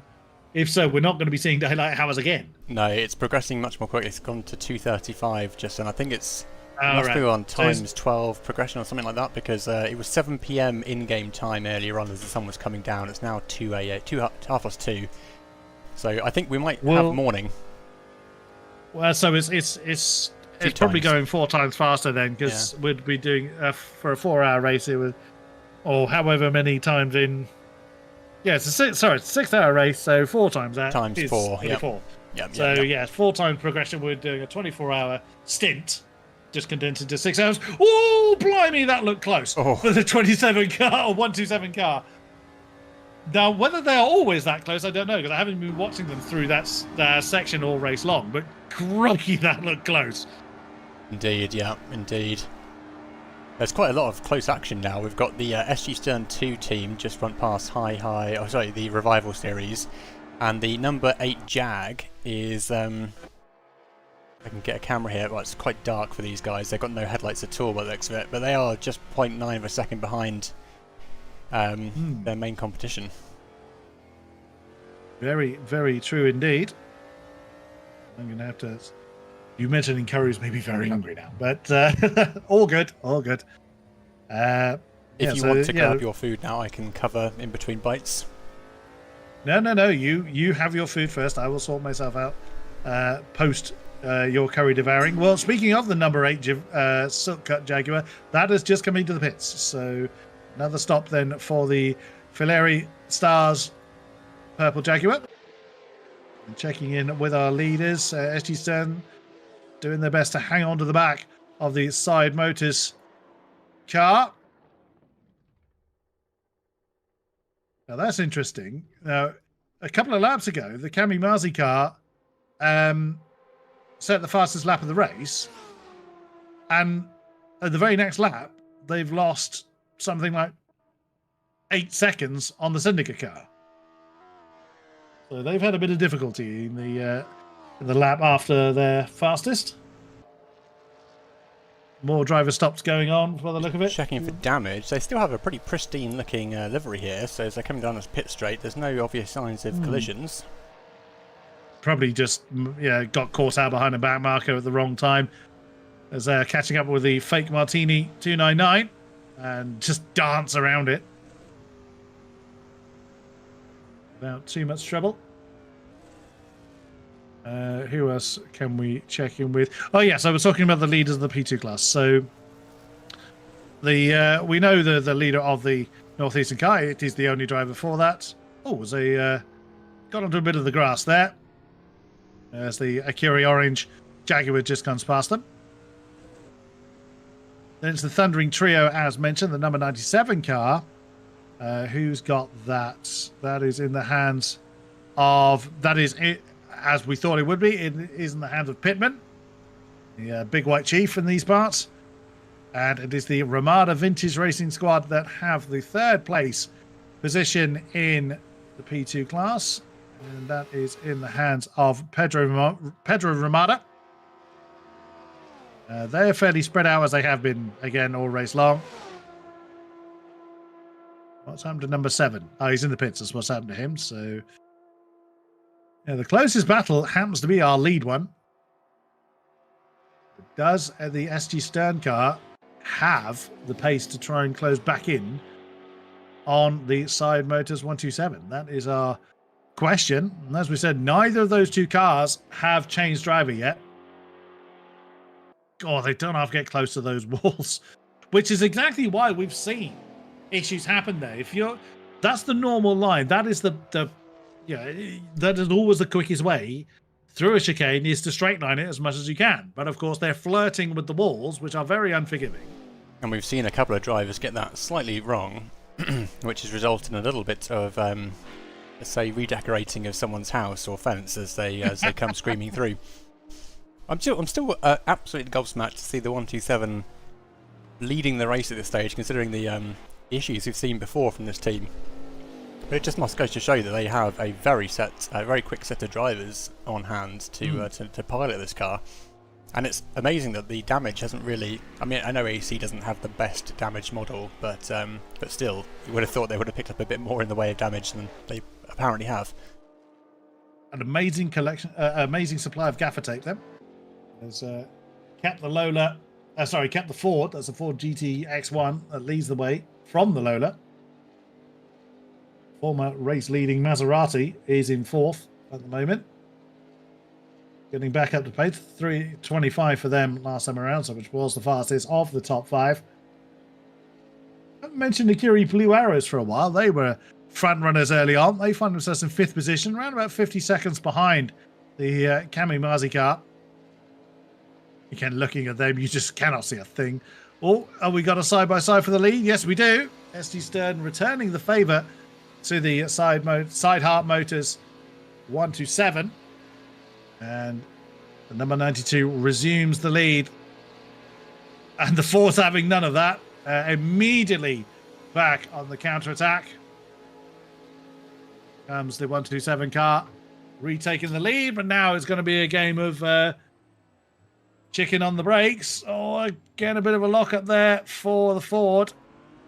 Just as they're catching on to the back of the 66 car. Yeah, that's our friends from Egypt, if I remember correctly, isn't it?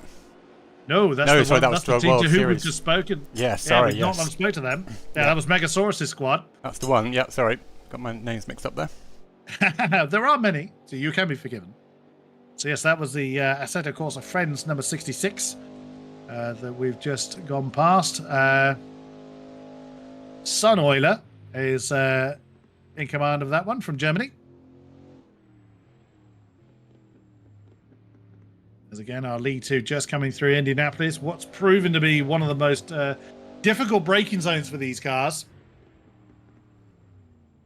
I just mentioned Ramada Vintage. Actually, they've just come into the pit lane for another driver stop. I think trying to turn and brake at the same time is quite a tall order for these tyres, isn't it? Yes. Might be why Indianapolis is proving so tricky. Yeah, race cars don't like that at the best of times because they don't have any kind of aerodynamics to slow them down. Or to help them turn, I should say. They again come through very, very challenging. Actually, riding on board with him doesn't quite look as scary. Which one, the 127? Yeah, well, I ride on board with the 92, but of course they're in the same part of the track. Yeah, but riding on board with them doesn't look as terrifying as from the off-board shot. You say that, but the 127 just came through, and it was basically got through the first part of the chicane and was just sliding off towards the wall. I was watching the steering inputs, and it wasn't like panic. It was just like a little gentle nudge here, a little gentle nudge there, and it was like, if you timed it any later at all, it would have been straight into that wall. But it's so calm under the pressure, it seems. And sliding it through the S's as well. Which was the optimal way of driving these cars. Not that the tyre manufacturer would have agreed with that. So in the course of our race, we started with... how many did we start with? 50, or 47 cars, I think we started with. We have lost... Well, we have 41 cars still rotating. And we're 7 retirements, so we started with 48 cars in all. We lost at the beginning the SG Stern 4, number 91. Our first P2 retirement. The Subcontinental Racing 11 unfortunately had to be disqualified for lag reasons. I just watched the 127 overtake on the gravel down the straight. Overtaking 2 P2000s, I think. That's determination. Well, I certainly committed. By that point, you are committed to your line. So it is, hit and hope as far as getting through is concerned. We've lost the French Roulettes number 95. We saw them with very wonky wheels earlier on. And then the Treble I Racing number 31. We lost them after 20 laps, along with the Intercontinental Racing number 6. One of the few Ferraris in the field. And the FHSRAC RT car, the 313 Lola, we lost after 28 laps. And as we heard earlier on, the Walmart Penske number 29 decided to call it a day after various technical issues befell them. Everybody else still rotating around this very iconic and still very testing circuit. So the SG Stern car and side motors, they've worked their way past the number 10. That's the other Maserati, of which there are 2. Oh, wow, the number 10 kind of hit the brakes on the way into Indianapolis there. I mean, the SG Stern car was positioned in a place to get past it without too much interference, but the way he brakes caught me out. So no harm, no foul there. Gary Orange has just taken a drive-through penalty. Quite sure what the penalty was for. By the way, that has been served. There's not too much distance between P18 and 19 at the moment, which is the Aggressive Snails, number 12. So I think that's the first time we've mentioned them since we did our livery display at the beginning of the show. Yeah, that's one of the 4 GT40s. I apologise, Kodak, if you just heard me eat my entire curry, because I had the my mic muted to the stream, but I realised you did not. So I didn't actually hear anything. So thank God for that. Nothing I hate more than hearing people eat, so I hate putting other people through it as well. But good news! The sun is coming up. It's not quite there yet, but I'm seeing a little bit more brightness in the sky, especially as you come over Dunlop, and it won't be too much longer, I think, till the sun is upon us. Excellent. I think a 4 AM in-game time, which is 45 minutes from now, which is less than 15 minutes, 10 minutes or so for us.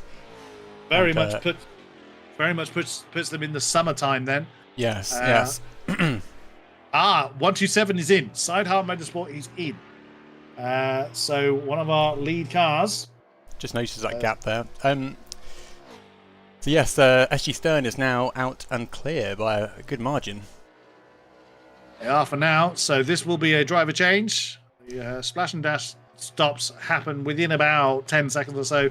If it's a driver change, it's we believe it's a mandatory 3-minute pit stop.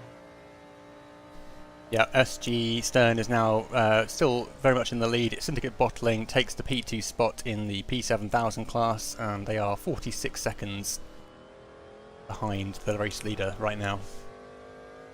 I just had a message saying... Sorry, go ahead. I just had a message come up saying SG Stern 42 disconnected. They very clearly aren't. They are very clearly still there. So the 127 car, who is that being handed over to? Well, that hasn't been handed over to anybody yet. It is still Adam, I'm assuming that's THRacing, who is the only one I've seen actually in that car all night. We've seen him in practice, in qualifying, and still in it. I know, it's amazing, really. Cammy Massey's just taken 3rd place, having overtaken Sideheart Motors in the pit lane. Oh no! Trouble, sorry, PirateLaserBeam. Syndicate Motorsport 188, position 34, facing the wrong way. Oh no, it's right on top of the... Oh, it's going into the ground. Yes, that's a rather awkward spot. Yes, David Moll was trying to get the thing to spin, but the rear tyres just would not accelerate quick enough. He's got to get facing the wrong way. Yeah, he's getting underway though. But yes, okay, well that's a bit of a setback. As number 16 Lola comes up behind. It's been a pretty rough night for David Moll. It has. I'm sure he'll be looking forward to handing back over to Red at this point. Adam THRacing is finally out of the car. Ruben Saunders now has hold of it. It would be great if we could have a chat with Adam, get his feelings on how one of the race leading cars has felt to him. It's looks like he's had a lot of fun with it, but again, flirting with the barriers at a certain point. Yep, has been quite interesting. Never mind. I thought we had a battle looming for 5th, but no, just both cars in the pit lane is all. Yeah, I thought the same. I was just looking at Sideheart Motors and the Curie Bliaros 1.2 seconds apart, but 127 has just gone back out, having been repaired, but looks it. Thank you. Ruben Saunders has taken over the car, so they had a driver change as well. Car number 8 for Filieri Stars, that's the Silk Cut Jaguar. Was getting close to the Kyosim Vector 36 for 16th position, but that now is starting to ebb away again from the Jaguar. But then we know the Jaguar is a monster in a straight line, whereas the number 36 car, I think it's one of our Lolas, a bit more competent in the turns. I'm just amazed by the way that the rear end of the cars steps out every time they're getting onto the straights, but they still manage to just keep it going in the right direction. And it's flat, yes, isn't it? Demonstrating flat out. Great car control there. Certainly bigger than the testicular fortitude than me. I wouldn't be able to do it. It's absolutely unreal. It looks like One Up Racing down in P19 in the number 4 car is starting to make some ground on Aggressive Snails in P18. What a great name. Personal best from the Sweaty Lobster. Oh, yes. 6th position. Although, sadly, for them, still slower than the car they're chasing. That must be really demoralising. You've just set your personal best time. Adam Ike, I've just seen you in YouTube chat there. Please feel free to come and say hello in the interview box if you would like. We're very keen to talk to you, see how things are going. Yes, very much so.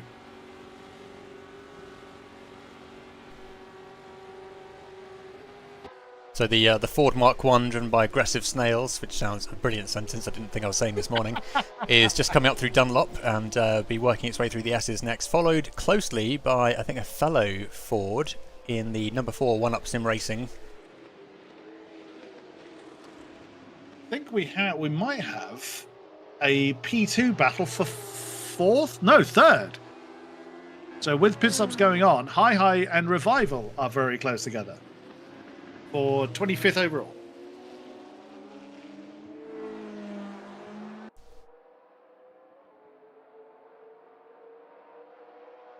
Hi Racing's in YouTube chat, so hello. And hello to you. Hi having a go. Oh no, Revival have just gotten past Hi for third in class. I think that's strategy and pit stop difference potentially between those two.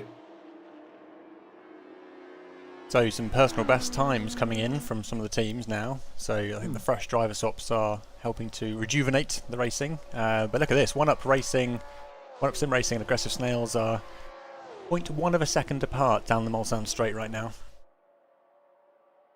Is one up going to have a go at the snail? Yeah, there they go. Have a go at the snail. Let's hope he's not aggressive. Well, the number 4 has gotten past. Yeah, nicely done. Nicely done indeed. The One Up SimRacing, that car handing over to George Lanfear from Richard Suckling. Starting to see a little bit more redness in the sky as the morning starts to break here at Le Mans.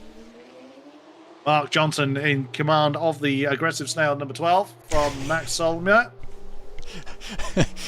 What a fantastic team name, I love that. Aggressive Snails, yeah. Yeah, let's hope they don't lose their shell, otherwise they'll be homeless. Don't start that again. Oh, they might feel a bit sluggish then. Oh, very good. Very good. I shall stop now.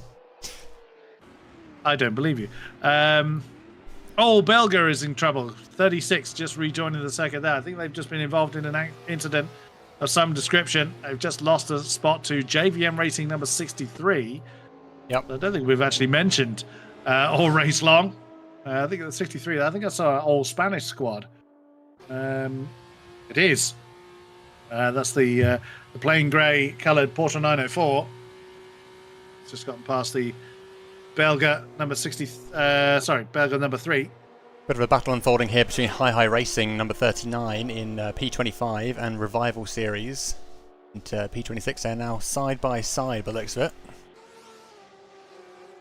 Well, they were, but the straight line speed of that Revival Series is clearly coming into play now as the Hi Racing team tucks into the slipstream, but I don't think they're going to be catching up particularly quickly. There is a slight advancement occurring, but it isn't massive.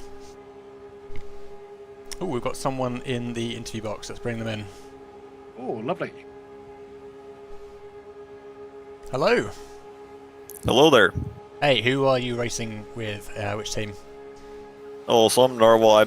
I couldn't unfortunately make the race today, but I've been doing engineering support and emotional support for Vintage AC. Ah, okay, very important, the latter of those two.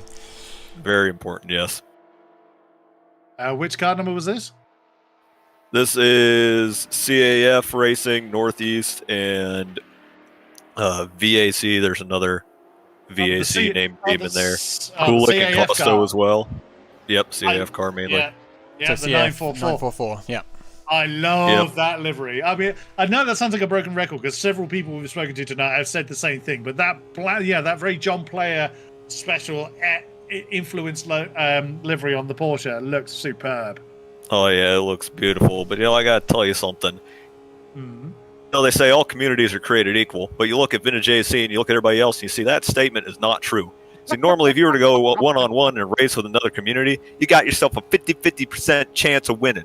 But we're genetic freaks, and we're not normal. So you got a 25% chance at best at beating us. Then you add THR to the mix, your chances of winning drastically go down. See, the 6 hours at Le Mans, you got yourself a 33 and a third chance of winning. But us, we got a 66 and two-thirds chance of winning. Because ASRL knows they can't beat us, so they didn't even show up to this event. So everybody else, you take your 33 and a third percent chance minus my 25% chance, and you got an 8 and a third chance of winning at Le Mans. But then you take our 75% chance winning if we was to go one-on-one, you add your 66 and two-thirds percent. We got 141 and two-thirds chance of winning any class at Le Mans. So you see, folks, the numbers don't lie, and they spell disaster for you at Le Mans. I hope you guys in chat will keep paying attention. There will be a quiz at the end. If you didn't become with a notepad and calculator prepared, you have failed already. I love it. Absolutely love it. Very Wow. nice. All right, well, I must continue my emotional support duties here. I'll be going. You carry on. Thank you for sharing some of your emotional support Thank you, duties with us. Pleasure to have you with us. Thank you very much. Thank you. I think we've got a next interviewee lined up as well. We do. Raise your hand, Pixel, if you wish to come and join us. There he goes. Yes, yes. Pixel, are you with us? Yes, I am indeed. How the devil are you? Which car are you supporting? Well, I'm yet to drive. I will be driving the Syndicate X Bottling Motorsport car. Aha. Yeah. So who's just popped in the car? That's your other driver who I don't know. Yeah, that's Shane, the other Irish boy. Yeah, we're doing pretty well so far. David had a mega stint, so fair play to him. 3 hours. Yeah, you're right up into third for a period of time. Superb effort. How's the strategy going? Are you on plan at the moment? Yeah, we're pretty happy with how it's going.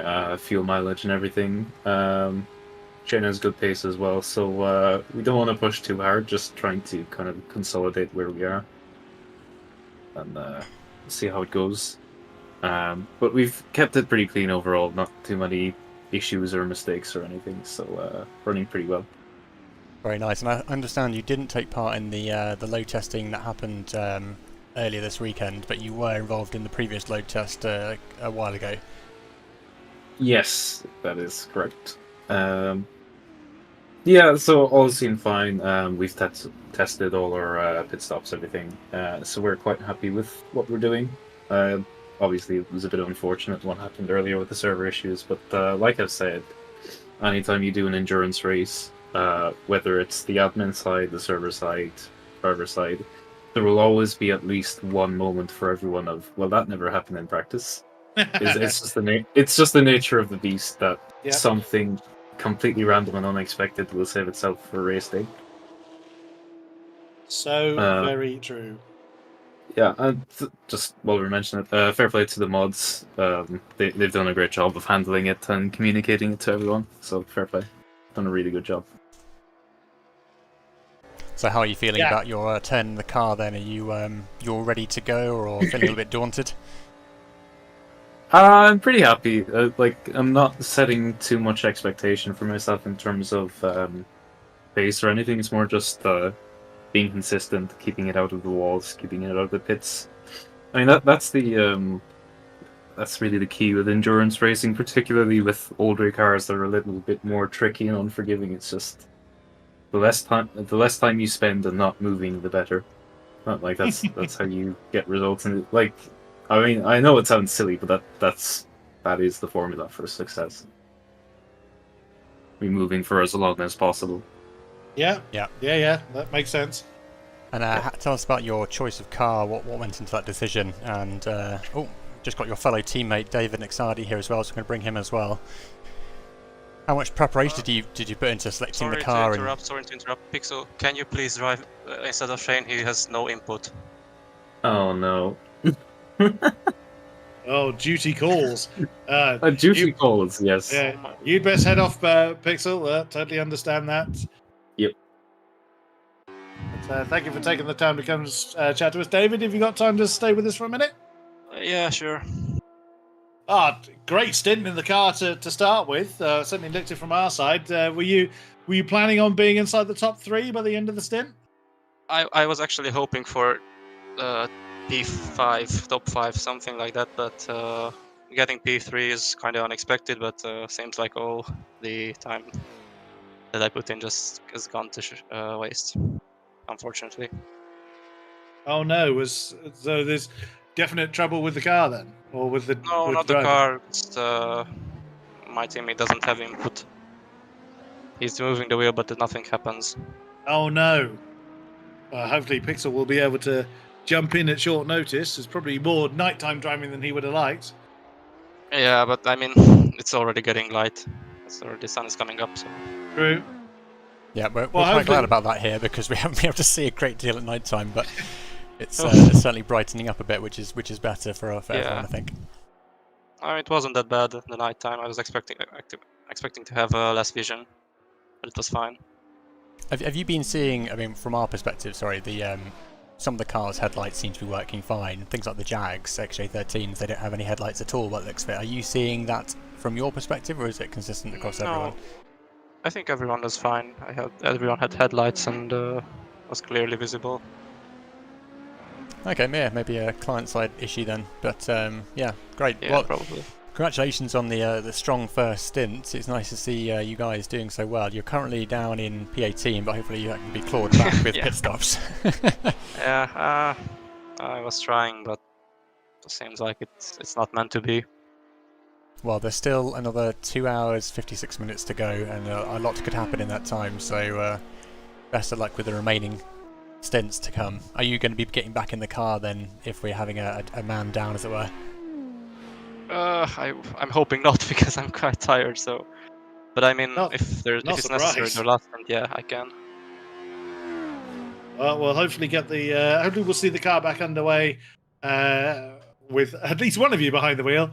But great effort nonetheless, leading up to this point. Thank you very much, David Nascati. Thank you. Thank you. Bye bye. I mean, that would be a shame if it ended up. It is moving. I see movement from the 496. Who is behind the wheel? 496. That is bottling, isn't it? So where has they gone? It is Shane. Shane. Yes. So he has had to leave the car and get back into it again. So it's actually showing us 2 driver changes. According to that, he's so the driver change lineup. I can see for that one is David Naxadi, as we knew. Yep. And then it's Shane Power. Oh, so he's rejoined the session a few times. His pixel showed up now on that list. No, it is still Shane Power showing actually in the car. He got the car working then. And they're not the only one to kind of retake the same car. Narinder for the FHSRAC team before that car retired. Oh no, that car's back on track again. That one was showing as a retirement. It is actually back out there. So Narinder's actually on his 3rd stint in the car, and also for the A-Stars number 8 Jaguar. That's still in the hands of Roman Pichon. So he's left the car and gone back into it as well. So they're not the only team out there to have had some difficulties.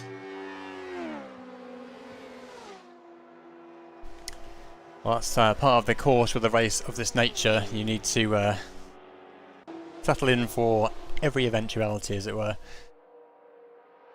Battle at P15 and 16 though, still going strong. Aggressive Snails are still less than a second behind One Up SimRacing. These guys have been at it now for quite a few laps as well.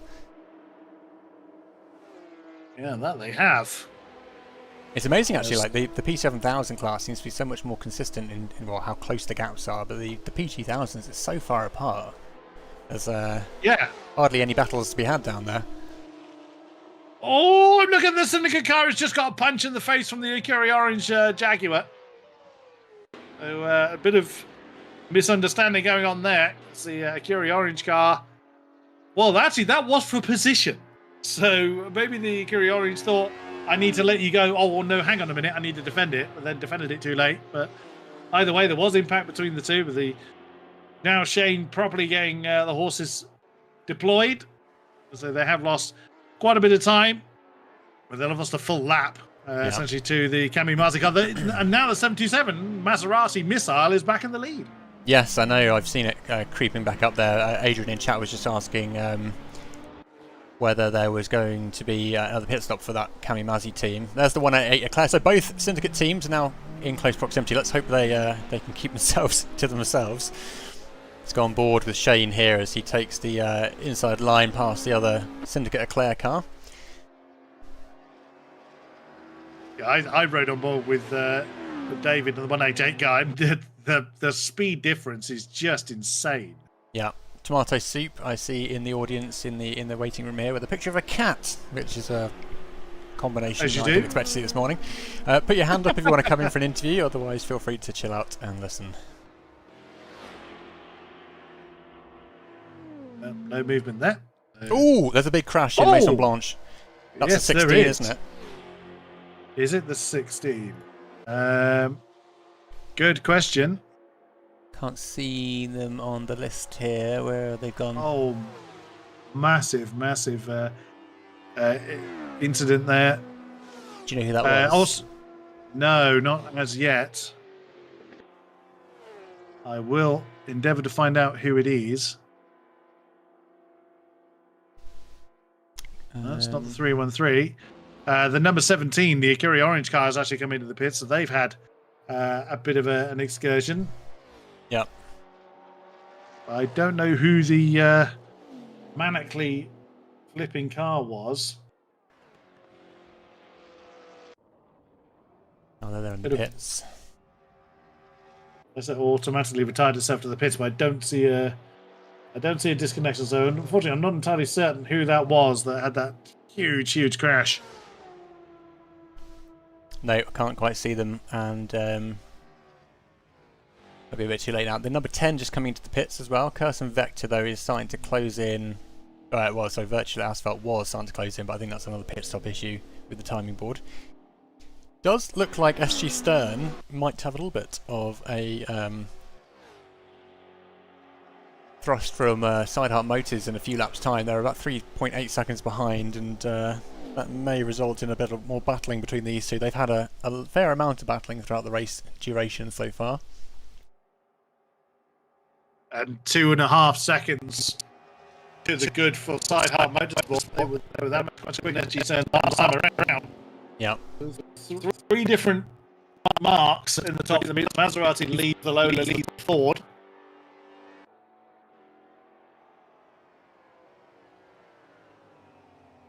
And our race leader is in. So that answered the question of whether the Kamikaze car was coming in again. Yep, so Kamikaze just pitted. Now they have to see whether the SG Stern car, which is just coming through up to Indianapolis, whether they can get past them by a good margin before they come out of the pit lane.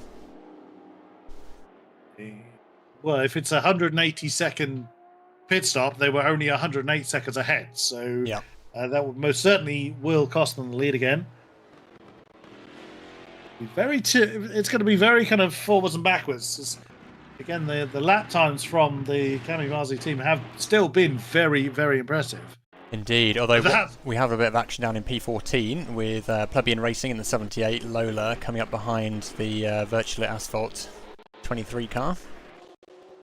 Ruben Saunders in that 127 Sideheart Motorsports Ford is absolutely honing it. He's sideways all over the place.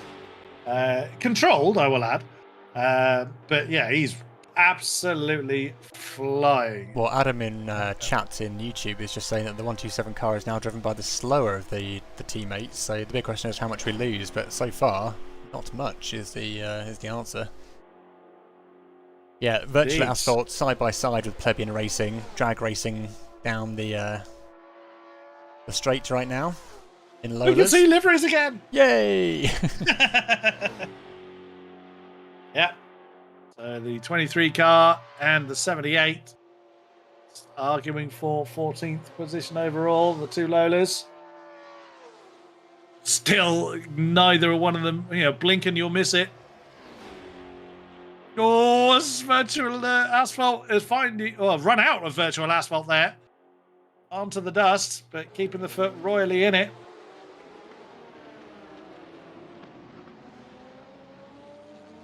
And do they win out? Just about. They have wrestled. And then clonk into the wall on the exit and lose all that momentum. Yeah. Still side by side though.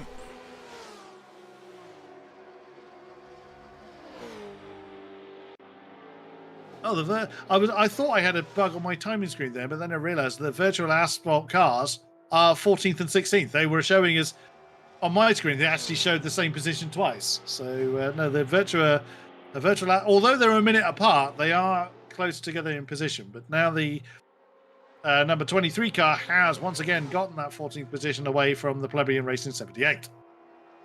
Yeah, so back with the number 92 SG Stern 1 car now, which is our current race leader. Their main competition though is Sideheart Motors, but they are full 4.6 seconds behind at this stage, so not much in the way of wheel-to-wheel happening right now.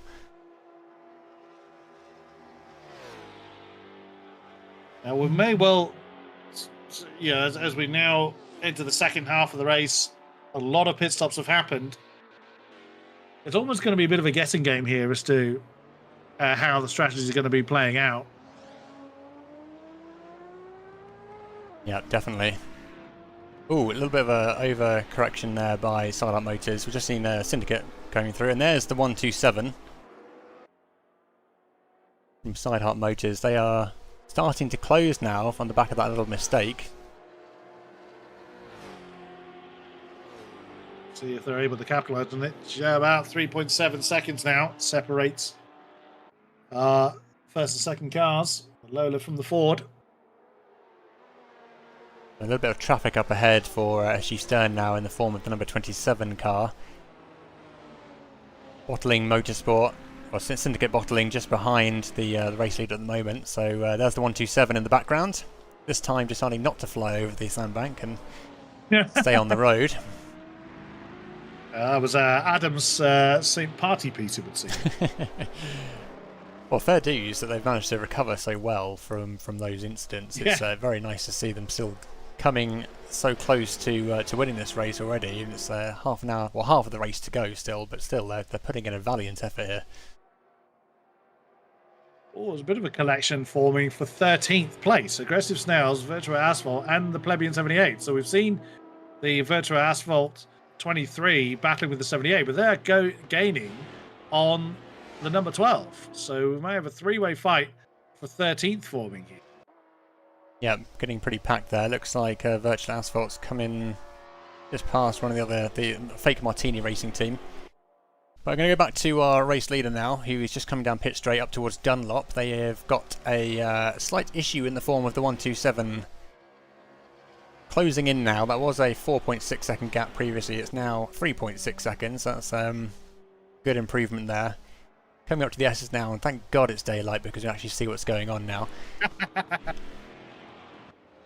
Yeah, I mean, there was only 0.3 of a second difference between the lap times of our lead two cars in Sideheart Motorsport's favour.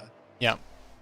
So they do have the potential, although that gap's opening now. So what's happened to them? They've had a slight bit of trouble, maybe a bit of traffic through the S's in the form of the 27, and now they've got onto the straight. Back in that original 4.6 second delta to the number 92. I think Sideheart was just a bit slower through that. I was watching the 127 car. It didn't seem like it made any or too many incidents there.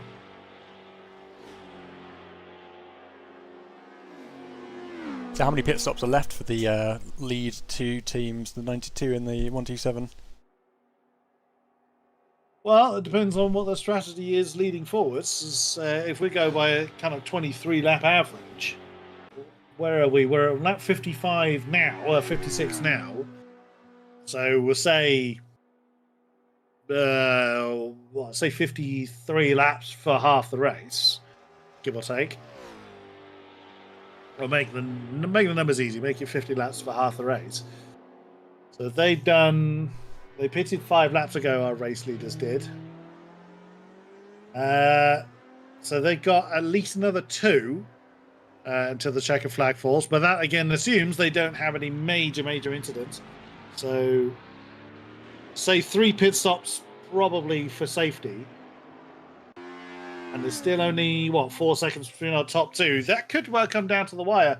In saying that, though, the Kami Mazi squad are on a really kind of very alternate strategy because their pit stops are very out sync with our top 2. So, it could just come down to either someone miscalculating the numbers and having to do a splash and dash, or just kind of trickling over the line with very little in the tank. So I'm not sure the amount of pit stops left is going to particularly matter with how far apart the pit stops are. Also, battle for third forming, Guangdao and MS Development.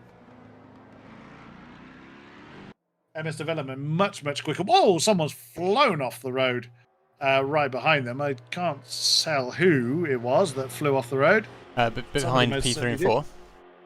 Yes. That's the 188 car has gone off the road. Who was that? 188. Oh, it's the Syndicate car. David Moll again having trouble. Oh no. Bad news for Syndicate Eclair. Adam in chat says, sadly for us, because we had a crash, we will have to pit near the end as well as the Lolas. So yeah, that might give a little bit of a revealing clue as to how the race might end for the battle for P1. Ooh, the 34 just getting very slidey through the corner there.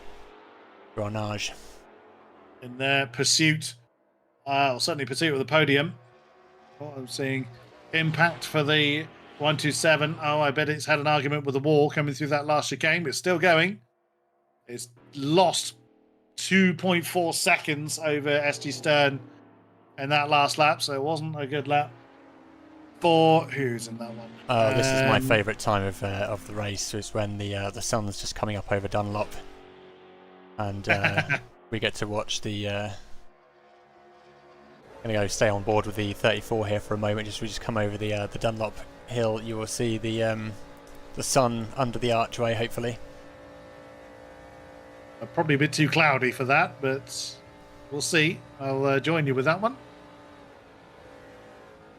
Light lift coming through turn 1. Yeah, there it is. The sun just under the arch, low in the sky. There we go. As we head down to the S's, beautiful. Oh, back. So I've just cut to an on-board from the 34 car. I've just caught a part of its livery that says, any car remaining in one piece for more than one race is too heavy. Where does it say that? It says it on the engine cover, behind the, or just underneath the STP logo. Oh, yes.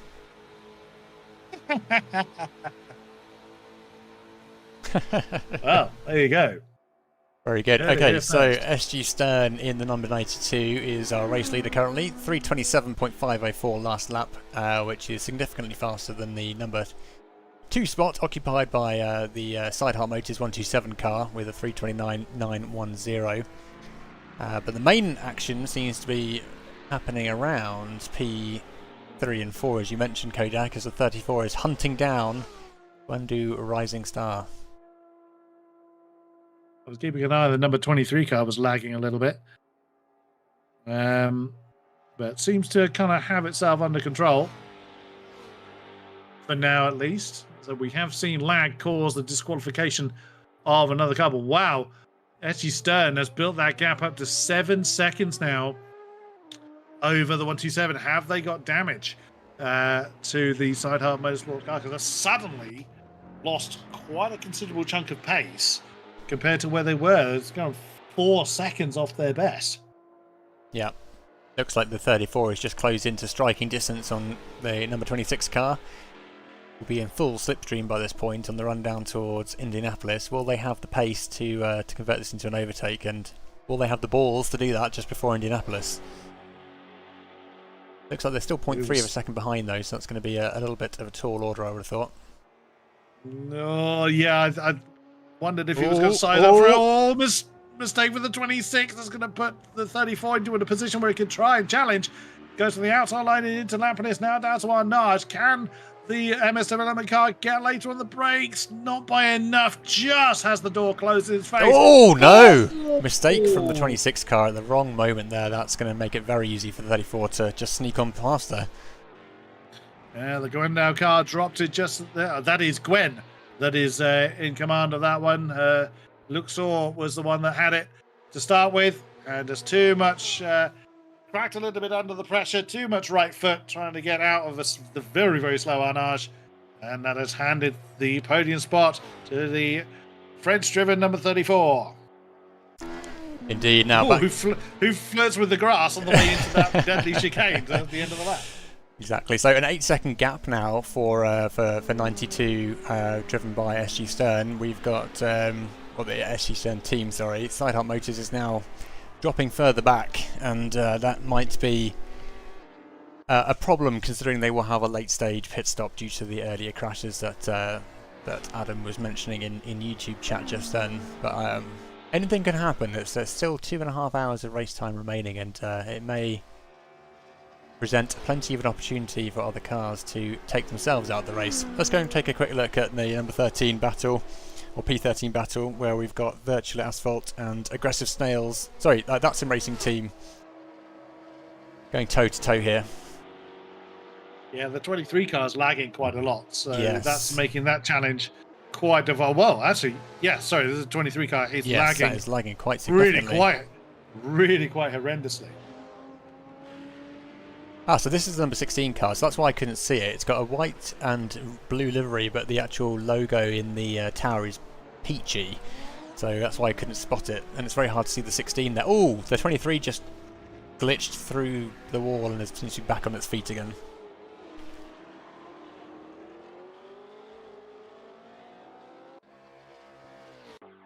So next up for Gwendu Rising Star, they've lost out a little bit to the number 34 car there, but they've now got some impending pressure from the number 40 Akiri Blue Arrow team.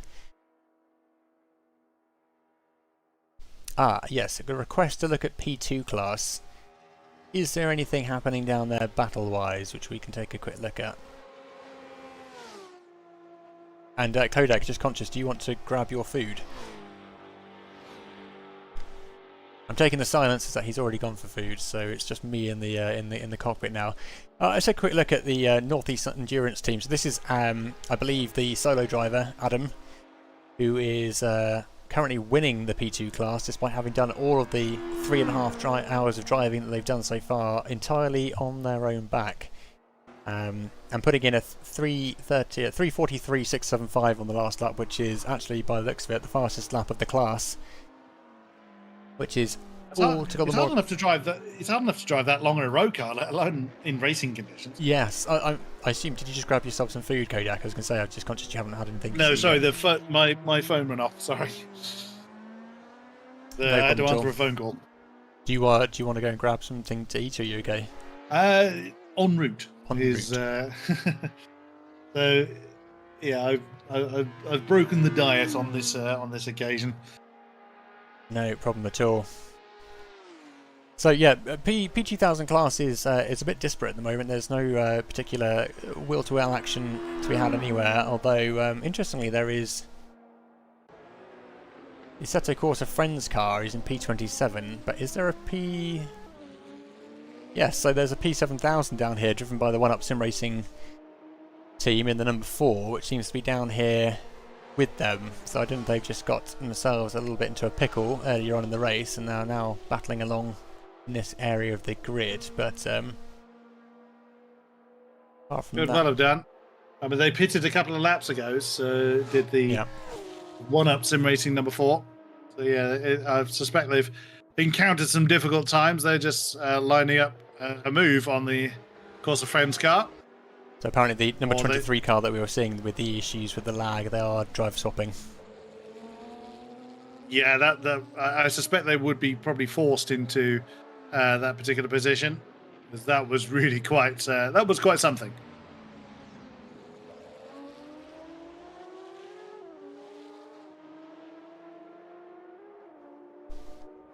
.34 car's done well to build up a gap to the Gwendal squad. The number 40 car, which is the Akiri Blue Arrow, is closing in on the Gwendal Rising Stars number 26. Oh, as again, big snap of oversteer is going to drop the Gwendal car again.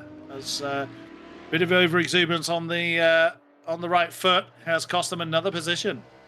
Yeah, it could be a sign of a bit of driver fatigue setting in, or just nerves under the pressure. I've certainly been in that position a few times myself, as you get a bit flustered, as it were. Very true. Very, very true. Especially if you've, been, like you say, you combine fatigue with, how to handle pressure. The two combined can generate some uncomfortable results. Mm-hmm. I tended with the one that's lasted lapped more than anything else. So, I don't sim race so much these days. I tend to. It's safer for all concerned if I stick to the commentary box. and if P-Cars 2 was my was kind of my heyday, if so to speak. I kind of haven't readjusted to other sims, so yeah, I'll stick to the commentary box. I've spent a bit too much time in the commentary box by the looks of it, because I think for the last year or so I've been mostly behind the scenes or in the commentary box, and having tried to get myself back onto the track, it's certainly a reawakening or a realisation that I am no longer as quick as I wish to be.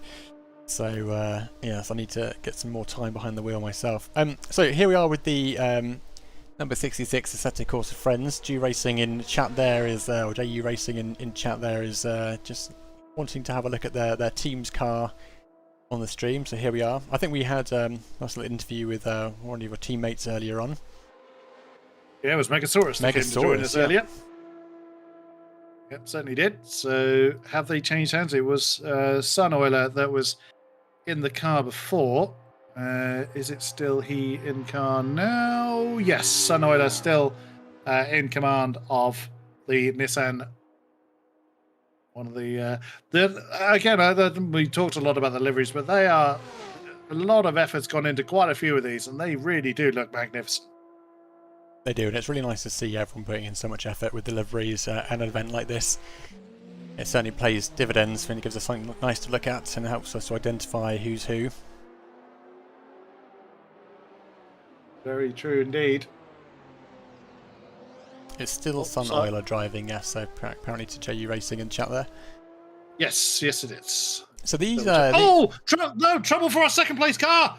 They've had an incident coming up through the early corners up to Assetto Rouge. They were stationary and facing the wrong way. Oh no, so they've put themselves back to 20 seconds behind SG Stern now. Well, I do wonder whether they've had damage that's caused that loss of pace, and has that bitten them? Because they did a 3:28.3 last lap, but they were kind of getting to the 3:26, 3:25s earlier, and sadly, an incident has caused them to face the wrong way. Sorry, Pirate, carry on. It's okay. I have no idea what I was talking about before you said that. I think it was yes. Assetto Corsa friends and Megasaurus. Oh yes, yeah. So the Sun Oiler is now the one behind the wheel. 10 seconds lost. Yeah. So big setback for number 2 or P2.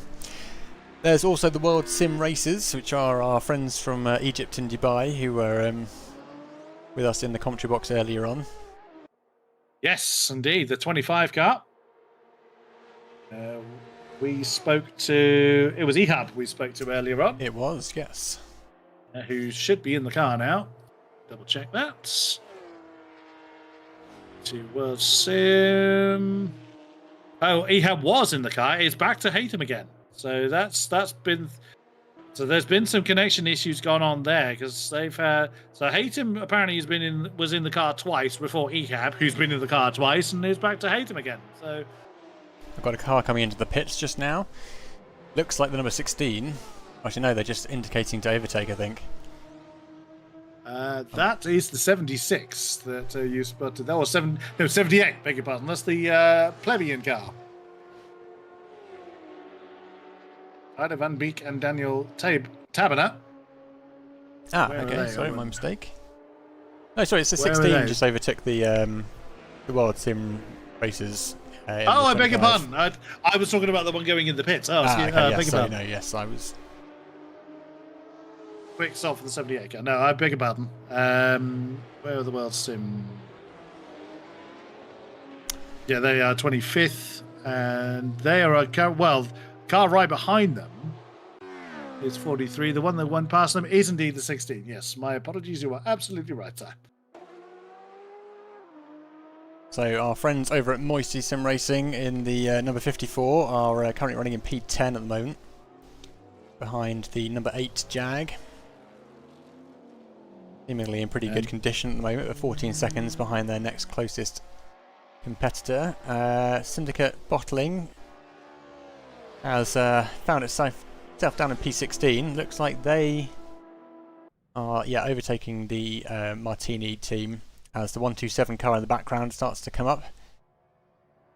And Syndicate Claire is in P30 right now, so they are midway up the pack with the P2000 class.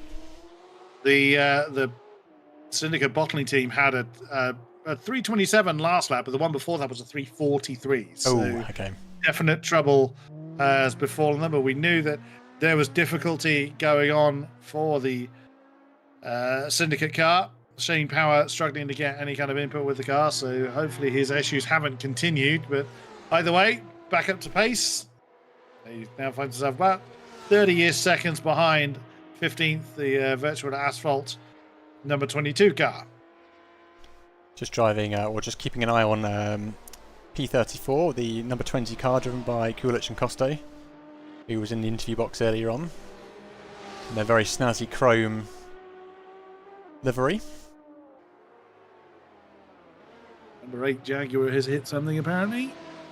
Oh, wow, it's hit the number 10 Maserati. Huge. And the 10 car has buried itself in the ground. Oh, and the number 8's back to the pit box.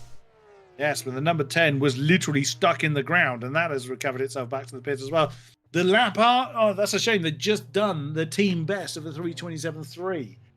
Oh, what a great shame for them. Might be pushing a little bit too hard, potentially, then. A huge shame for them. The Silk Cut Jaguar back into the pits.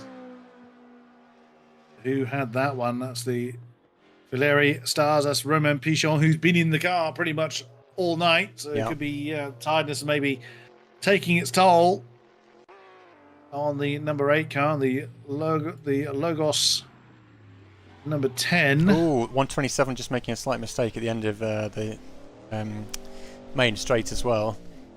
Misjudged the braking point and almost went into the sand barrier, but just collected it at the last minute. Pushing a bit hard, perhaps, because there's quite a few mistakes we've seen at this stage of the race for that 127 car. Well, I suppose it also depends on where these drivers are in the world. You know, if you're driving somewhere a little bit further on in the clock, and in Europe it's 9:15 right now. So if you're any further east, you're going to be very much burning the midnight oil soon enough. Yes, true enough. Oh, Dubai. Oh, another issue for the 127. They are certainly struggling. I don't know if that's damage or just fatigue setting in at this point, but certainly losing time now. 25 seconds almost behind the race leader.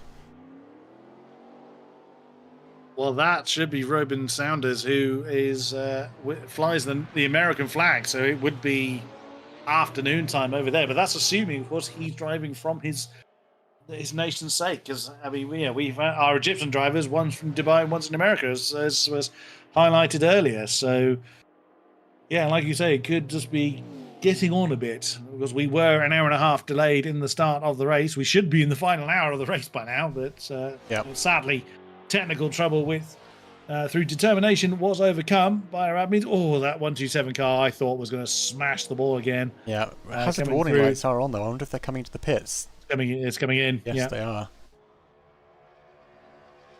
Is that a driver change, or is that car simply too damaged to carry on as it is? Unclear at this stage. There's the 34 coming up now, which is going to take the position. Yep, it's just gotten past the Akiri Orange Jaguar. Yep, and that's the P34 up to car 34 up to P2. 37 seconds at the moment behind the SG Stern number 1 car. Itself just caught a little bit of the scenery, but continuing along its merry way nonetheless. Let's go and say hello to some of the P2000 cars which we haven't spent much time looking at. So THRacing in the 39 car are now much more visible in the daylight, so we can see a little bit more of that lovely livery that they've got on their car. They are on track here for a potential podium if they can wangle their way up just one more position. Currently running in P4 for their class. Love that segue there. Say hello to THRacing. Nicely done. Hi campers. Showing your age there now. Well, I grew up in the era of UK TV Gold, which was basically the best of the rest. You know what I mean? Or the last of the best. Best of the last, whichever way around that is. No argument there. I was a child of the 80s as well. A wee nipper. Bit of a battle actually here like between P2 SimRacing, sorry, that SimRacing team and the CAF 944 car, which the CAF, I said that. I just wondered why I couldn't see the 944, and it's because it had actually driven into a car park at the side of the straight. It's just leaving a warehouse. Maybe just popped in to get some supplies. Have a look at 5th and 6th. Sideheart is being closed in on at a rapid rate of knots by the former race leading 77 car. And another bad lap for Sideheart Motors, a 341. Considering they should be in the 26 or 25s. Well, speaking of 325, team best by the, was it Sweaty Lobster? Sweaty Lobster, 325, 704 for our 4th place car. 8 seconds behind the Akiri Blue Arrow. So they gained about 9/10 of a second over the number 40 car last time around. That record still belongs to the 77 car with that 324 707, but I think by their own admission, it's not their optimum driver that's in there at the moment. Yeah, no disrespect meant, because there's no way I could keep up with any of these lap times. Yeah. Not even vaguely close. I know, being the slowest of your team members here is a bit like being, just the best anyway. Yeah. There is very little in it, I think, and compared to most, it's a astounding achievement just to keep the car going this quickly for this long. So, hat comes off to everyone. Oh, in the background there, almost losing a little bit of one of the P2000 cars. That Kami Maserati, though, is absolute weapon on the straight and narrow. It's so quick. But obviously loses a lot in the corners. Yeah, just no one's told Kami Mazzi that. That thing's absolutely flying. Yes. And it is closing in quick on the Side Motors 127. It does seem to take a while to get up to that speed, but they've geared it potentially just so far that it's just taking advantage of the straights. But definitely has a harder time of it in the corners here, which is where the 127 is starting to open the gap a little bit more. Well, saying that, actually, it's still closing. Yeah, I was riding on board with the Kami Mazzi car, and it turned in really early to the left-hander of that chicane. I thought it had done it too early.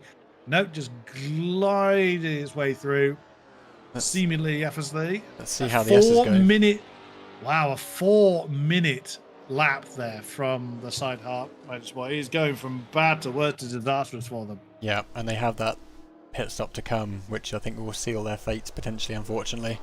But let's not cast judgment just yet.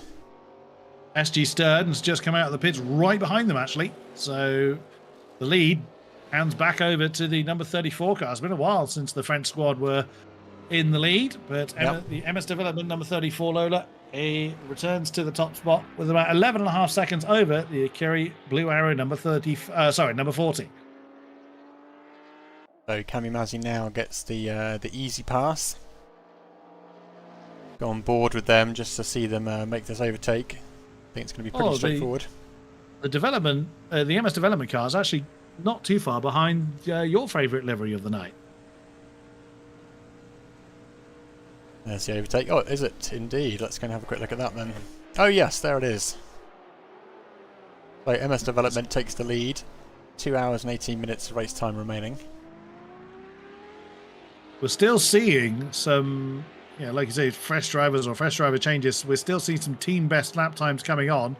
The number 10 car that kind of ended up burrowing its head into the ground following a massive crash with the number 8 Jaguar. That's also back on track, by the way. The Logos 10 squad in 22nd overall set their own best of 3:27.1. But finds itself quite some considerable distance behind the rest of the P7 squad. Our only other Maserati in the field. So the race hasn't gone well for them, I think it's fair to say. The SG Stern 3 number 43 car set their best with 3:46.5 last time around. They're just about to complete another lap. They're down in 40th. It's still hanging on in there. Oh, my internet's taking a bit of a dive. Uh-oh. See if it recovers. Not now. Well, you're sounding fine to me. You're lagging a little bit in session here. I'm just looking at dropped frames in OBS. It's just seemingly struggling with the internet speed for some reason. I don't know why. It's been stable for hours. Trouble indeed. Well, I can My OBS is ready to kick in if needed.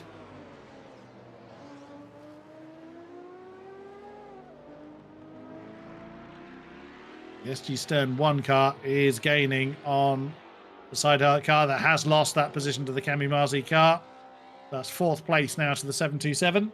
I doubt that the somewhat wounded Sidehart Motorsport car was able to put up too much of a defense. It's still going, well, looks pretty quickly, but unfortunately, the damage is really taking its toll now, which is somewhat of a shame.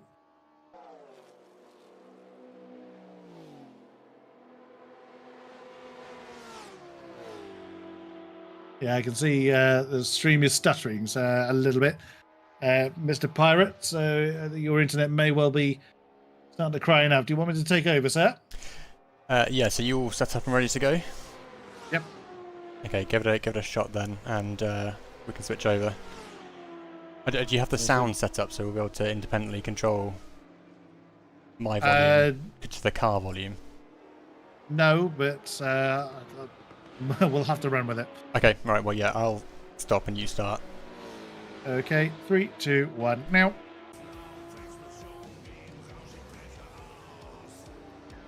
I'm just going to keep an eye on the stream and make sure that transition works.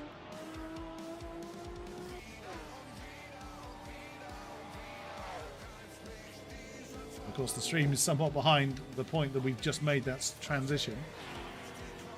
There it goes. So it should... Yes, your colours are... Let me tell you the correct colours for those, because otherwise Pitman will wonder what's going on. Ah, there we go. Yeah, it's just changed. Although my bitrate is way lower than I'd like. So I'm not best pleased about. It seems to be stable on stream though, so I may not want to change it too much. 1 second, let me just send you the...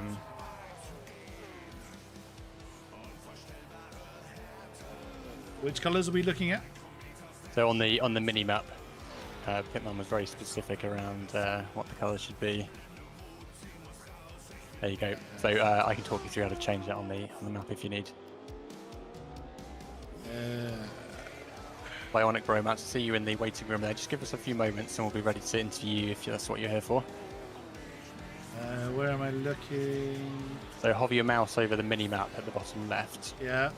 And go to settings, and then to the classes menu. Yeah. Oh, right, yeah.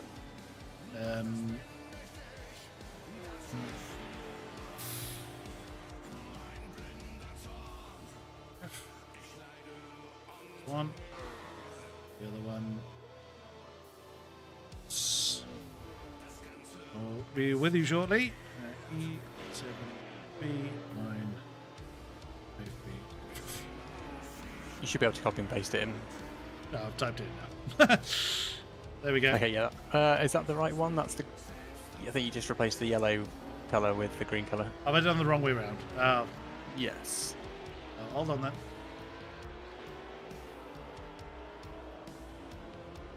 Hold on then, caller.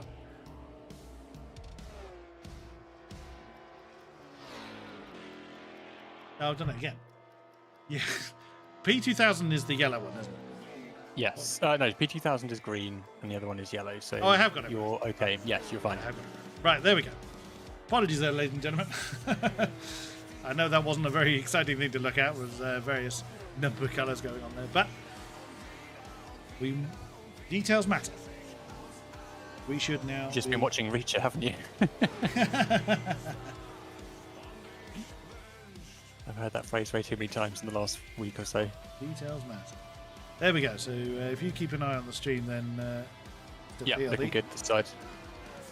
Oh, I thought we had a close battle there, but no, we got caught out by the Revival Series Sagless car being in the pits. Oh, take over for a moment. My phone's going off again. Okay, no problem at all.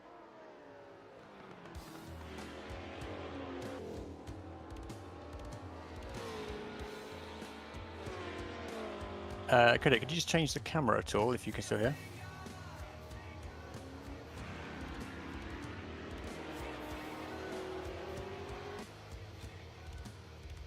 Merci beaucoup. Right, so it seems like SG Stern in P5 is about 1.6 seconds off of the 127 driven by Sideheart Motors.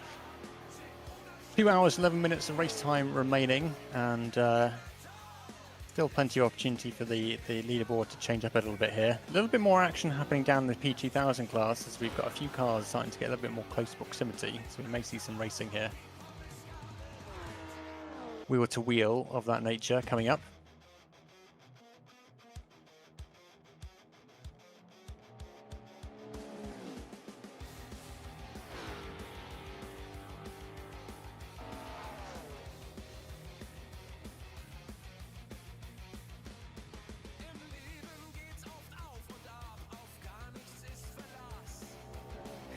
At the moment, it looks like Northeast Endurance are very close behind the P10, or so P21 Logos 10 car on the main straight at the moment.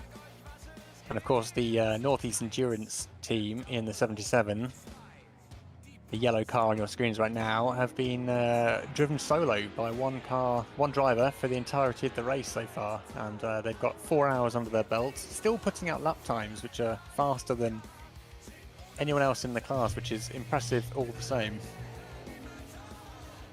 I just realised my music was still playing there, whilst hopefully I haven't just caused various copyright strikes for the channel.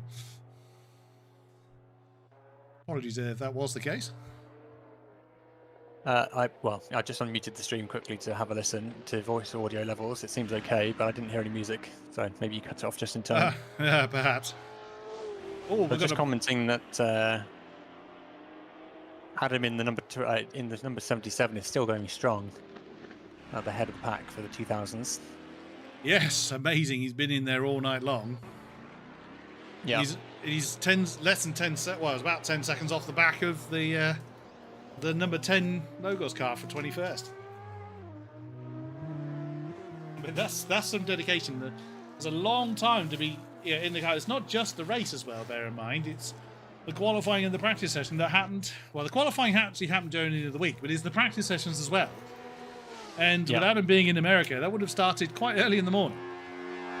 Indeed. Oh, 127 just had trouble coming through Mason Blanche.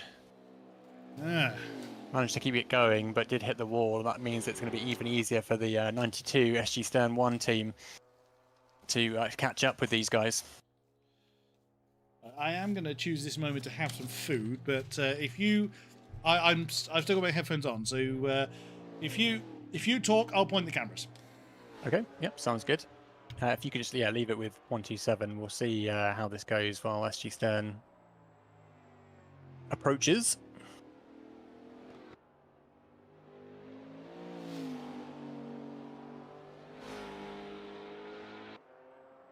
So SG Stern here looking to try and move back up towards the P4 position. Their job being made a little bit easier by the fact that there are some inconsistencies from the 127 up ahead.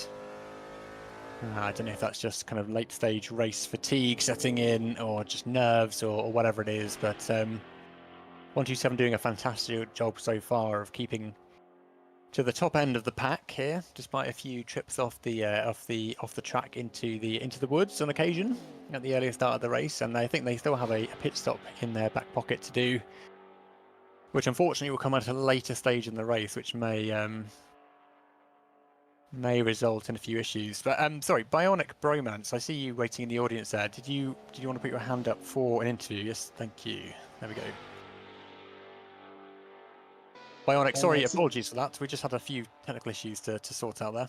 No, that's all good. I mean, you guys are doing a great job with all these issues that have cropped up today.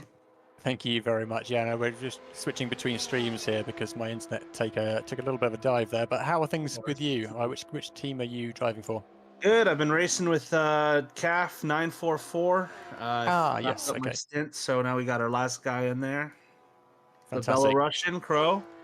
Very nice. Well, you've been receiving a fair amount of compliments for your car's livery, so congratulations on having one of the nicest cars on the grid. How's the driving been going so far? Oh, it was pretty good. You know, not too much wheel-to-wheel action with the P2 guys. I guess we're all pretty spread out there, but Just a lot of driving around the P7s, trying to figure out where they can pass us and just stay alive, basically.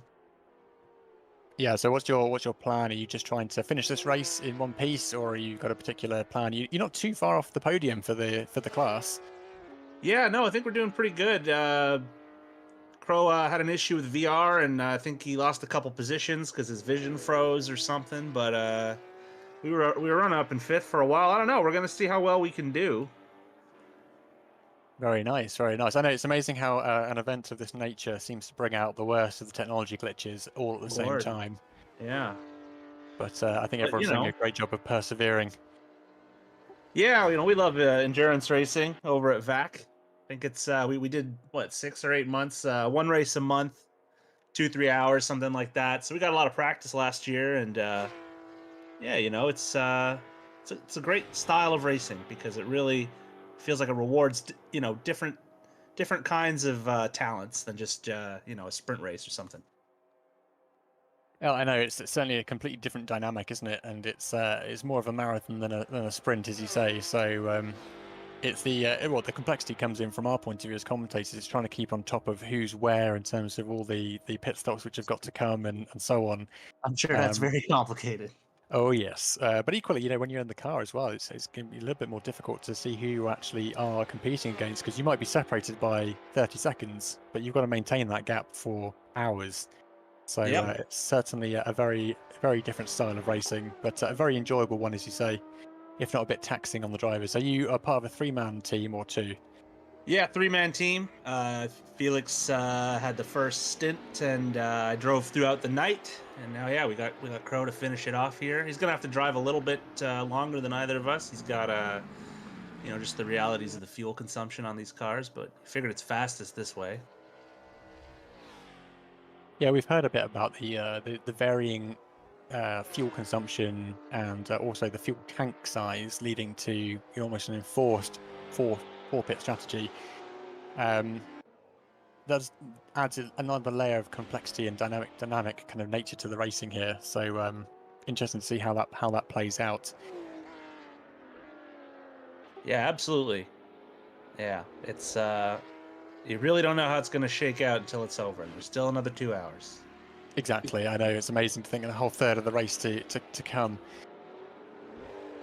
But yes, well, I'm glad that we're through the nighttime now, because particularly from a streaming point of view, it's a little bit harder to see what's going on at nighttime. Sure. Now that the morning is broken and we can see everything and all the lovely liveries going on again, it's great to see everyone in full swing. Looks like the Sideheart Motors team are starting to come back, fighting against the SG Stern team again. They've been going at it pretty hard for the whole race. Who's been your main competition for the race so far? I think it's the Assetto friends. I don't have all the Assetto Corsa friends. I think we're trying to keep them behind us as long as we can. I think now we've kind of cleared them, so we're good to go. But yeah. Yeah, you got a pretty sizable gap there. But we heard from those guys earlier on. They popped in to say hello, which is nice. Assetto Corsa friends are actually facing it the wrong way. Oh, are they doing that right now? Yes, they actually had a major accident on that death chicane that we've been talking about. Well, they're back in the pits by Onyx, so you might be safe. Wow. I guess we can relax. Yeah, that chicane's pretty rough. Luckily, the Porsche is really well tempered, and you can just kind of go flat out there. It looks scary from an off-board perspective, but how close is it really to the wall? Well, there was one corner where I got a wheel on the grass, and probably a couple inches away from the wall. So pretty close, but maybe on a good line, maybe more like a couple feet. And over 150 miles an hour. That's vintage racing for you. That's the beauty of it. True enough. Yeah. True enough. If you're not sliding at 150 within inches of a brick wall, are you really racing properly? That's right. There we go. There we go. Well, thanks for having me, guys, and thanks for holding it down when that first hour and a half when things weren't working out and keeping everyone entertained. So no problem at all. Our pleasure. Yeah. And sorry for keeping you waiting so long in the waiting room. It's just a bad time on our parts, but all good. Yeah, well, come say hello again towards the end of the race if you're not going to get back in the car, and we'd love to hear from you again. That's great. Thanks so much, guys. Take it easy. Thank you. Bye-bye. Well, so new fastest lap of the race, once again by the 727 car, now up into third place at 3:24.379. They set last time around. SG Stern have gotten ahead of the 127 car that's in trouble again by the look of it. There's a lot going wrong with that 127 Ford. Oh, it just does not look stable, whether accelerating or braking. Looks like it wants to kill the driver at every given opportunity. No, that's the miracle, I think, is that Yeah. the cars are so difficult to drive quickly, and yet they are doing this consistently for hours on end. It's amazing. Oh, the 127 just again stepping out on the way to the straight that I just saw in your stream. Yeah, it was probably a handful when it isn't damaged, and we're fairly sure that car has had a considerable amount of reshaping going on, as it's currently in the slipstream of the number 3 car that indicates it's indicating to the left. That's probably indicating to the driver, that's the direction I'm going in, please pass to my right, which is exactly what they did. That's the Belgier car, a Belgian-German combination Nissan. It has allowed the side hard motorsport car to get through, continue along its merry way behind the number 43, which is the SG Stern 3 P2 car. Jumps to the inside line. Does he commit to it? Oh, it was uncomfortable to slow down at the best of times. Just how long these cars are on the brakes for. Is it any wonder that, if they try and push it... Oh, no, he's hit the 43 and sent them into the wall. Oh, dear, oh, dear. That's a bit of a misjudgment there. Oh, it looked like there was impact between the two. Obviously, that camera was quite some distance away, but that won't be well received, I dare say. Oh yes, I've just seen that pop up on the stream as well. That's suddenly a little bit of a punt. It could be a lag-induced punt, but a punt all the same. Could well be. Just looking in the driver's chat as well.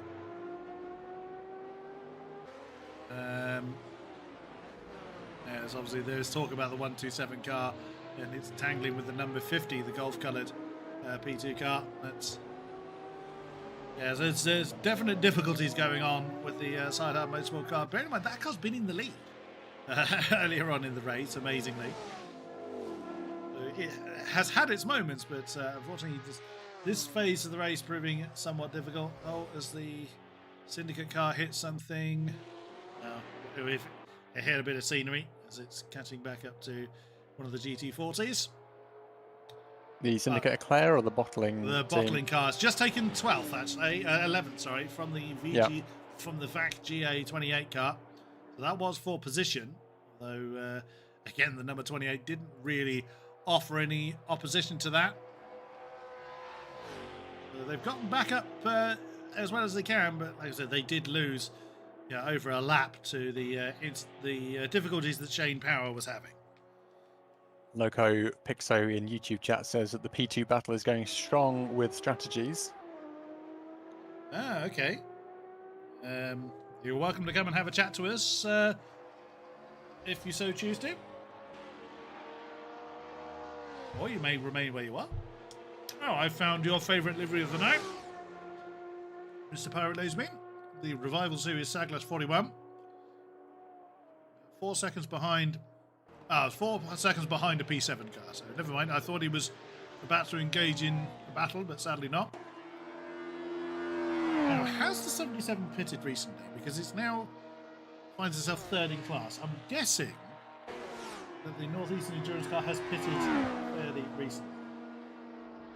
24th. 2 laps ago, yes. So the high car must be due in soon.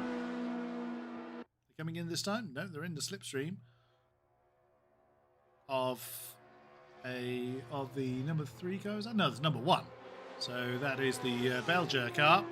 It's actually a lap down from the high car. Now the high squad last came in 24 laps ago. So you would think that they would be due in pretty soon. The next challenge coming in right behind them is the Northeast Endurance Number 77, Adam Keefe, still doing a grand job keeping that car on the straight and narrow. Another fantastic livery that kind of reminds me of Art Attack a little bit. For those that remember the British children's art inspired TV show. Yeah. Which car's Lafredge driving, or Lafredge? Number 50. Is it number 50? It is not. The 50 is the Assetto Corsa car. That's the Golf livery. Yes. That's the Golf S livery car. That's the Italian squad, Luigi Bingo and Vittorio Rubino. The Frege is in the 41. That is your favourite liveried car. Ah, perfect. Well, yes, there we go. So, Loco Pixo saying Viva La Frege in the Saglis. Viva La Frege, indeed. We've also got Techno Monkey, who says, I hope the VAC Lobster is the winner by tomorrow when I wake up. VAC Lobster. Yeah, I assume that's Sweaty Lobster. I think you may be a bit disappointed by that, but... Can but hope. Can but hope, yeah. Hope's always a good thing. The 108 car finds itself in 13th place. Who's that being piloted by? That is Ben Nash that has that one. When Merlin started, Sheena then took over. Ben Nash, this is his second stint apparently, so they've had connection issues that has probably dropped the 108 car, the Lola, down further than it ought to be. It's chasing the, in fact, GA28 for 12th place. We saw that 28 car earlier on, the Ford GT40. Looks like Cami Massey's lining up to take a chunk out of the lap time from the P2 team, the Curie Blue Arrows. New best lap time from the 77 as well, I think. Let's see what this 10-second gap reduces down to. Well, they're some way from the start-finish line, so we won't know for a while. Let's have a look. Yeah, the Cami Mazi guy is up on its already impressive previous best. Not by much, only about a quarter of a second at the last check. The Blue Arrow squad are right on their fastest lap pace. There they are. Just coming up behind the aforementioned Sweaty Lobster. Why? Why? I mean, admittedly, it's taken like over 4 hours to ask that question, but why? If you don't have to ask it immediately, then don't ask at all. Well, I guess not. Yeah, some unique names. Somewhat, but they have been very entertaining. Very much so. Looks like Hi Racing is now hot on the heels of our P2000 Adam in the 77. Well, they've just lost that spot. The 77's been closing them down since Adam's last pit stop, but the 39 got a really good run out of that first turn. And he's challenging for the spot, despite the fact that he can't be far from a pit stop. As I was saying earlier, he pitted some, what must now be 24 laps ago. I mean, that is for position. Pit stop strategy or not, you are allowed to challenge for that position. But unfortunately, the Hi car just caught the scenery there, and that killed all the momentum that he was trying to make. Oh, yes, a little bit of a kick there. Thundering Trios in the pit stop at the moment. Looks like they are currently leading the P2000s, but whether they will still be there by the time Adam comes round, I'm not sure. Well, according to my screen, that's 300 seconds between them. 180 they've disappeared. That's a driver change going on. So there might be. It's 180 minimum, bear in mind. That's only for the driver change, so not taking any kind of damage repair into consideration. We will keep an eye on that to see if they retain the P2 lead.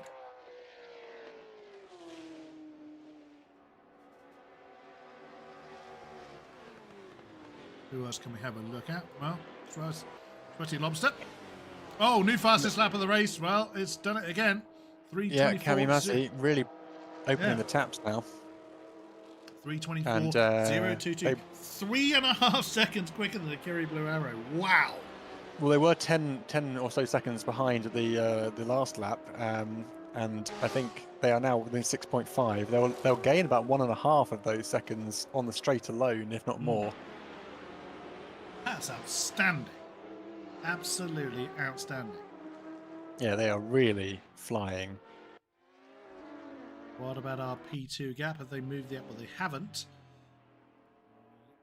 Thundering Trio number 97 now in the hands, or back in the hands of Duderai, however it's pronounced. Where is... Oh, that's still quite some distance for Adam to cover, because he's down at Indianapolis. And the Thundering Trio car's now on the move. Well, that's changed rather rapidly, because considering that Adam Keefe had the lead of the class by quite some... it was about a minute he had the lead by. And suddenly, he's 1.5 minutes behind the now new class leader of the Thundering Trios. That's endurance racing, though. Things can change over the course of several hours. And that car has changed hands. Well, it's gone through its 3-driver lineup. So Marga started. Pittman was second in the car through the nights. Or through the dark hours. Oh, that's trouble for someone. Who is that that's come to grief? Massive, massive trouble there for one of the blue Fords. Was that the 54 car? I can't find the 54 car. There it is. Yeah, I believe it was. I think it was the Moisty SimRacing number 54 that's had a massive, massive incident we just saw at the back of the shot. Oh yeah, back in the pits. And they are back in the pit lane. Yes, it was them. Oh dear, oh dear. Big disappointment for them. Well inside number the top 22 10. just coming past. Yep, there they are. Virtuola, Asphalt. Oh, they're back on the move. They are. Although it looked like they were trying to brake again. Won't be a driver change. That will just be a the fastest suspension and steering rack change you've ever seen. Yeah, they now have a little bit of pressure potentially coming from Syndicate Bottling, which is the next car behind them. But there's a 12-second gap there still, so we'll see if that can be closed at all. Indeed. But Cami Mazzi is now making a triple overtake on the run down the pit straight. That they are, and making it seem very, very straightforward. Oh, look how sideways it is through the first corner, my god. It's terrifying, isn't it? I know, it just looks like as if it's just totally normal. They said the fastest third sector of the race that time around, and they were only 400ths off the previous lap they did. So again, they're not only blisteringly quick, they are consistent. Yeah, that's the most amazing thing about it. 4.9 seconds. They are slowly chipping away at P2, and P1 is only 15 seconds ahead of the car in front of that. So with an hour and 48 left on the clock, I can easily see Cami Mazzi being able to close some of this gap. But it's going to come down to pit stops, though. Mm-hmm. If their pit strategy, and we've seen it any endurance fan has seen it, where the pit strategy just, for whatever reason, doesn't work out the way that you've crunched the numbers. I've seen people pitting on the last lap for fuel and things like that, and that gap's already under 4 seconds. 3.5, 3.4. It's on the straight. Look at it. It's just absolutely barreling along. Overtakes the Martini team. No problem at all. We've even got a bit of toe off that as well, which makes it even more fast. I love the fact that little right-hand kink they've just gone through. The map is the border of that particular corner is highlighted by lollipops.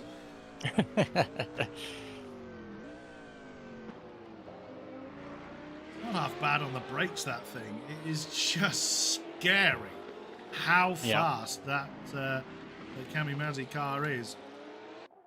Gap's now less than 2 seconds. I think by the next time round, the Mulsanne straight, they're going to be overtaking. All going well. There's my favourite livery. It is indeed. And, well, I mean, it's in a different class. Of course, it wasn't going to be offer any difficulty to the 727, sorry. It's FMG, their third driver, that is in command of it now. The British driver, they've gone from the German to the Pole to the Brit. And I cannot see what competition the Hikari Blue Arrow, as good as they've been all race long, I can't see what on earth they can do against this incredible onslaught that is now coming towards them. Purely a matter of time now, isn't it? Florian Massa in command of the car, the French driver. Can we get an onboard from the Kamimazzi's point of view coming through Maison Blanche? Certainly can. Because I think it was an exciting one. Does he lift? Well, yeah, he does. But he turns into that Slide. left-hander. Look at that slide. It's how early he turns into that left segment that is, to me, terrifying. But it's just perfectly normal. Oh, the number 40 car's coming into the pits anyway. So it wasn't able to offer any kind of challenge. What was the lap time last time around? 3:24.138. There was traffic involved in that lap as well. But no one is anywhere near that kind of pace. It is absolutely blistering.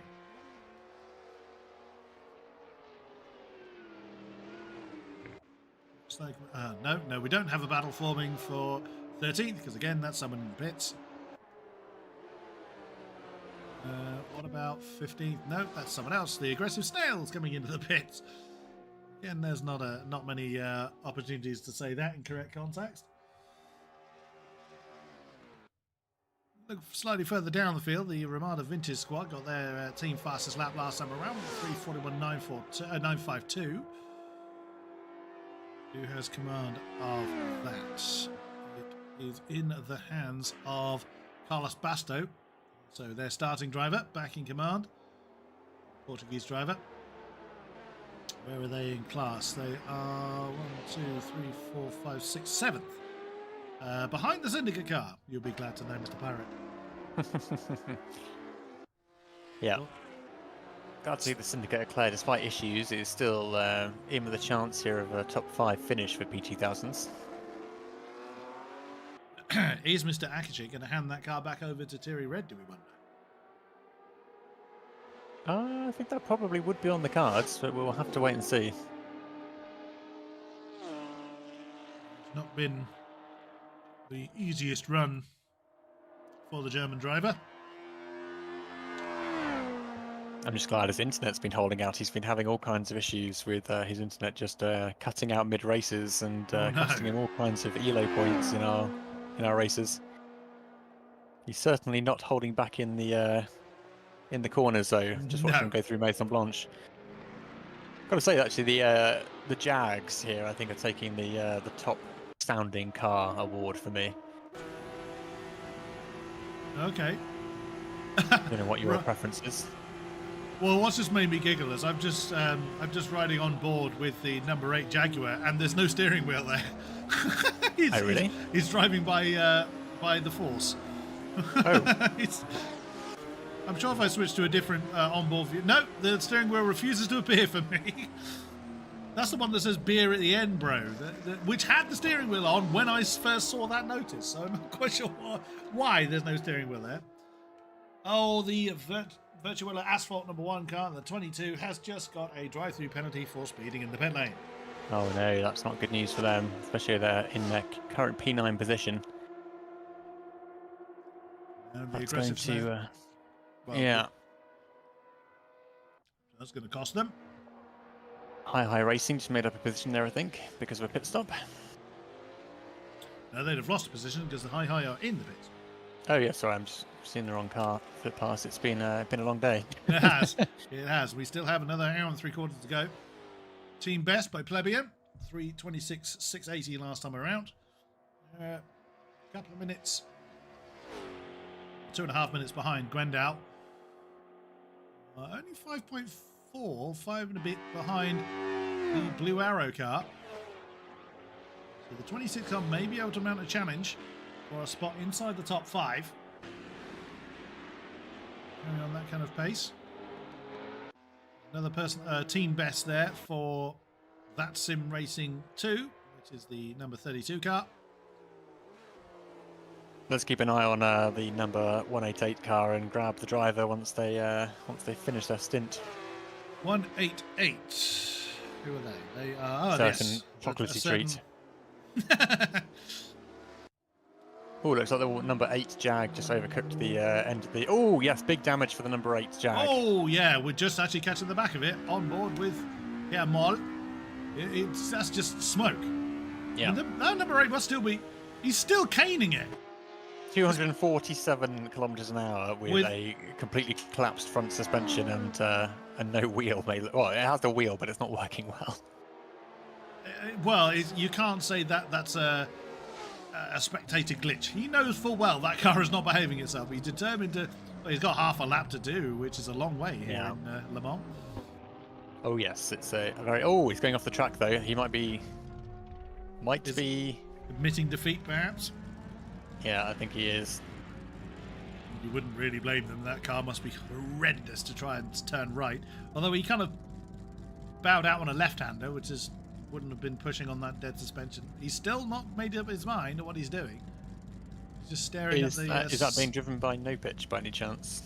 How is that? That is... Fileri Stars. Now they have recovered it back to the pits, and that is still Romain Pichot, who's been in the car all night. Okay, so in chat here, it's the Loco Pixo saying No Pitch will have to abandon. Oh dear. He was doing the 6-hour solo. Oh! Trouble there for the number 7.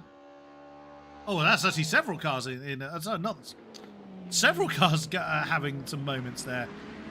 It wasn't number 7. It was one of the P7 cars, number 4, excuse me, that was having difficulty. But every time I changed camera, I found another car that was in trouble. So, oh goodness me. So yeah, I think this is probably kind of fatigue that is really kicking in now. Yeah, looks like Cami Mazzi is 16 seconds behind our race leader now, which is MS Development 34, but will be on the attack, I'm sure. 3:25.578 to a 3:26.207 on the last lap, so definitely closing in there. Pittman's just joining us in the interview box. Let's bring him lovely. in. Lovely. Pittman. Hey guys, my stint is over. Hey, how did it go? It went very well. I'm very satisfied with what I did on track. Especially when I consider what happened before the race, and so it was very good. Very good. Lap times were good. Just one small hit in the wall, but it didn't do anything. Two critical situations. One when two cars in front of me collided, and one of the cars jumped over me when I passed it. So that was scary, and I was a little bit lucky there. I could have done nothing in that situation. And the second one was what was it? One car torpedoed into me at the end of the long straight to my right door. But I was lucky, so no big damage there. Was lucky. It was a P1, P7 car, faster car. I think he missed his braking point and then speared into me. But nevertheless, it was good. So I don't know if you have recognized it. We should be on P2 currently, not because the other teams still have to do their long stops. Yeah, but now we hope that Do the Right drives it to the end, and that we can come out with P2 from this race. That would be pretty cool. Very good. Well, yeah, it looks like you're currently in P3, but if the pit stops are yet to come, then that will put you in a very strong position for the next stage. Is that all falling into plan, or is the plan all falling into place, sorry, with the strategy that you had? Yeah, works out. So we need one splash and dash, so put 30 liters in after 90 minutes of driving, and that will bring us to the end. And yeah, we will lose some time there. That is the strategic disadvantage I talked earlier, because we decided to have 2 hours per racer. That meant that we have to do one more stop as when we had chosen the other strategy. Good to know. Sorry, Kodiak, just a bit of action on P5, P6 at the moment. Grendo raising SARS and Curie racing Blue Arrows. So Pittman, what are you thinking in terms of the P7000 class? Who's looking on trajectory for a good finish here? Looks like Kamimazi's got a pretty strong team together for the Maserati. Be interested to see whether they can plant that on the top spot by the end of the race. Yeah, I think so. They are pretty fast, both. If they do not do any silly things, they might win it. It's interesting how fast the P7000 cars are. Now during the night in my stint, it was pretty interesting when they came up on the long straight, how fast they are. In the corner sections, like Indianapolis or Maison Blanche, they are not faster than the P1000 cars, but on the long straights, you always have to be you have to take care that you know who's around you, who's behind you, who is coming up, so that you stay on the side. They are really fast, and if you are not aware, you can cause crashes there pretty fast. Yeah, definitely. We've been really surprised just at the speed at the Maserati from Kamimazi, even against fellow P7000 class. It just walks down that straight, gapping everyone else. But it seems to have a little bit more trouble in the corners. But it's just amazing the speed difference that it has at its disposal. Certainly makes it interesting to watch the battles unfold, because you need to be at least 1.5 to 2 seconds clear of those guys at the beginning of the straight, otherwise they will be on you in no time at all. Ah, okay. Yeah, interesting. But yeah, I saw him passing several times because of my pit stop. I lost some time, then he was again around me and passed me again. Also Adam Mike, his car seems to be a little bit broken, so I guess he was inflicted in a crash in the beginning or something like that. So the painting is a little bit scratched. There are very few cars that aren't. there are few cars that haven't had an incident of some description. Okay, what's your impression from the race, from the safety, from how clean they drive, from what you have? By and large, the drivers have been very, very well behaved. There have been a few mistakes. There have been, of course, there always are, but from a driving standards perspective, vast majority of it has been very, very good.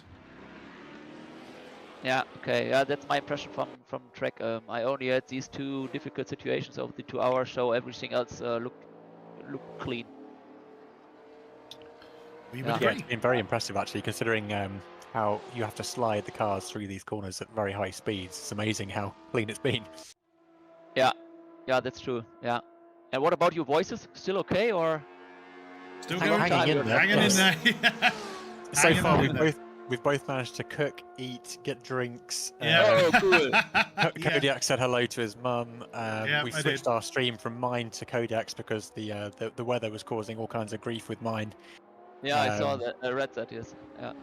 But thankfully, it's been pretty good so far, which is great. And it's been fantastic watching the racing. A little bit difficult to see what's going on at the night time. I might need to look at my settings in AC to how we can better get a view of what's happening at night time here.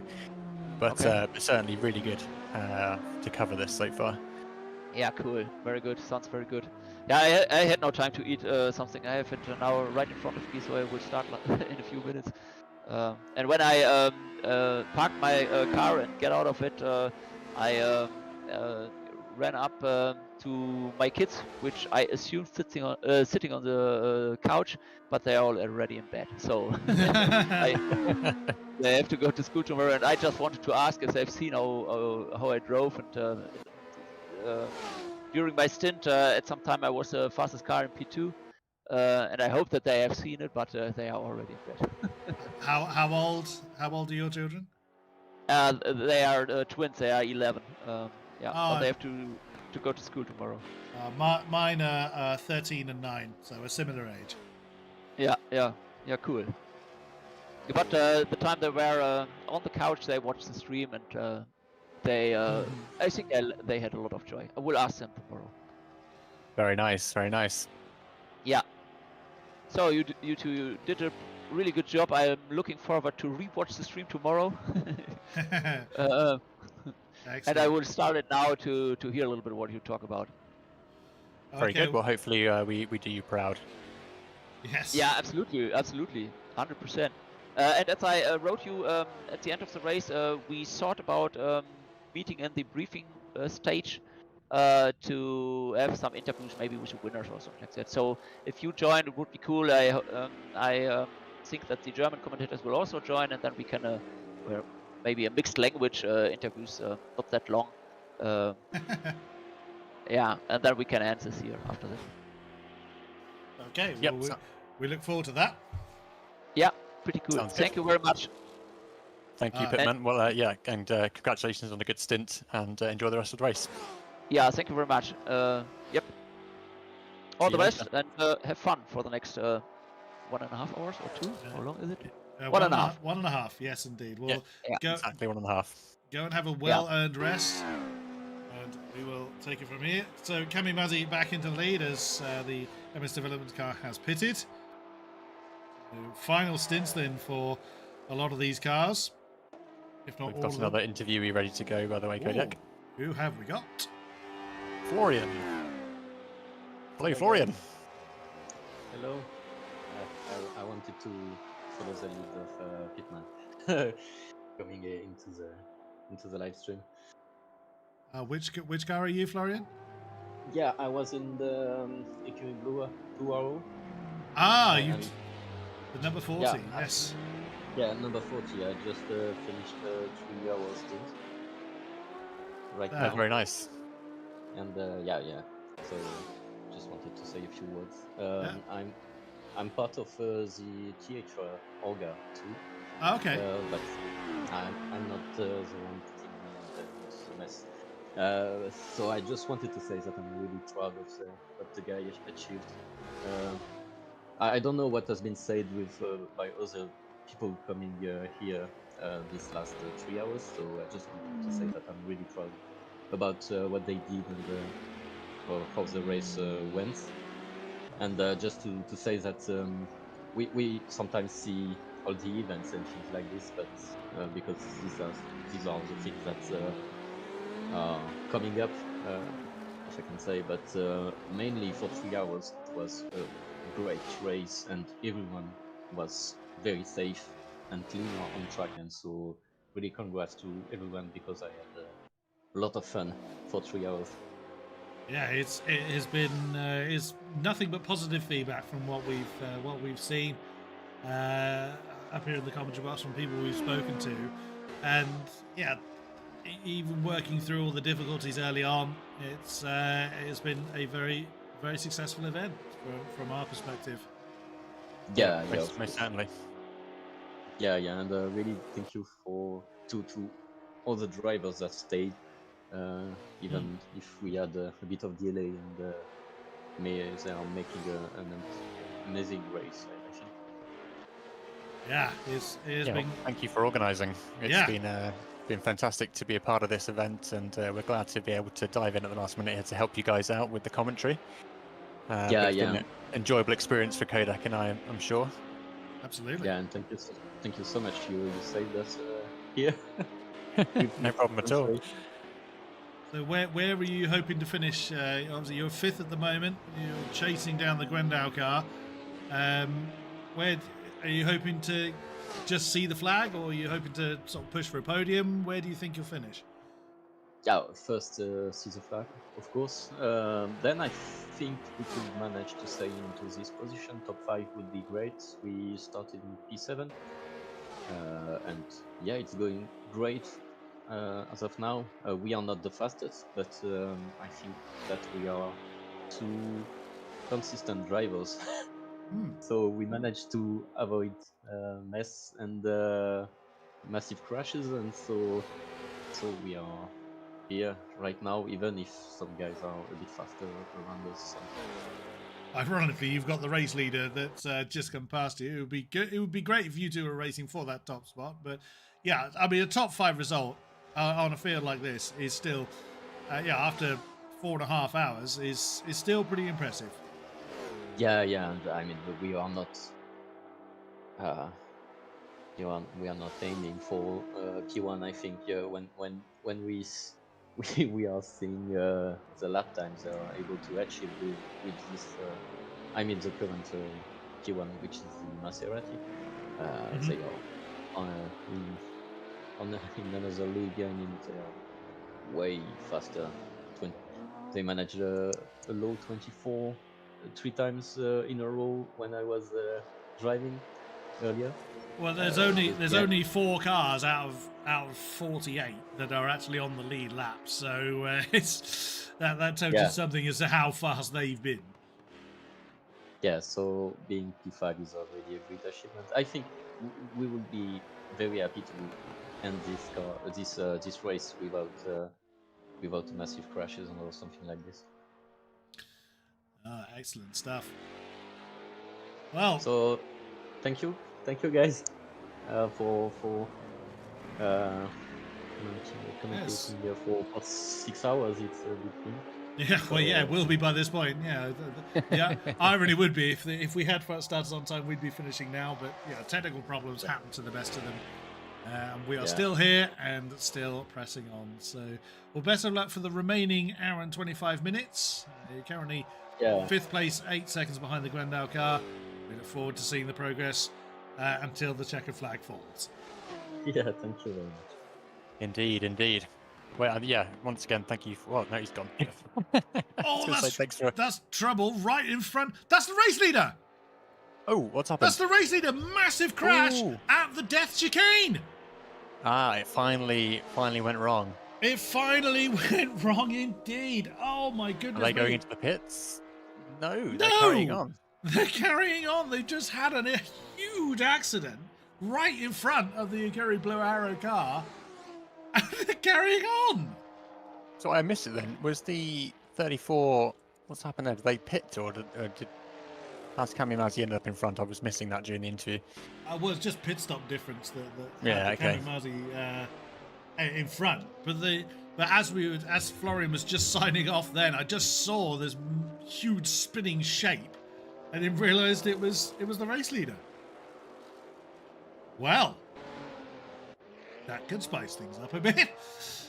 Indeed. I wonder if they picked up any damage as part of that.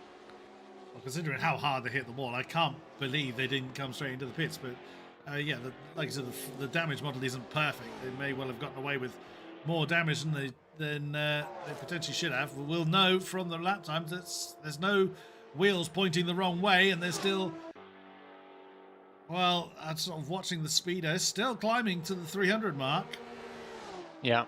It seems like the AC damage model goes from one extreme to the other. It's on the one hand you can hit a wall and it's like, oh, you've got severe damage to the auxiliary cup holder, and the other time it's your wheels have imploded. Congratulations. Yeah, they have no trouble at all. 310 kilometers an hour at the moment. I mean, that was probably you said they were hitting at about 320 before though, didn't you? So maybe they are. Maybe they've lost a little bit, and that was probably slipstream enabled by the Assetto Corsa Friends car they've just gone past, the 66. So yeah, they may have lost a little bit of top end, but considering how bad the impact was, they should have lost a hell of a lot more than that. And they're still 33 seconds ahead of the SG Stern 1 car. But again, with the pit stop strategy difference, that will play its part. There was 24 laps ago when that Maserati was last in the pits, so it's due in imminently for potentially its last pit stop, which may be a bit shorter because it'll be a shorter stint. Well, again, all ifs and buts and maybes. But if there's damage to fix, then, well, game on. Yeah, certainly still going hell for leather in the Kamikaze. Or Kamikaze, sorry. It's only Kamikaze that last chicane. Like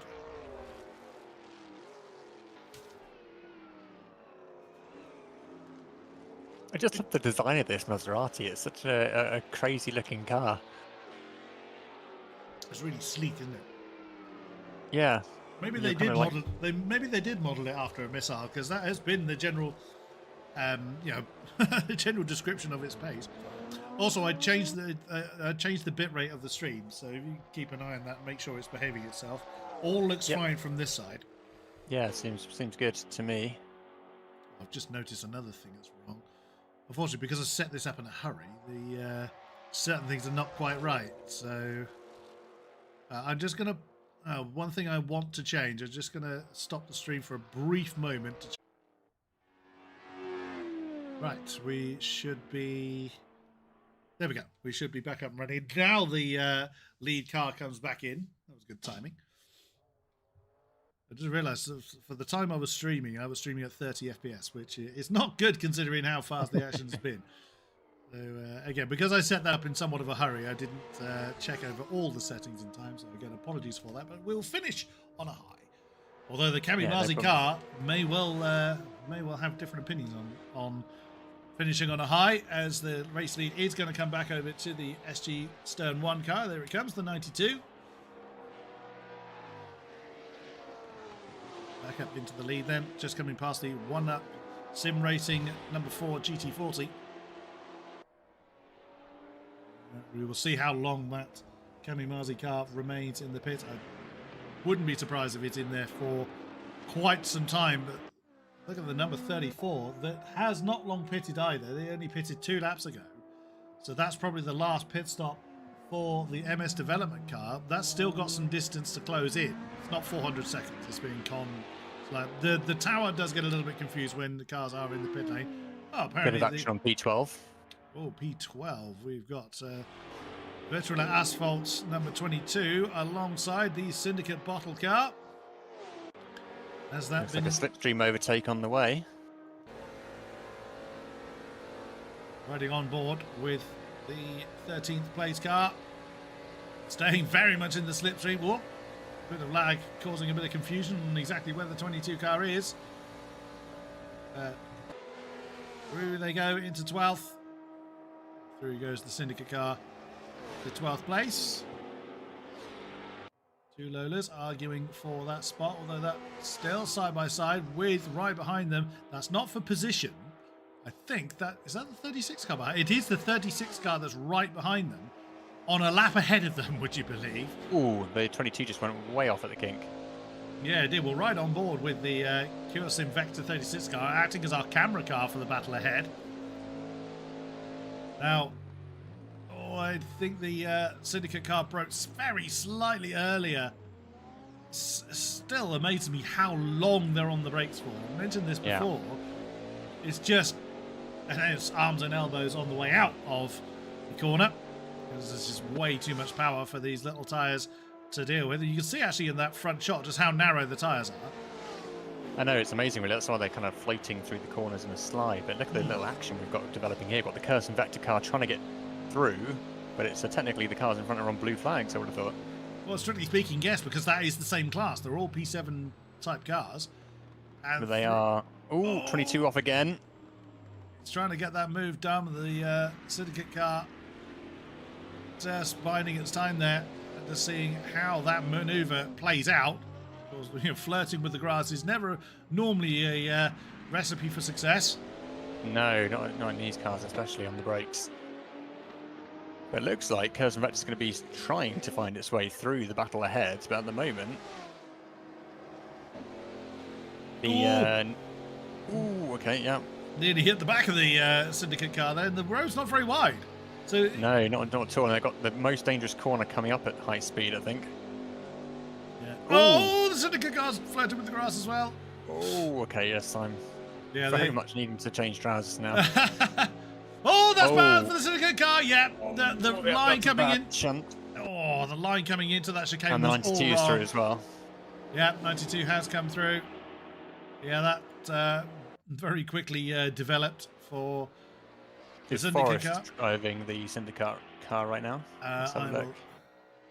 Have a look.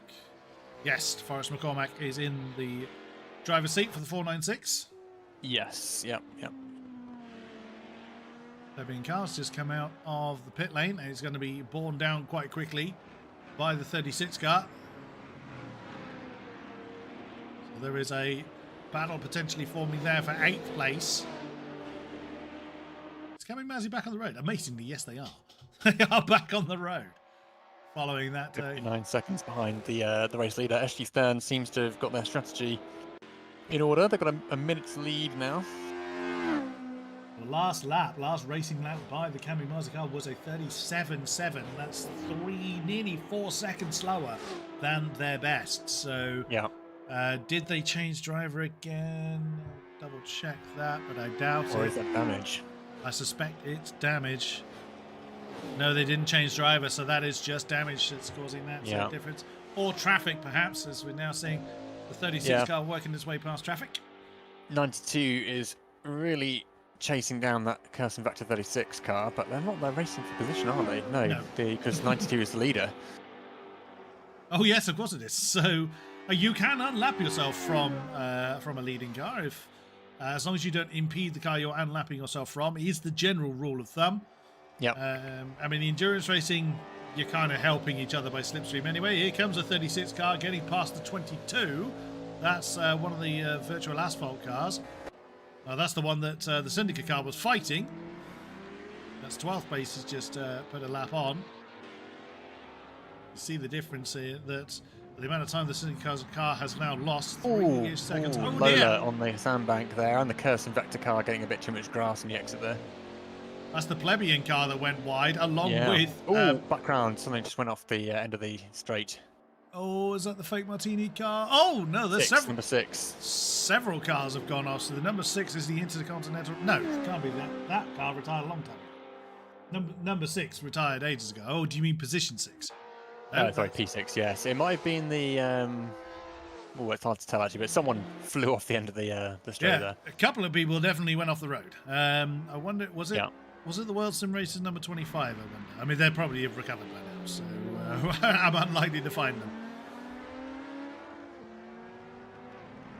Nice little train of cars around the Curse and Vector 36. You've got a few Lolas and the Ford. Indeed. But then none of them are actually in contention apart from the Curse and Vector and the 78 from Plebeian Racing. And they've got the 22 in the way, basically. Yes, and the Lobster ahead of the Plebeian as well. It's 9 seconds ahead. But not directly in this little train, but in the general vicinity. Syndicate car getting back up to speed as they lost a huge amount of time, about 13 seconds following that accident at this very point. Oh, that's another big crash accident! in the 92. The race leader's just been taken out massively. Oh, that's going to be a big problem. Oh, massive accident. Plebeian's going into the pits, I think, maybe. No, they're not. They're just steering clear. But yeah, they're not. Oh, there's a big amount of smoke coming off one of the cars heading towards the pit lane. That's the 98 car that is smoking quite heavily. That's the one that had the accident that caught the race leader in it. The race leader is in, but I think the race leader may have been... there was 18 laps ago when their last pit stop was. So no, I don't think that was by their strategy. No, Kamimazzi is going to be gaining massively now as the number 92 car comes into the pit lane to deal with that incident. That's very unfortunate for 92. It's definitely going to throw a spanner in their works for the race strategy. Kamimazzi is 44 seconds behind and gaining very quickly. They're just coming through Maison Blanche right now, so they will be overtaking in mere moments now and taking the lead. I'm still stunned that car didn't need to come in. The scale of the accident that the 727 car had a few laps ago was quite something. But you'll see it come through the camera shot. There it goes. So it takes over the lead then. As the 92 car remains stationary. In third place is all the way back in Indianapolis.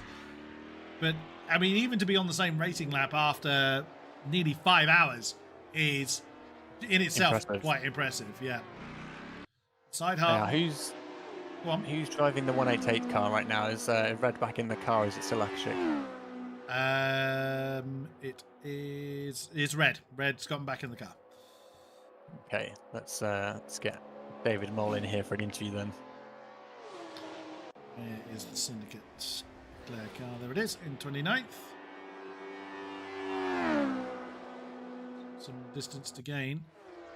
There's a battle there between the CAF 944. We've spoken to, I think the only one we haven't spoken to is Felix from that squad. We've spoken to. We've heard from everyone else. Yeah. They are in a close battle with that SimRacing number 32.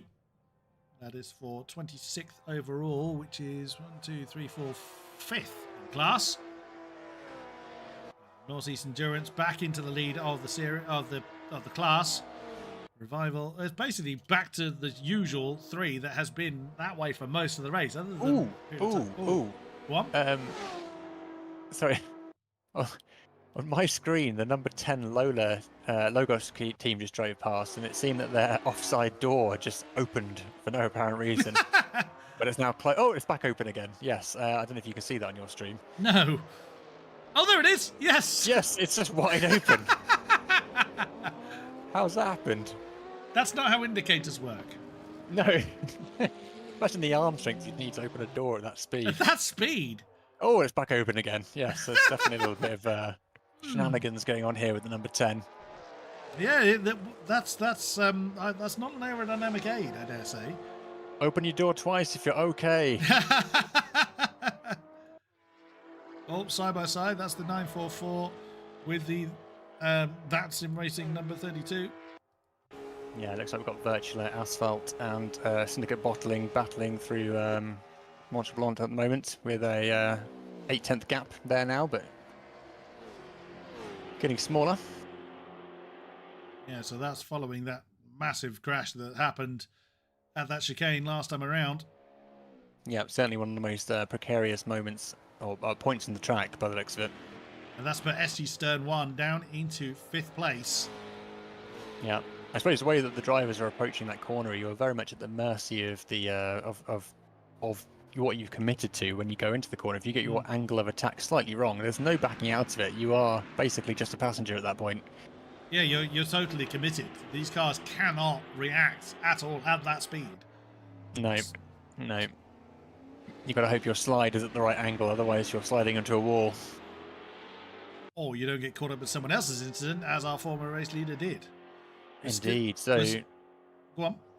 P12 has got a bit of close action from Virtual Asphalt behind now as they come onto the main straight. It's only a 0.3 gap, and that will Slipstream will be kicking in now, so I'm sure that'll be an overtake in a few moments. When they make the move, though, before or after the kink, will be what we'll have to keep an eye on.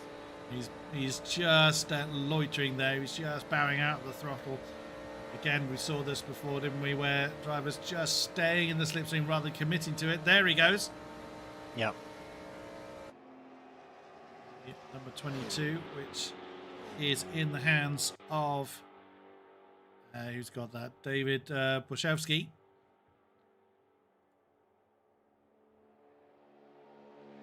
German driver of the 3. There's the lollipops on the side of the track. Still side by side. Safety lollipops. Safety, yeah, absolutely. Yeah, still side by side. Looks like the number 22 will get the drop on bottling, Syndicate Bottling in the braking zone, potentially. Got the inside line.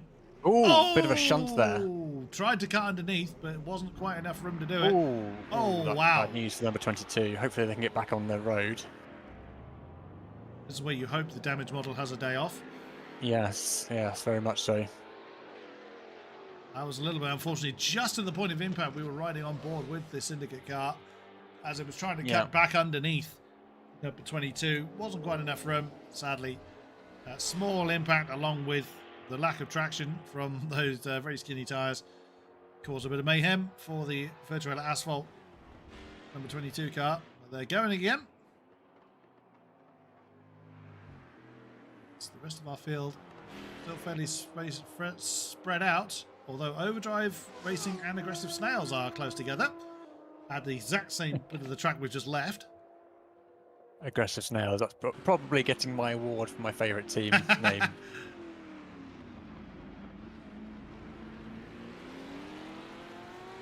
Oh, the CAF 944 is half a second behind their closest competition, that SimRacing team. Yeah. In P26. For 5th in class. Battle continuing. Oh, there's the 63. That's that plain grey car just coming past the 944. I don't think we've even mentioned that all night. No, we haven't actually. We haven't seen a great deal of them in the shots that we've been looking at. It's the JVM car. They're a lap down from the battle we're looking at the moment. Yeah. And there's the number, was it 32, which I think we saw having the smoky re-entry to the pit lane earlier on. The THRacing P2000 entry. Yep. Who the 944 car is chasing as hard as they can. Yep, making the move. Still trying to make the move. Yep, through the safety lollipops. Slow you down by sucrose. Well, the 944 got the move done, but immediately on the counter-attack.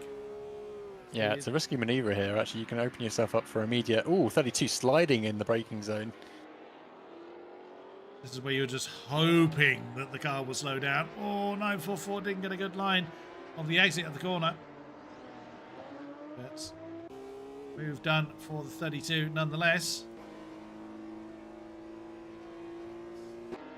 With that slightly unhappy exit from that corner, the 944 lost out on the momentum there. He's already lost 1.2 seconds to the SimRacing team entry.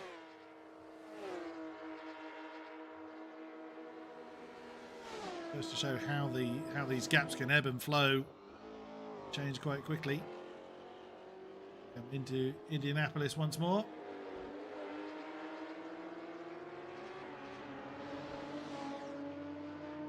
They're being closed in by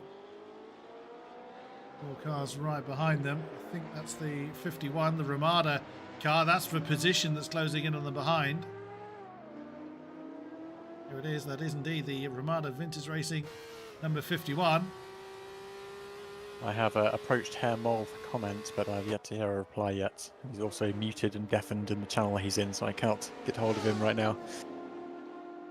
Well, we will see what David Moll has to say as the 944 getting a bit uncomfortable, getting a bit squiggly behind the number 32. Yeah, there's a battle of the Porsches going on right now as they come to Maison Blanche. Let's see who cracks under the pressure. Bit of a lag spike there.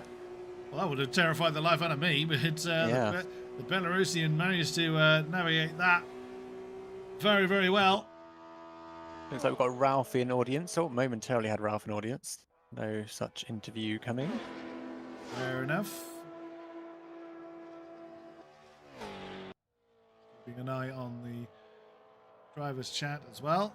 Some of these said in German, so obviously can't understand what they are saying. Oh, just ahead of the 944 car, you can see his prey, the 32, getting a bit up close and personal with one of the Moisty loaders. SimRacing. It is Moisty, yes, the 54 car. Yeah, and here comes the Nissan. Yeah, that's the Ramada vintage car. So we've got a three-way going. Look at that, that's 352 by both SimRacing and CF, a 343 by the Ramada car, storming pace in this stage. Already sizing up the move. Yeah, early days, but I suppose they can slip into the slipstream of the 32 ahead and then defend the position. Yeah, so that's 6th in class that the Ramada car has just taken. And there goes 5th. Absolutely nowhere near the brakes. They're not even a third of the way down, Hanadia, at the moment. As one Are of they 3 wide? They are, because that's one of the P7 cars has just gone past. Yes. And here comes the 944 car again. Ah, no, wrong one. That one. Let's see who navigates the safety lollipops with the most speed and then ends up at the end of the straight ready to take the lead out of this trio here. It's nice to see a little three-way battle in the P2000s at this late stage of the race. Absolutely so. Watching back from the 51 car, here comes the 94, wants that inside line. He's not letting up at all, forced to destroy some of the lollipops. Well, no, they're fairly sturdy. Who's going to be bravest on the brakes here? Let's hope no one misjudges their brake point and takes all 3 of these guys out. Absolutely so. Sending into the Nissan has done very well out of this encounter. For some reason, the 944 had its hazard light on for a period of time. But they have survived that particular encounter. Nissan ahead of Porsche. Porsches, I should say. Looks like Cami Mazzi's established quite a large gap now. 70 seconds between himself and themselves and P2. Yeah, they may not quite have their ultimate pace, but they're just shy of 2 seconds away from their ultimate pace, which only puts them very slightly slower than everybody else. Yep. Such is the dominant force that has been that Kamimazzi 727. Now, is that because the characteristics of the car suit Le Mans?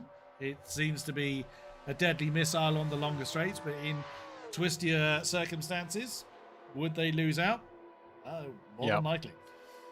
Oh, 32 just overcooked it in Arnage. They've just lost a significant amount of time there in their little battle here, so the 944 is clear.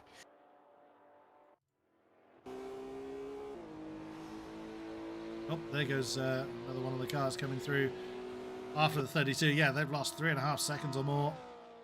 Look at the gap that Nissan's built up for itself. The Ramada Vintage car. Minute to close in on Hi, who are fourth in class. Costo's back. With an hour to go, it may maybe where they remain. Yeah, Costo, you with us? Yes, just done with my second stint. So you're Lafredge. Yeah, so I did the first and the second, and now Kulik did the second, and now he's finishing the race. Fantastic. How did it go? It went well. It's a second stint is a lot of fun because you're getting faster as the car gets lighter instead of getting slower as the sim gets darker in the first stint. So it's more encouraging. Yeah, definitely. There's a definitely. How was the racing at night? Sorry, I'm just watching the action here and just getting a bit distracted. So the night stint that you were you driving the night stint for your team? Yeah, I finished in the night in my first one, and I started sort of at dawn in my second one. But yeah, driving at night is pretty terrifying. There's no two ways about it. I was watching from the onboard position with a lot of the drivers, and it seemed like depending on how you had your processing filters set up, that you may not even be able to read the brake markers, let alone see them. Yeah. So were you finding that as an issue for yourselves? Well, we worked on getting the right settings for the past couple of weeks. So we were able to get something good, but you can't see the apex on the inside of the corner, especially the tight corners, and so you're just guessing at where you're turning, basically, and that's the part that slows you down a lot. Yeah, definitely. And who's your main competition been in the race so far? So far we've that SimRacing team, the P2. We've been around them a lot. SG Stern. We've been around them. World Sim Racers. So it's been really interesting from a strategy perspective to see who gets in front of whom at the pit stops and try to maintain the gaps in between. It's been really interesting. So is that your final stop of the night? Yeah, we're hoping so. Planned stop. Yes, exactly. It's our final planned stop. Yes. Yes, we heard from World Sim Racers earlier on, joining us from I think Washington DC and Dubai, even though they're both from Egypt originally. It's been amazing to meet so many people from so many different parts of the world, which is one of my favourite things about sim racing, bringing everyone together to enjoy a common activity.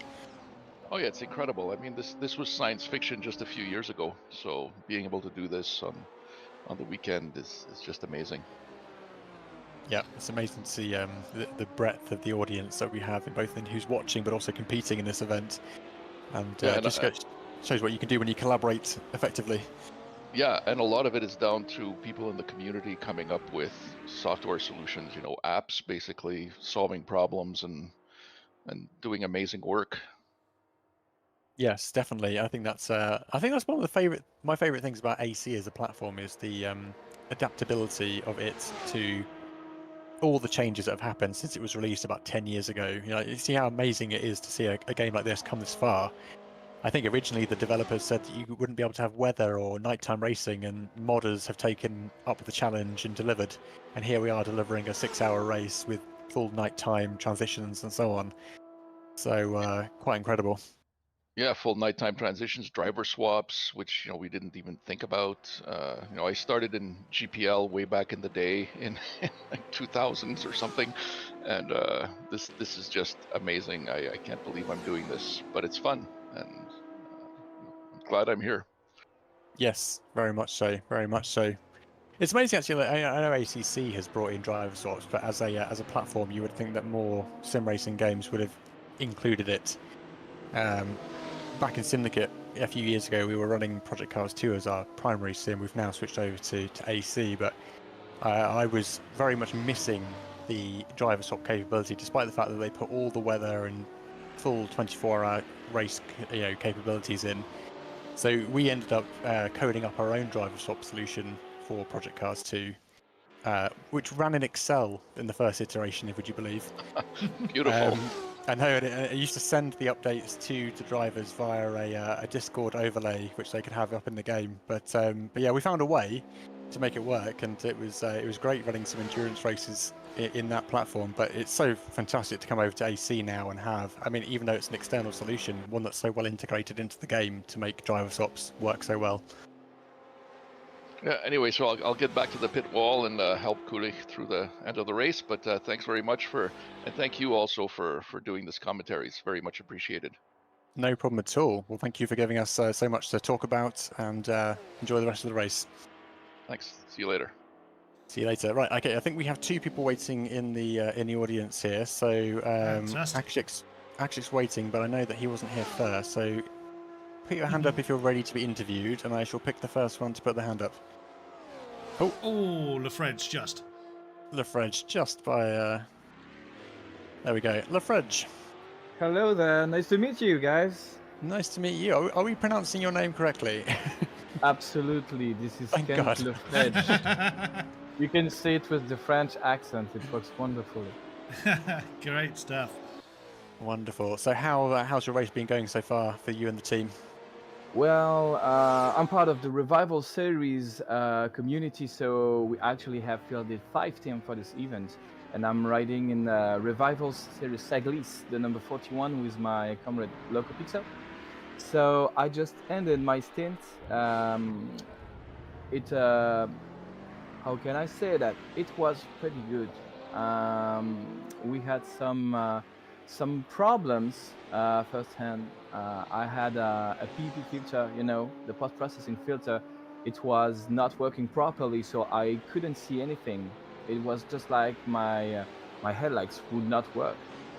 So we tried and managed to fix that in the first few laps, and then it turned out just like popped a few LSD. So it was really fun, but I had a few nice colors. It was really great, but I had all the cars flashing my way, so it was kind of hard. But when the day came back, it was all fun and games. The car is running beautifully thanks to the setup our friends at MS Development brought us, and it's amazing. Fantastic. And who's your main competition been in the event so far? Yeah. Actually, we're really thrilled about how things are turning out. Even though we have 2 of our 5 teams that actually have resigned on mechanical failure. First was the French Riette, amazing. Yes. Yeah, they had some trouble in the first stage of the race, so they had to give up, unfortunately. And lastly, our boss, No Pitch, with the Filia Stars number 8, the Jag. Yeah, unfortunately, he was alone to drive. I mean, he had a co-driver first, but things turned out that he had to try it out, and he did his best, but it wasn't luck. He didn't have as much luck as he is skilled and talented. He's an amazing driver, but obviously things were going against him, and he had to withdraw as well. Oh, see, the car is really cool looking car. Yeah, always a shame when teams have to withdraw, but I suppose it's one of the risks of a race this long. There's plenty of time for things to go wrong, and sometimes that leads to the unfortunate withdrawal of a team. But if I understand it correctly, you've got 5 whole teams in the event, so you've covered your bases well. Yeah. Well, we're a pretty small community, a French-based community, and it's kind of a luck that we will be able to field such an amount of teams. We're kind of happy. We're really happy that we still have 3 teams, and not only we have 3 teams, but 2 of them can actually snag a podium or maybe a victory. That's what we hope for. Wonderful. Well, we'll be rooting for you guys all the way. It looks like you so the MS Development 34 car is one of your team, yeah? Yeah. So definitely in a strong position for a potential win, if not a podium. Well, I guess we're going great, but there's still about an hour left, and we all know what endurance racing is. It's not over until it's over. Exactly. Not over until it's over. Well, best of luck to you guys for the remainder of the event, and thank you very much for taking some time out to come talk to us in the commentary box. Always welcome. Thank you. We shall see how things go. Yeah, thank you to both of you to the amazing work you've been putting out tonight. Thank you very much. Thank you very much. Good night. Good night. And one more to come and have a chat to us then. Mr. Akashik, put your hand up when you're ready. There he is. I just couldn't wait. Hello. Hello. How's it going? Guten Abend, Herr Mon. Well. Yeah, I was waiting for that. Yeah, it's going pretty well. My race is done for the day, and so am I. Pizza is waiting for me, and I'm feeling pretty tired. P2510 around, by the way, Kodiak, in the end of the straight. But yes, no, sorry, actually, pizza is ready for you, so that's your reward after your stint. Talk us through the stint. What happened? What went well? What didn't go so well? Basically everything. It was pretty mixed. I had a good start, but during the night I had a few incidents, and it completely destroyed the car at a very large chicane before the finish line. And when I then came into repairs, it didn't repair the tires. They were still broken. And I made the mistake of quitting the game instead of just resetting back into the pits, which in turn counted as a long pit stop, which I didn't realize because I left the pits early. So I got a 71-second stop and go penalty. So that was fun. Besides that, pretty well. Oh no! Sorry, just to chip in there. Position 35, Kodiak. The World Sim Racers just took a little dive over the sandbags there at the end of the straight. So yeah, actually, so not particularly, a string of successes, let's say, but still great to see you put in such a hard effort and a good stint overall. You're still running pretty well in the class. There's a good amount of opportunity here, I think, to come out with this with a good result. I think where are we in terms of the overall P2 class? It's 1, 2, 3, 4, 5, 6, 7, 8th place. Yeah, 8th place. Yes. So all things going well. That's a really good result considering the amount of time that's gone into the driving so far. How are you feeling about Red's last shots here at the last 48 minutes? Do you think he's going to be able to make up some positions? He's doing pretty well, but sadly the guy in front of him is at the other side of the circuit, so he has to get some pretty good pace in, which he definitely has, but so does the other one, sadly. Don't know if there's any other pit stops to be made this late in the race. I highly doubt it, but it's an endurance race. Anything can happen. It's still 48 minutes to go.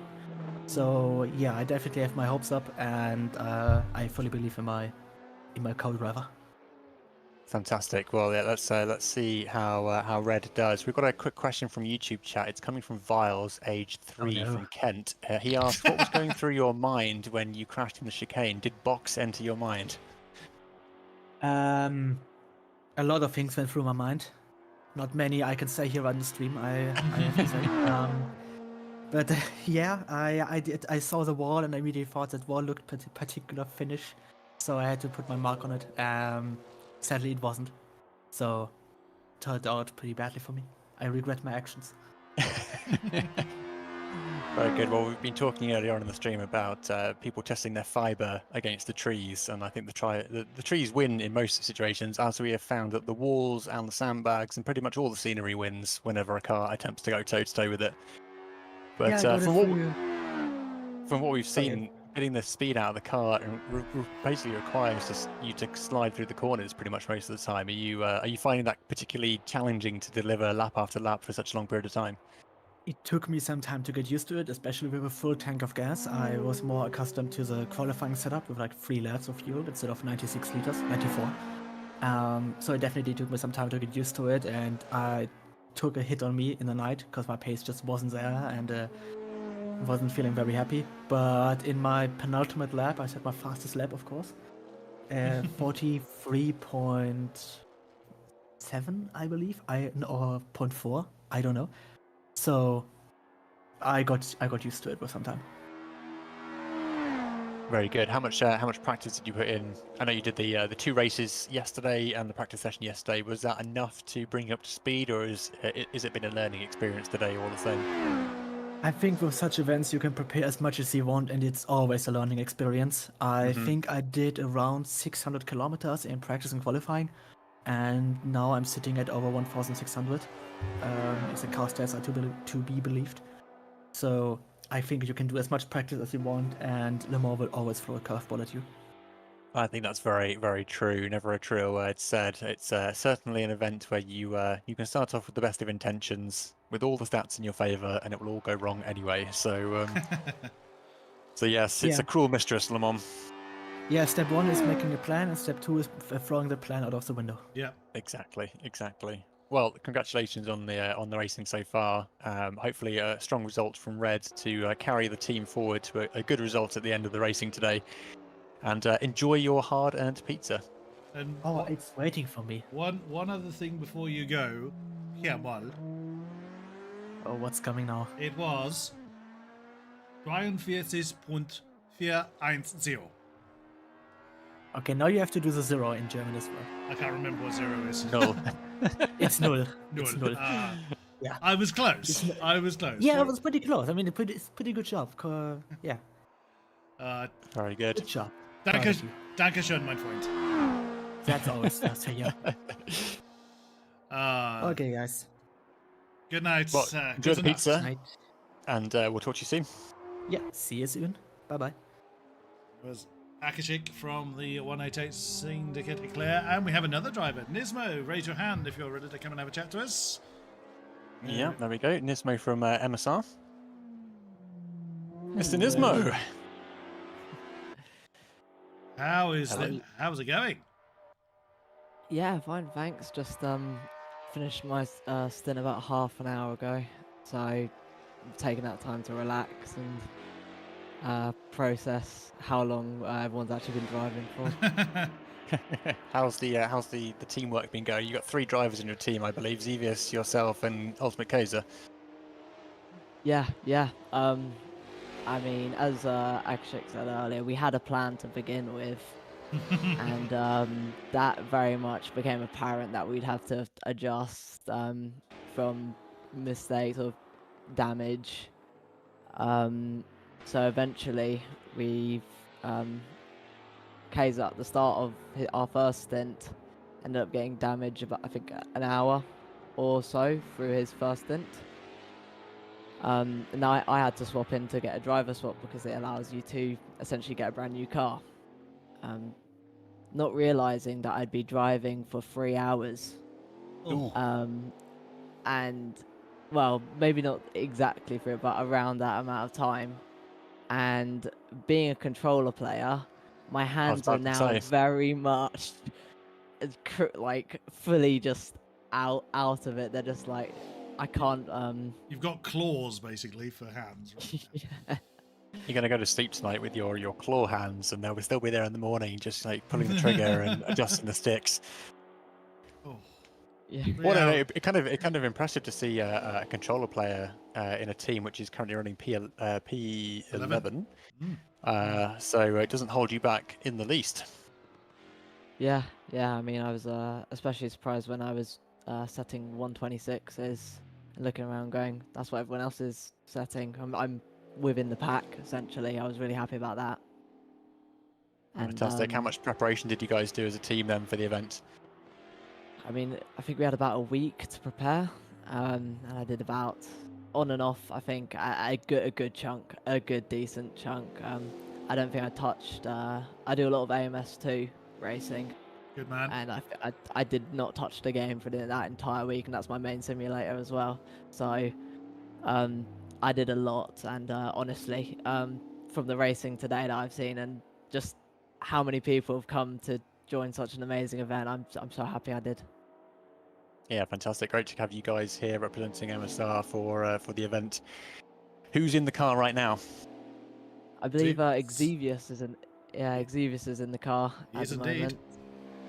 So we're hoping that there won't be any more stops, and that should be our final driver going around, and hopefully he'll cross the line to finish it for us tonight.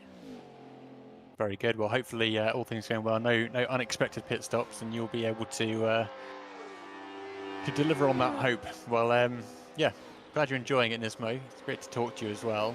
Always a pleasure, and wishing you and the rest of the MSR team the best of luck for the rest of the race. And also thank you for you guys for last minute deciding to commentate, because I've absolutely enjoyed watching it in the background as well when I've not been driving, and it's, you guys are absolutely amazing. So thank you guys. Thank you. Lots of compliments now. That's making me feel like it's all worthwhile. Well, no, always a pleasure, Nismo. Thank you for the kind words. Have a good one, guys. Bye. Cheers. It is entirely your fault, you realise, PLB. Pardon? It is entirely your fault that us two are in this box. Oh yes. I take full responsibility for that. You can tell how upset I am by that particular venture. I fear we have lost the 496 car. Yes, I saw they were, well, they've come into the pit box, but I don't know why. But they've disconnected from the session. Oh, I still see the car. Oh, the car will remain there, along with our other retirees. But I can see that they are. When someone disconnects, their time becomes what's referred to on the timing street as stalled. Stored time. So, yeah. And it's been there for longer than is normally expected for a driver change. So here, one of the syndicate pair has fallen after 86 laps. I know, it'd be a shame if that's the case. I'm going to go have a quick chin wag with him and see what's going on. What is PLB going full measurement mode? Get out there! Just completely calm. I'm just going to step away and have a quick chat with the team, guys. I'll be right back. And in the meanwhile, get the way I was moving. What do you think you're doing? This isn't how you win a race. All right, give me 1 second. I'll be right back. Okie dokie. So whilst PirateLaserBeam goes and gives his team motivational support, we are in the final 40 minutes of this race. No, it's only really taken to the last 20 or so for the field to spread out to a point where we don't have any kind of immediate positional battles. But we will run through who is where. Oh, just as I say that, huge incident behind. Who was that? I think that was the High Racing number 39. Yes, it was. It was from third in class. The High 39 car has had a huge incident. The Porsche now back into the pits. Well, that's given the revival car. We were talking to Ken the Fridge earlier. Oh, and that's trouble right behind them. This is, as a GT40 going. No, I think that was a Lola actually going for a bit of an excursion. Hello. Well, since you've been away, two cars have been there. Did you leave? Yes, you did. Okay, right. I thought I saw myself in the channel still talking, and I was like, I'm in another channel. How am I still on the stage? I saw that as well when I went to the driver briefing, but no, you did leave the stage. Two cars have had trouble, one of which was High from third in P2s. Oh, no. They're down to... they've dropped quite a few positions. What happened to them? Death chicane once again. Death chicane, not again. So that's the car, number 39 car, yeah? They're going again. Yes, the 39 car. They are going again, but they are down in 1, 2, 3, 4.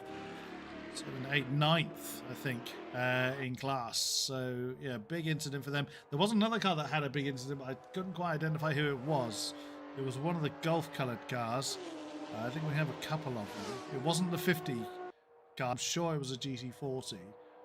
There was Golf-ish colours. I don't think it was the Aggressive Snails number 12. No, it wasn't. No, it wasn't beg your pardon, it wasn't a GT40. It was one of the Lolas, I believe. Well, I just had a quick word with the Syndicate bottling team, and it turns out Forrest McCormack, who was behind the wheel at the time, suffered a internet outage due to the storm, I think, so it's causing a bit of grief for a few people. It's windy as hell outside here, yeah. It is, yeah. Yeah, it's pretty unpleasant outside of my home. But the good news is that David Ixardi, I think, is jumping back into the seat, but they will be pretty much starting from the back for P7000. They're still in the pit lane at the moment. I see that they are no longer disconnected from the session. So, they are getting back in the car, but yeah, they are right down in 20th now. Yeah, not a great turn of events for Syndicate Bottling. They had a few issues beset them this evening, but that was probably one of the worst with the internet cutting out there. Yeah, great shame. Overdrive, are they closing in? Yeah, I think Overdrive are closing in on VAC GA28 GT40. Yeah. May be a challenge for 13th position there. I was just saying when you left, it's taken this long really for us to get to a point where there's no two cars immediately close to one another. Yeah, the closest at the moment that I'm seeing is the battle for P13.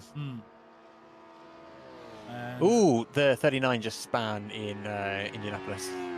Oh dear, 39 being the Hi Racing again.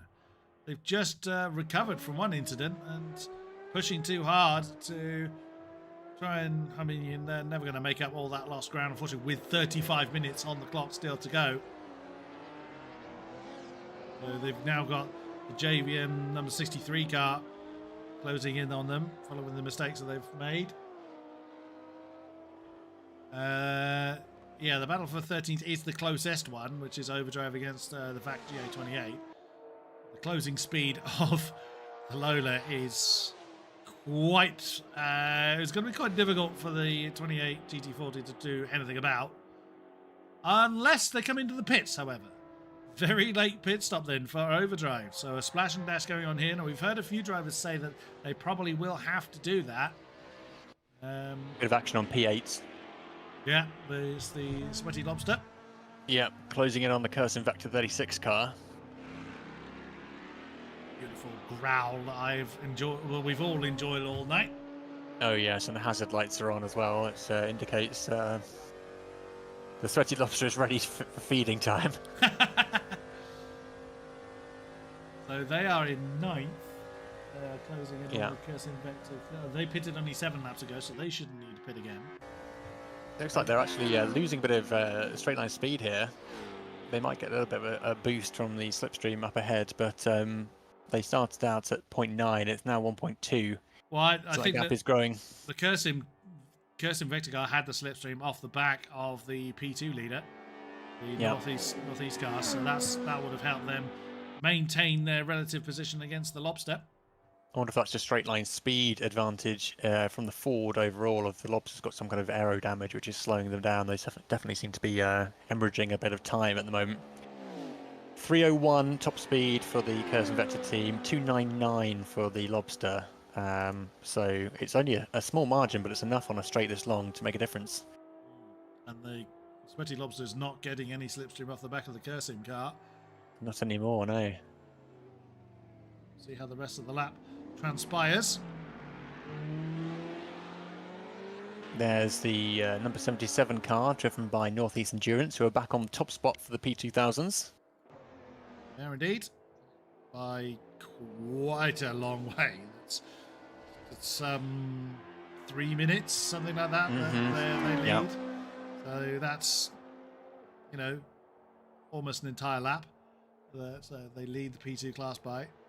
Bear in mind they've been driving solo for the entire event. That's a hell of a feat. and practice. So they've been in that car a very long time. You want to talk about hands being the shape of claws? That's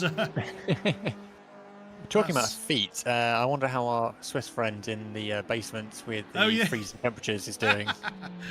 I've forgotten who that was. I know. I'm sure his feet are fused to the pedals by now. cold welded. That's a lovely thought. We're still seeing team best times coming out, as we see here on the tower. Yes, Kiri Orange, number 17.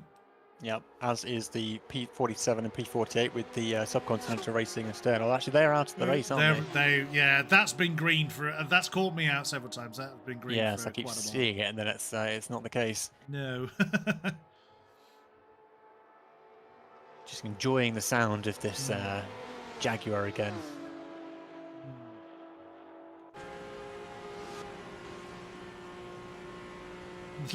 Riding on board with the Kiri Orange driver, you can just see the wheel shaking itself to death. Yeah. I wonder if that's replicated in force feedback. I wouldn't want to find out, especially after hours and hours and hours and hours. The car behind is seemingly struggling to stay in a straight line, which wouldn't be the first time we've seen that. Certainly after this length of time. Car getting the safety lollipops. Yep. Now the car ahead of the Jaguar is not the car for position. That is the kind of British Racing Green Lola, I think that is. That'll be the SG Stern 1 car. Our former race leader now up into 4th place. Kick of the tail for good measure. 92. The Lobster is just back on the straight now, trying to keep up with the Kirsten back to 36, but it's 2.7 seconds behind this time, just overtaking Pittman's team at the moment. Indeed. And the fake Martini. Fake Martini, indeed.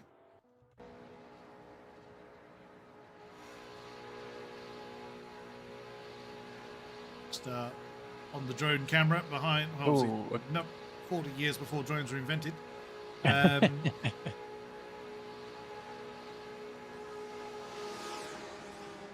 Wow.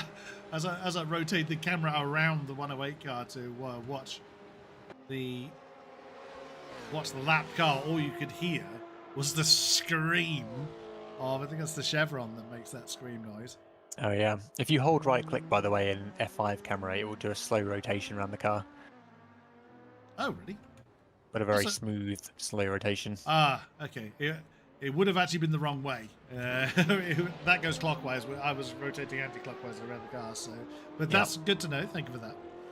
I managed to get a few nice shots of overtakes on the Meltown Straight where they just got the timing just right, so it would be panning across as the car was doing the overtake. Nice.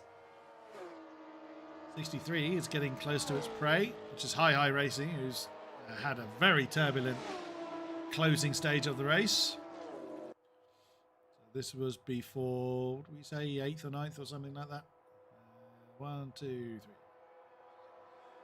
So the Kiri Blue Arrows in the pit lane at the moment. They are P4 currently, but that will change as the 127 comes past. Oh, but they are just on the way now, so they might be able to catch up again. They'll be able to challenge as the ever defiant 127 cars tried numerous times to barrel itself off into oblivion, and somehow has kept going. Again, no disrespect meant, because the driver's done a fantastic job, but the amount of times we've seen that car in trouble, and still it finds itself inside the top 5. Oops, commentator curse there. I'll take that one, and that's going to cost it valuable momentum along that back straight. Pittman has just DM'd me saying, take a quick look at the number 10 car, its doors open, but we saw that earlier on. We did. Oh, but look at the number 10 actually, it's in a little group of 4 battling, which is quite nice to look at. Albeit not for position, but not for on-track no, position, but it's still good to see. Yeah. Yeah, I'd love to know what it is about the door thing. It must be just a glitch of some sort. It's not doing it right now for me, but... So that's the Aggressive Snails, the GT40 directly ahead of the number 10 car. They are in 14th. They're only 2 positions track-wise ahead of the Logos 10 car, but they're a full lap difference. Oh, as the Maserati got a bit uncomfortable coming out of Arnage. Yeah, so P31 and P32, which are the number 39 Hi Racing, JVM Racing 63 car, sorry, they are actually battling behind the number 10. They are the 2 cars behind, and they are racing for position right now. JVM is the 63 Porsche, which we saw, which was the very kind of like simple but very nice livery, and then the Hi Racing, of course, is the art car. Oh, now they're just coming up to Maison Blanche now. That they are. Keep an eye on them. Yeah. Flirting with the barriers, as you have to do. Flirting, but less flirting than the P7000s seem to do. Yes, true enough. They like to flash a little bit of skin. Team best lap there from the number 36, the Kursim car. Yeah, they're definitely on the push, aren't they? Is to basically solidify 8th place unless they have a plan on gaining 35 seconds in 26 minutes over the plebeian car. Yeah, I'm not sure actually. I know that the 127 car might have a pit stop to come, which they are currently running in P4, but I don't know whether they have done that already or if there's any more to come for any other teams. I know that the P5 Akiri Blue Arrow team have just done their pit stop, and they are now potentially in 5th place without a pit stop to go for the end of the race. The 127 car currently in 4th, the Sideheart Motor Squad. They pitted 17 laps ago. So again, we're assuming a 23 lap stint. They mentioned in chat though that they had an incident up front, which meant that they might have to have another lap, another pit stop at some point. But I'm not sure whether that's happened already. 63 car now on the attack again with Hi Racing. Slingshotting past on the straight. Yeah, they did. Completed that just as we got to them. There's your favourite behind them. Oh yes. The Revival Series now in they're on podium in class, following Hi's descent actually from that spot. And that's how badly things went in the closing stages of the race for the Hi squad. We actually get all 3 of them in shot here. 63, there's 39, and there's 41. The distinct screams. Oh, that's somebody flirting behind them with the sound. Yeah. Ignoring the safety lollipops. Just saw that Ferrari. The number 7, I believe it is. It's the Debelos series Ferrari. Where are they? Oh, there they are. They're in 18th position. Don't think we've even mentioned... no, we haven't really mentioned this car all race long. Champinotto, I don't know how that's properly pronounced, and Pishu are the 2 drivers for this car. The sister Ferrari retired a long time ago, the Intercontinental Racing number 6. Again, only 2 Ferraris in the field. It was not a favoured car for this race. No, we heard early on pre-race that the Ferrari suffers from small fuel tanks, high fuel consumption, and not particularly fast either. So a brave choice. Or the others were taken. Yes, well that story's true. Yeah. Although I'm not sure what the balancing is there, because we do have the field. The P7000 class is mainly Lolas, with a sprinkling of Fords. I suppose the other factor that which you haven't considered is the drivability, because I know personally I have picked cars which may not be the fastest on the grid or have the best stats, but if I can drive them more consistently for longer, then that's a better option for me to finish the race better. Oh, big old lock up there for the 127, trying desperately not to slam into the back of the 38 car as they're coming through. Oh, the 16 as well, having a few fishtails up ahead. Yeah, again, just struggling to slow these cars down. Oh, yeah, and the 16 then still struggling to slow the car down. Coming through Arnage. Should be easy picking then. So we've got a battle for P4 unfolding. The Akiri Blue Arrows are closing in quickly on the 127. That they are. It's the, And ooh, the 16's getting very, very slidey onto the grass here as they come up to what is one of the most dangerous corners on this track. The That Sim. It's always a weird sentence. The That Sim Racing. I've struggled with it all night. It is them. That is the 16 car. Have that spot inside the top 10. Still no sign of the pit lane or any of the cars we are immediately looking at. Pit cars in there. Ooh, a slide out to the outside wall of the Dunlop curve for the 127 is heart in mouth moment. All the cars we saw in the pit lane are retirees, I believe. I don't think anybody is listed as in the pits that is still racing.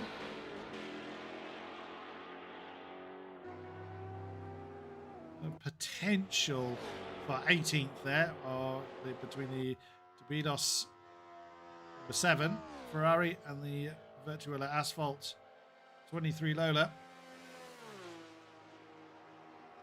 Still 5 seconds between them. 21 and a bit minutes to go. Divide that by 3.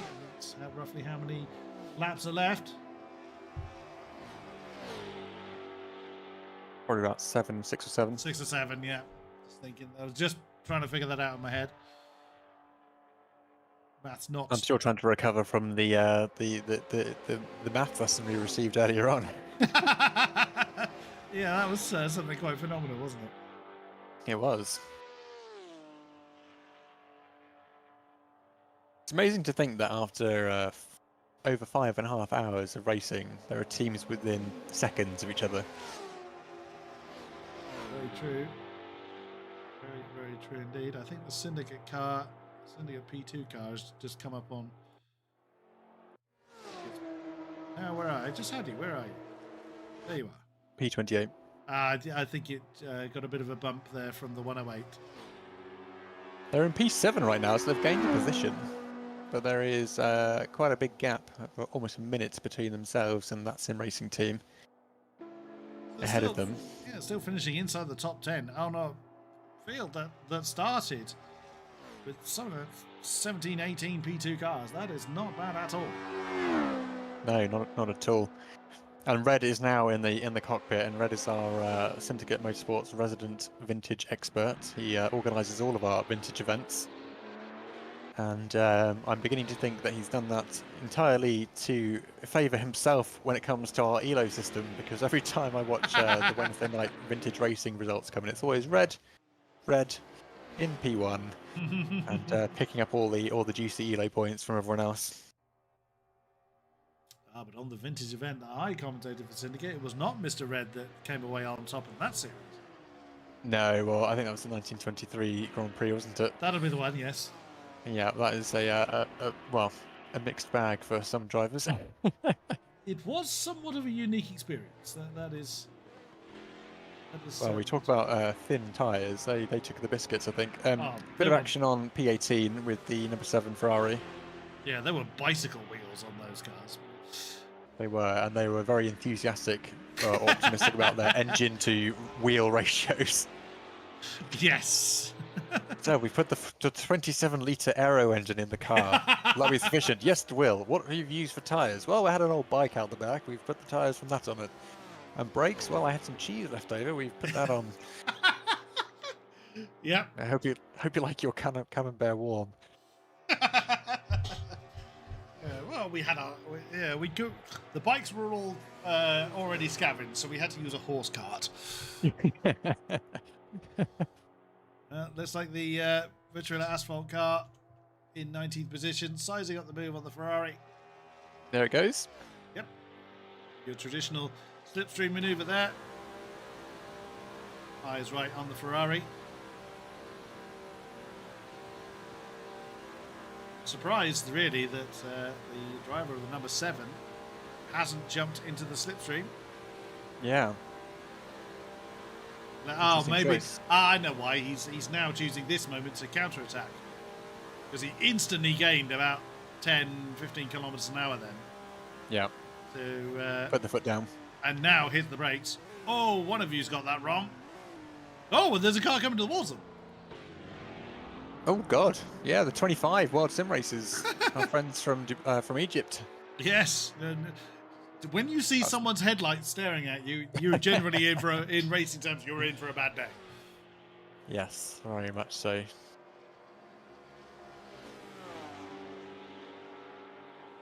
Well, where shall we look next?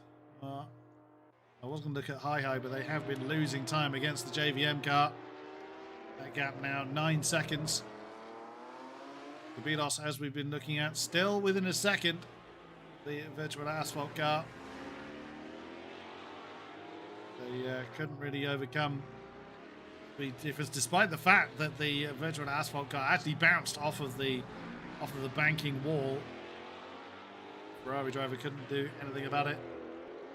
Kiri Blue Arrow car still around 4 seconds behind the Sideheart Motorsports number 127. Oops, and there's the 944, the CAF car, having a bit of a moment on the grass, but keeping the car pointing the right direction at least. The Camby Marzi car's back into the 324s. Yeah, and opening a 105 gap now, which is just obscene at this stage. I think they are basically just going to settle in now and hope for an eventless race to the end of the checkered flag. They'll be in very good stead for a solid win here. If they hadn't have had that crash, that probably meant they had to pit again. They would have lapped the whole field. I know, it's incredible. Without doubt, they would have lapped everybody. Yes, yeah. I'm going to have a quick look at the live timing screen. It's just... I'm curious what the top speed of the Maserati is relative to Good shout. relative to the other Maserati, although I can't see the top speed in the live timing screen anymore.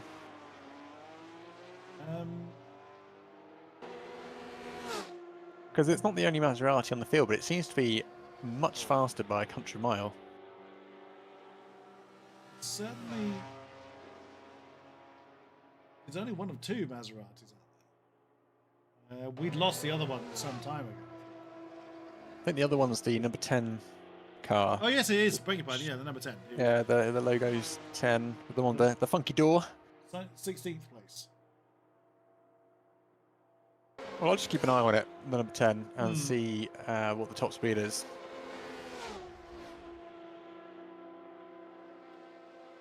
Some team bets coming up. The Kiri Blue Arrow starting to pick up some pace again. They dance around the Team Hi-Hi car. So Nuno Rocha says that the Maserati top speed is 322. I have seen the Maseratis get into the 320s. That is certainly true. And oh, the number 10 has just taken a big crash into Indianapolis, but manages to continue. That's the AC damage model coming in clutch again. With the P2 class leader right behind them. Indeed. Well, I'm going to wait for the number 10 to get back to the straight, and we're going to see what their top speed is, because I hazard a guess that the race leader, Cammy Mazzi, has tuned their car for redonkulous top speed. And were they just able to, motocross the thing through the corners? Or there's the 127 just getting past the fake Martini car. Red, white, and blue affair between those two cars. Blue Arrow car, number 40. Background of the shot there. Just getting past the Revival Series number 41. You're right on board. You'll see the difference for yourself. Just how quickly these P7 cars can get past the P2s. White car directly ahead. Whoa, that was a big lock up there. Actually, it's the silver car that's directly ahead. It's the number 63. All arms and elbows going on for the English driver of the number 40 car. I say that it's all well controlled. It's not wildly panicking as I would be. I know, it's incredible to see the skill being deployed and the sliding of the cars being done so well, despite having been going for so long. Okay, so the number 10 is on the straight. I shall just give them a little looky-see and see what they're going to top out at. Just hit 290. Have they got anyone ahead of them? No, they've got no one in immediate range. Oh, it's 310, 312, 14. So they are going as quick as the other one, but it must be the corners that they're losing all the time in. It could well be just consistency as well. Yeah. But they are going along at 320, well, hitting 324 briefly there.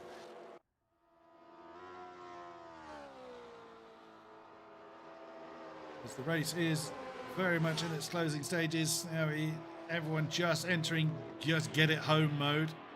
Yeah. There's our race leader, full slide. I'm gonna ride on board. I don't think I've ridden on board with the Kamikaze car all night long. Just to see how it's done. Oh, unfortunately, the aforementioned number 16. Is it the 16 car? Oh yeah, that sim number 16. Yeah, you're quite right. Just happened to disrupt the flow of the Kamikaze car there. We get onto that back straight once again. This is where the Maserati missile is at its finest. The Maserati missile, I like that. But yeah, look at the control being deployed here just to slide it through the corners so quickly. It's incredible to watch. There's the fake Martini 299 with Lotus and Elise at the wheel.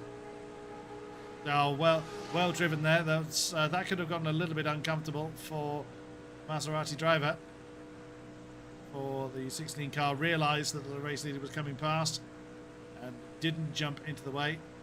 Well, the kilometre-an-hour mark can't decide whether it's kind of 3:16 or so or 3:30. But either way, it's lots of numbers fast.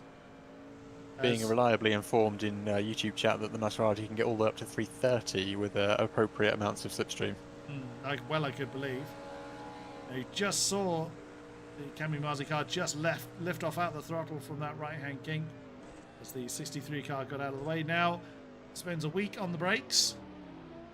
Still needs a bit of left-hand turn to keep the car nice and steady.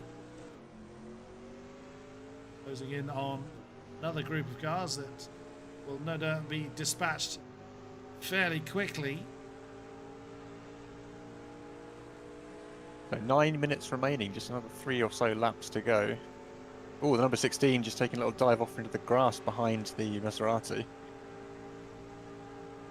And our friends from World SimRacing SimRacers is the car directly behind our race leader at the moment. There are our friends in the Nissan. Oops, and they then hit the dirt bank themselves.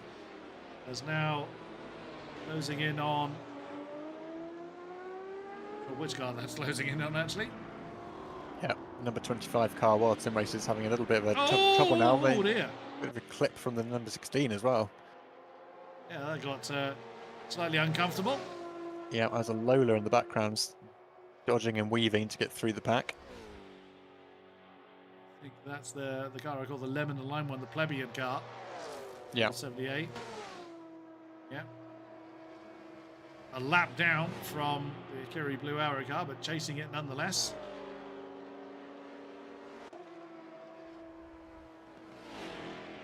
That slide through the Maison Blanche just never gets old. No. Just watch that for 6 hours and still be impressed by it. It's no less terrifying either, from a spectator standpoint. Best lap time coming in from the Syndicate bottling team in P20 currently. 3:25.803. So despite late stage gains. They have a lot of work to do if they want to catch up with the number 7 Ferrari ahead of them, but they're 90 seconds behind. I think they were 150 previously, so there's a good bit of work that's gone in so far, but looks like a bit of action on P4. The 127 nose to tail with the Curie Blue Arrow team. That they are. I think I saw an impact between the two SG Stern cars, the P7 and the P2 cars, so again, the Syndicate cars aren't the only one that seem to be magnetising towards each other. Yeah, the side hard motorsports car just gluing itself to the diffuser. Not the diffusers, certainly the tail end of the Curie Blue Arrow car. Yeah, precarious place to be, I think. Lag spike would be disastrous at that point. Wouldn't it just? But he's staying there because there was traffic nearby, as we've just seen them navigate, but also, again, he wants to make the slingshot towards the Mulsanne corner. The Curie Blue Arrow car staying to that inside line, forcing the outside maneuver for the 127 car. Switching sides as they come down to Mulsanne. Ooh, the 127 squirrely under the brakes. Getting the job done. Closes. Ooh, the number 17 Jag has been taken out by the 43 car in the background. Oh dear. Got a little bit too feisty on the accelerator and cut in front of them. God, the Blue Arrow car got such a great acceleration out of the previous, out of the Mulsanne corner. But then under the slipstream, the 127 then gets the momentum back again. Now who's got... Oh, that's a lot of left-hand turn for a right-hand bend. Recovers well, though. And they both power slide through Indianapolis. Love that. Love that. That's amazing. Oh! Fastest lap of the race by someone other than Cammy Marzi. Oh, wow. So, yeah, the number 34 car just took the best lap with a 3:23.892. Wait, hang on. How's that work? Because the... it's a 3:26. Okay, I was getting mistaken there. The only car all night that's gotten sub 3:24. In race conditions, we should say. Yeah, maybe the fuel's burning off now and they're getting a bit lighter and that's contributing to that ability. But it's impressive considering what we've seen from Cammy Mazzi in the 727. Yeah, absolutely so. Oh, yeah, I'm not surprised that these two had to stop arguing as they came through the Death Chicane, as it's been so nicknamed. Here comes Blue Arrows again, with traffic being involved. That's the... going 3 wide. That's the number 66. They're getting past the Assetto Corsa friend's car. Didn't want to be involved in this. What a cracking way to finish this race. A 5-minute dash to the line with 2 cars going hammer and tong for P4. P4. Yeah, it's maybe outside of the podium. That doesn't mean they're not going to fight for it. Oh, it's a big slide from the 127, but still holds on. Riding on board then with the number 40, the Curie Blue Arrow. Oh, the side hard motorsport's gone too deep, way too deep. And that's gonna be very costly. He's gotten into the slipstream as quick as he can. Try and mitigate the loss. And he's managed to stop the bleed. That could have easily given such a huge advantage to the Blue Arrow car. Well driven from the Side Hard Motorsport squad to get that car back into the slipstream. Very kind of these two to deliver such an action-packed few laps at the closing stages of the race. Amen to rather that. Than, rather than it pittering out with disparate lap times coming in. But no, these guys are really going for it now. And I think we are well beyond the point where this last-minute pit stop for the 127 would have come in. So they're definitely fighting for this position now, and they're going to be taking that all the way to the checkered flag, I think. Well, 127 Ford has gotten back ahead of the Lola, but he's done it before that right-hand king, which is where most people have made their attack. And traffic. Oh, there goes Curie Blue. Yeah, 127 keeps the door shut. Ooh, look at that. Under the brakes, locking up the wheels, and the 127's overcooked it, unfortunately. Oh, that could be the end of the challenge. Yes, well, they're still back into it, actually. That's not too big a gap. They might be able to recover a little bit of that time, but maybe not the entirety, with only 2 minutes and 36 seconds left on the clock. Oh, the race leader's not far behind them. Oh, what, about to lap them? Yeah, Yes. That's quite scary. Well, they're a whole 100 seconds ahead of P2, and then there's a whole bunch of extra change in there between Kamimazzi and where these guys are. But I guess the pressure got to the 127 car, and they seem to be a little bit flustered now. Yeah, which can happen, when the red mist descends. Oh yes, been a victim of that many times. Yeah, likewise. You just push too hard, overdrive the car, and you just frustration adds to frustration.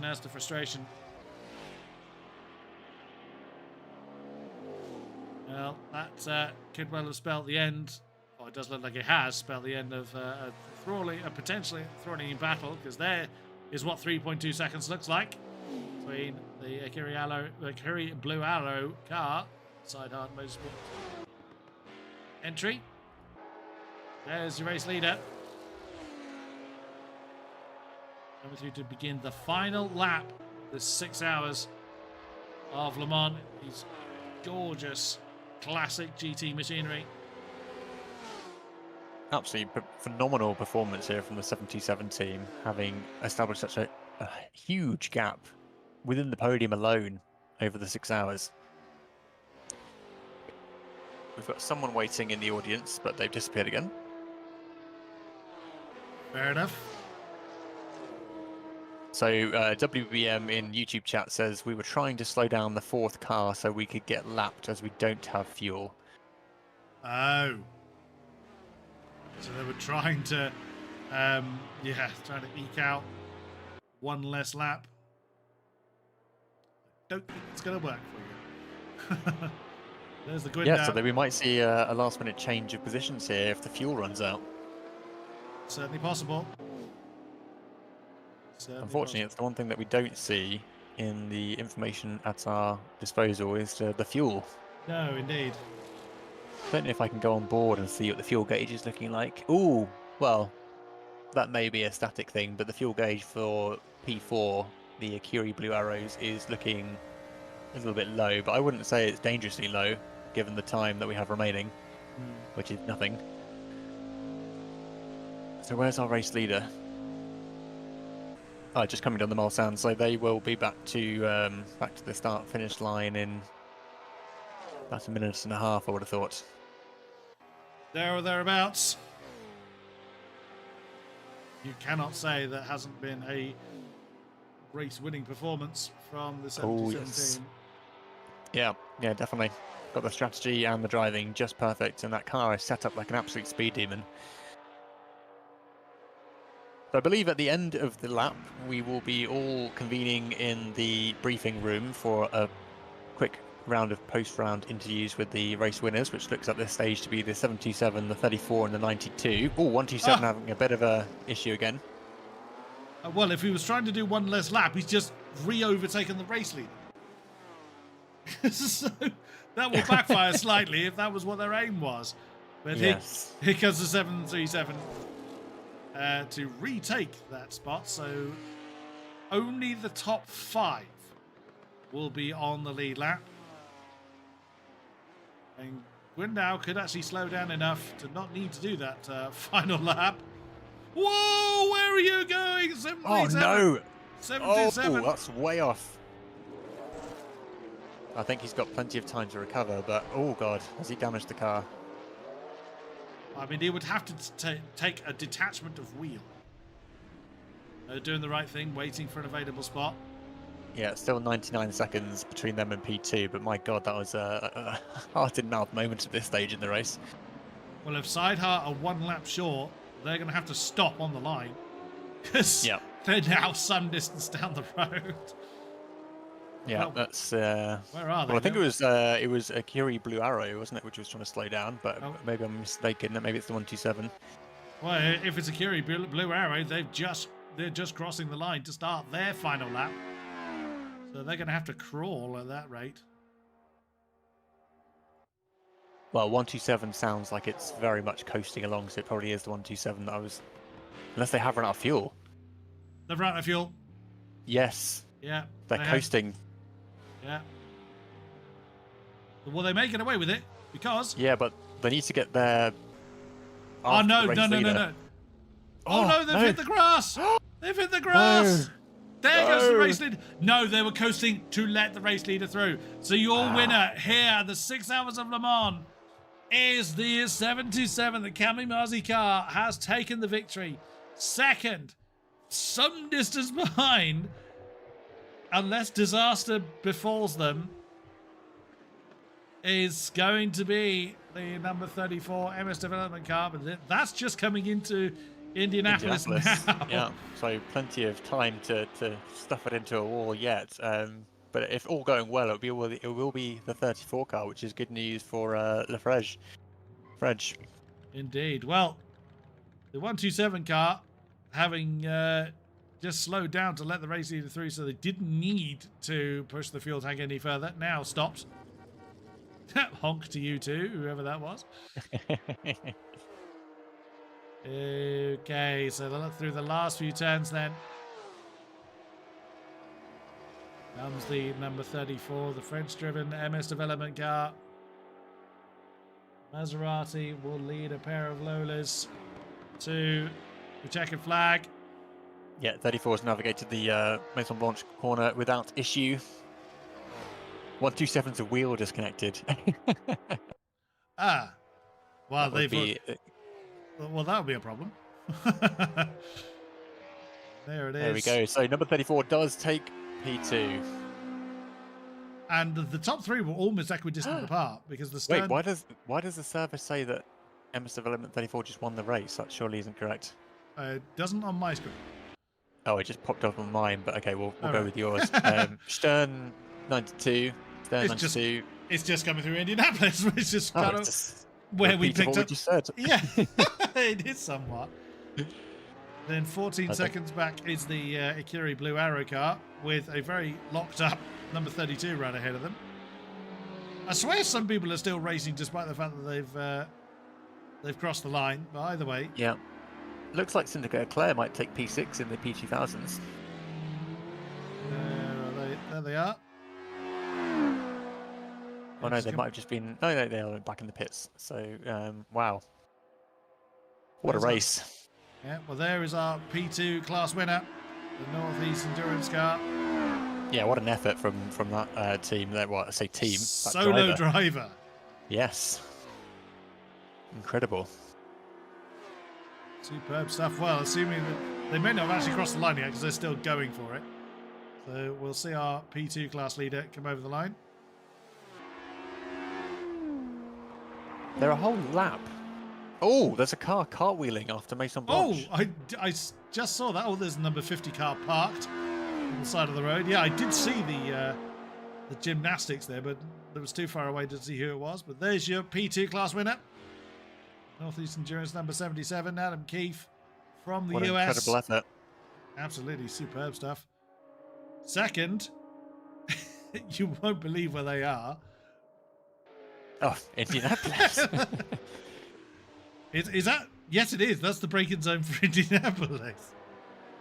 But there's a whole lap in between them and their class winner. So the P2 class winner was an entire lap ahead of the rest of their field. And it looks like Herr Pittman and his team are taking P2 for the P2000 class. There they are. In the 97. 97 car. Oh, virtual asphalt cars in formation, please. P13. Oh, that's a great shot. Look at that. With the 40 car along for the ride as well. Well done, Mika and VAC. Great effort from your team. Them flying past comes other people. Yeah. Oh, what a hell of a race. And most impressively, our voices are still intact, Kodiak. Just about, yeah. Well, certainly most people have finished the race now. There will be a few that have yet to do so. Oh, 34 cars now showing in 5th on my screen for some odd reason. Yes, I know it's very odd. I don't know if the server knows what's going on. No, I don't know either, but we definitely saw them come home in second place. Have our P2 cars come across the line? Yes, they have. Right, Well, shall we reconvene in the briefing room? So we'll see what awaits us next. As hopefully we'll have a chance to chat to our top three. This is likely to be a multilingual interview, as our German commentators will also join suit.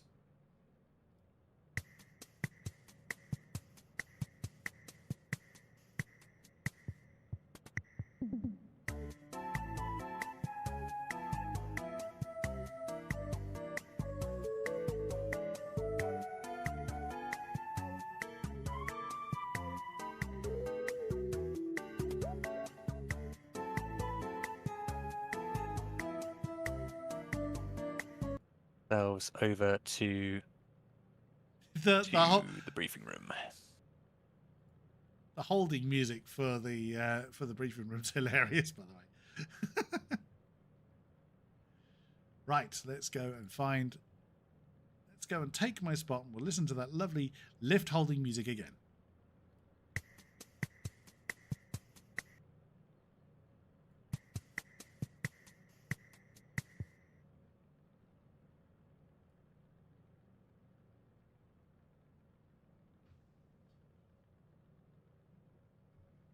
Hello, hello. Hello, hello. Wouldn't happened. For 8 hours. I had to stop this the stream in the background. So the race is over. Congratulations. We got there in the end, despite the technical issues. Yeah, it was pretty interesting what happened there in the P7 class, P7000 class right before the Andor. So there was an overtake. I don't know if they ended up on the podium then or if it was short before, but it was looked interesting. So it was Adam, Mike, and Ikuri Blueglow. I think that was the fight. What about your voices? Still good? Still hanging on in there. Yeah, just about. We'll find out in the morning, to be honest. Yes. Very true.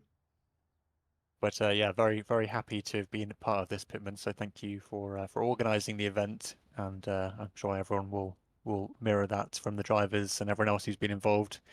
But I think Kodiak and I have had a very good time in the commentary box. So glad to have been a part of it. No, Akashik, you can't speak. You've had your turn. Put your hand down. There we go. Got it down straight away. Oh no, keep it down.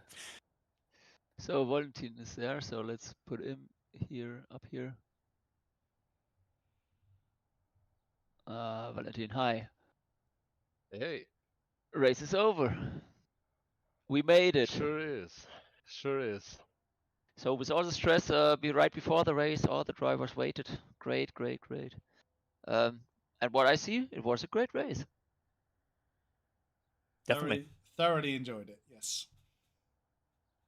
So I don't know if I'm glad you all did. Thank you. Yeah. I don't know. The winner is Fleshor, FMG, and Kamikaze, or? Happy Coyote. Happy Coyote. Yeah. Kamikaze was the team name, yeah. So if you want, we can do a short interview. So raise your hand, winners of P7000 class.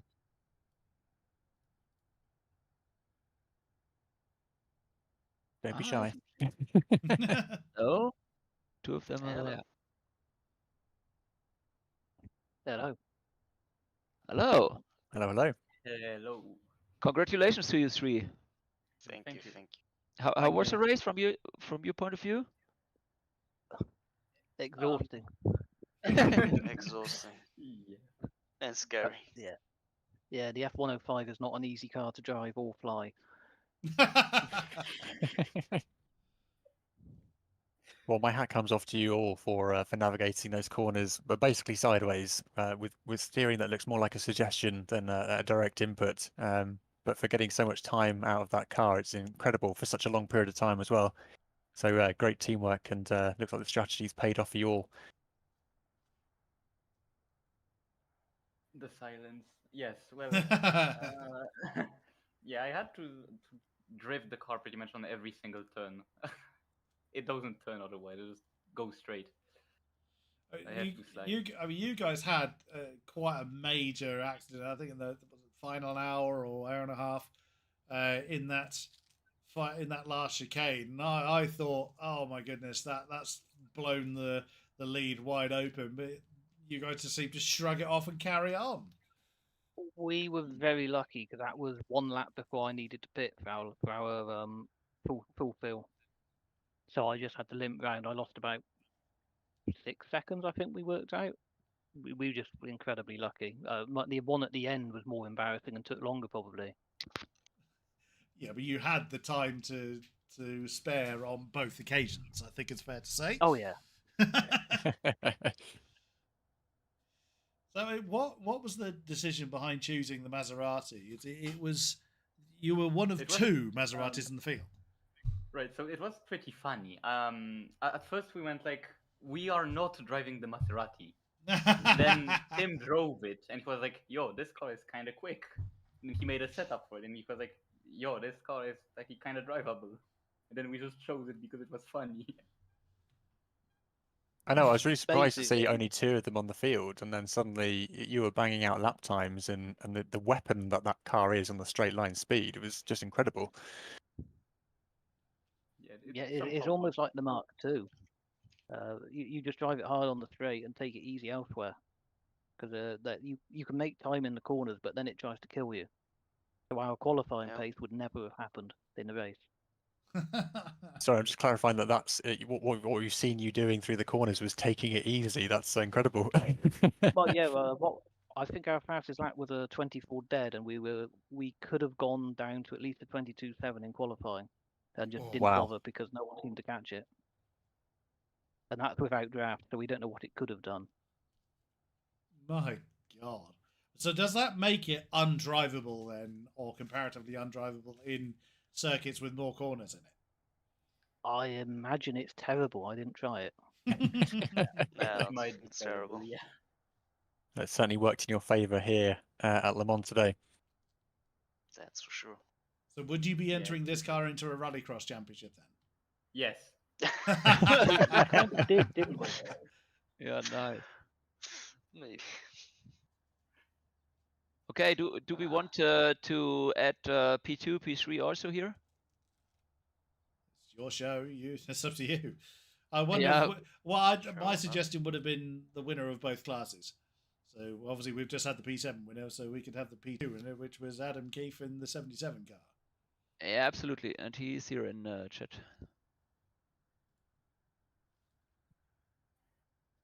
Here he is, Adam. Hey, Adam! Congratulations. Thanks. That was crazy.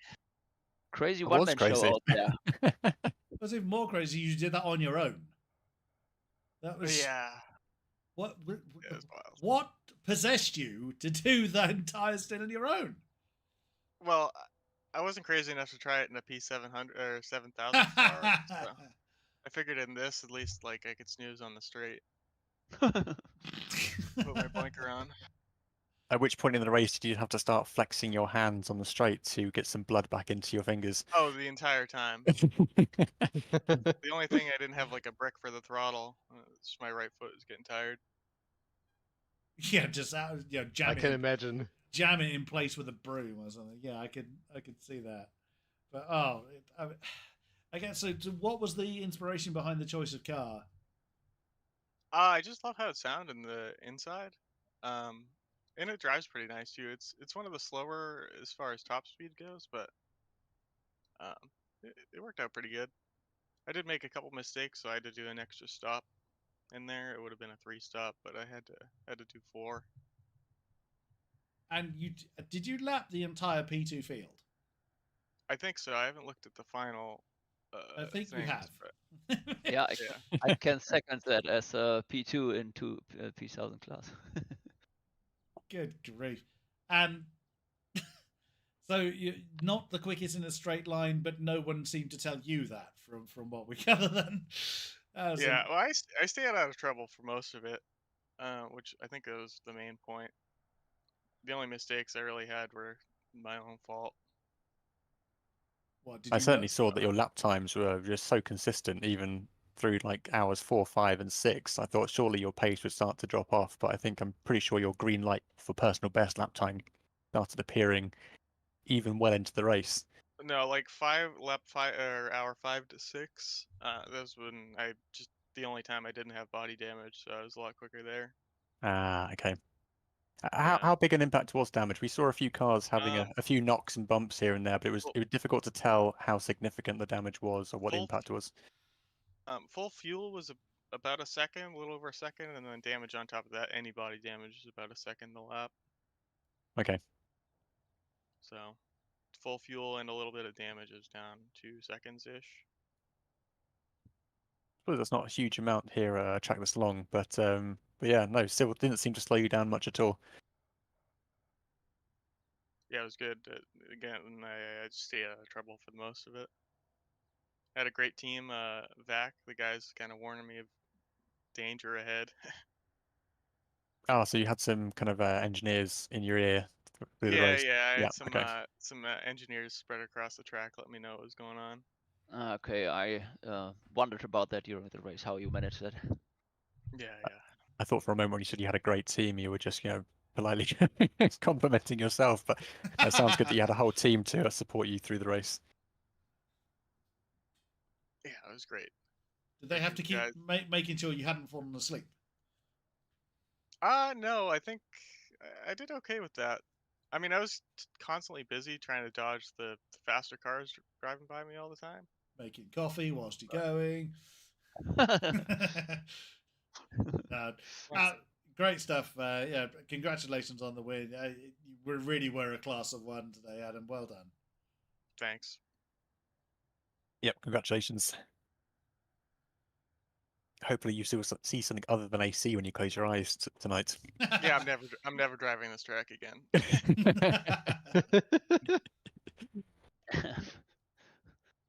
All right, Pitman, what's next? Yeah, next would be I don't know if the other podium drivers are in here, but I want to send out congratulations to all who finished on the podium. That's an amazing ride you did there today, everyone. Everyone who finished, I saw only 7 cars did not finish the race. Is this correct? I believe so, yes. So great numbers out there. Valentin, you wanted to say something? Awesome. I'm very much amazed that we had such a low rate of attrition in this race. Thank you all, and well done to everyone who made it through to the end of that race. If we, I think, if we want to talk to the remaining podium positions, from what I can see, we have at least one driver from the second place car in the P7000 class in here.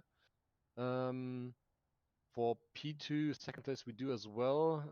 Who was third in P2? Because I think if we have everyone together, we even could. Well, the 41 car was there, but I mean, it does dawn on me that it's just gone 11 here in the UK, and there's a lot of people from a lot of places that may want to kind of call it a night. Yeah. Yeah, understandable. That's fine. Okay, so I would say we end this here now, and what we do now with the participants of the race, with the finishers, we want to raffle 2 prizes. So 1 prize for the one of the drivers from the P1000 class, and 1 for the drivers from the P2000 class. I can't share my screen in here, so I would suggest that we stop the stream now, and that we move to a channel I post in the chat here on the right side, the Race A channel, so everyone can come into that. I share my screen, and then we have a look who might win the prize. So thanks again to the commentators. Great pleasure to have you. Also the German commentators, which aren't in here, but it was a pleasure to watch both streams during the race. And thanks to every participant. It was extremely great that you stayed so calm before the race when we had these problems, and that you all wanted to race, and that we managed to get it done. So thank you, everyone. Let's head over to race A. to the other voice chat. Some last words, King?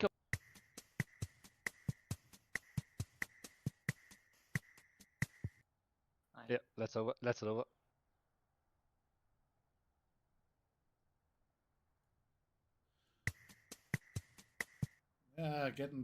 Getting my buttons.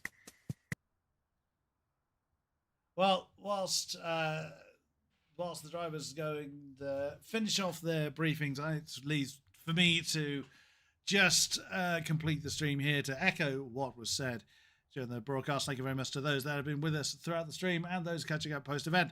A great pleasure to have you along for the ride. Until we meet next time, thank you very much and good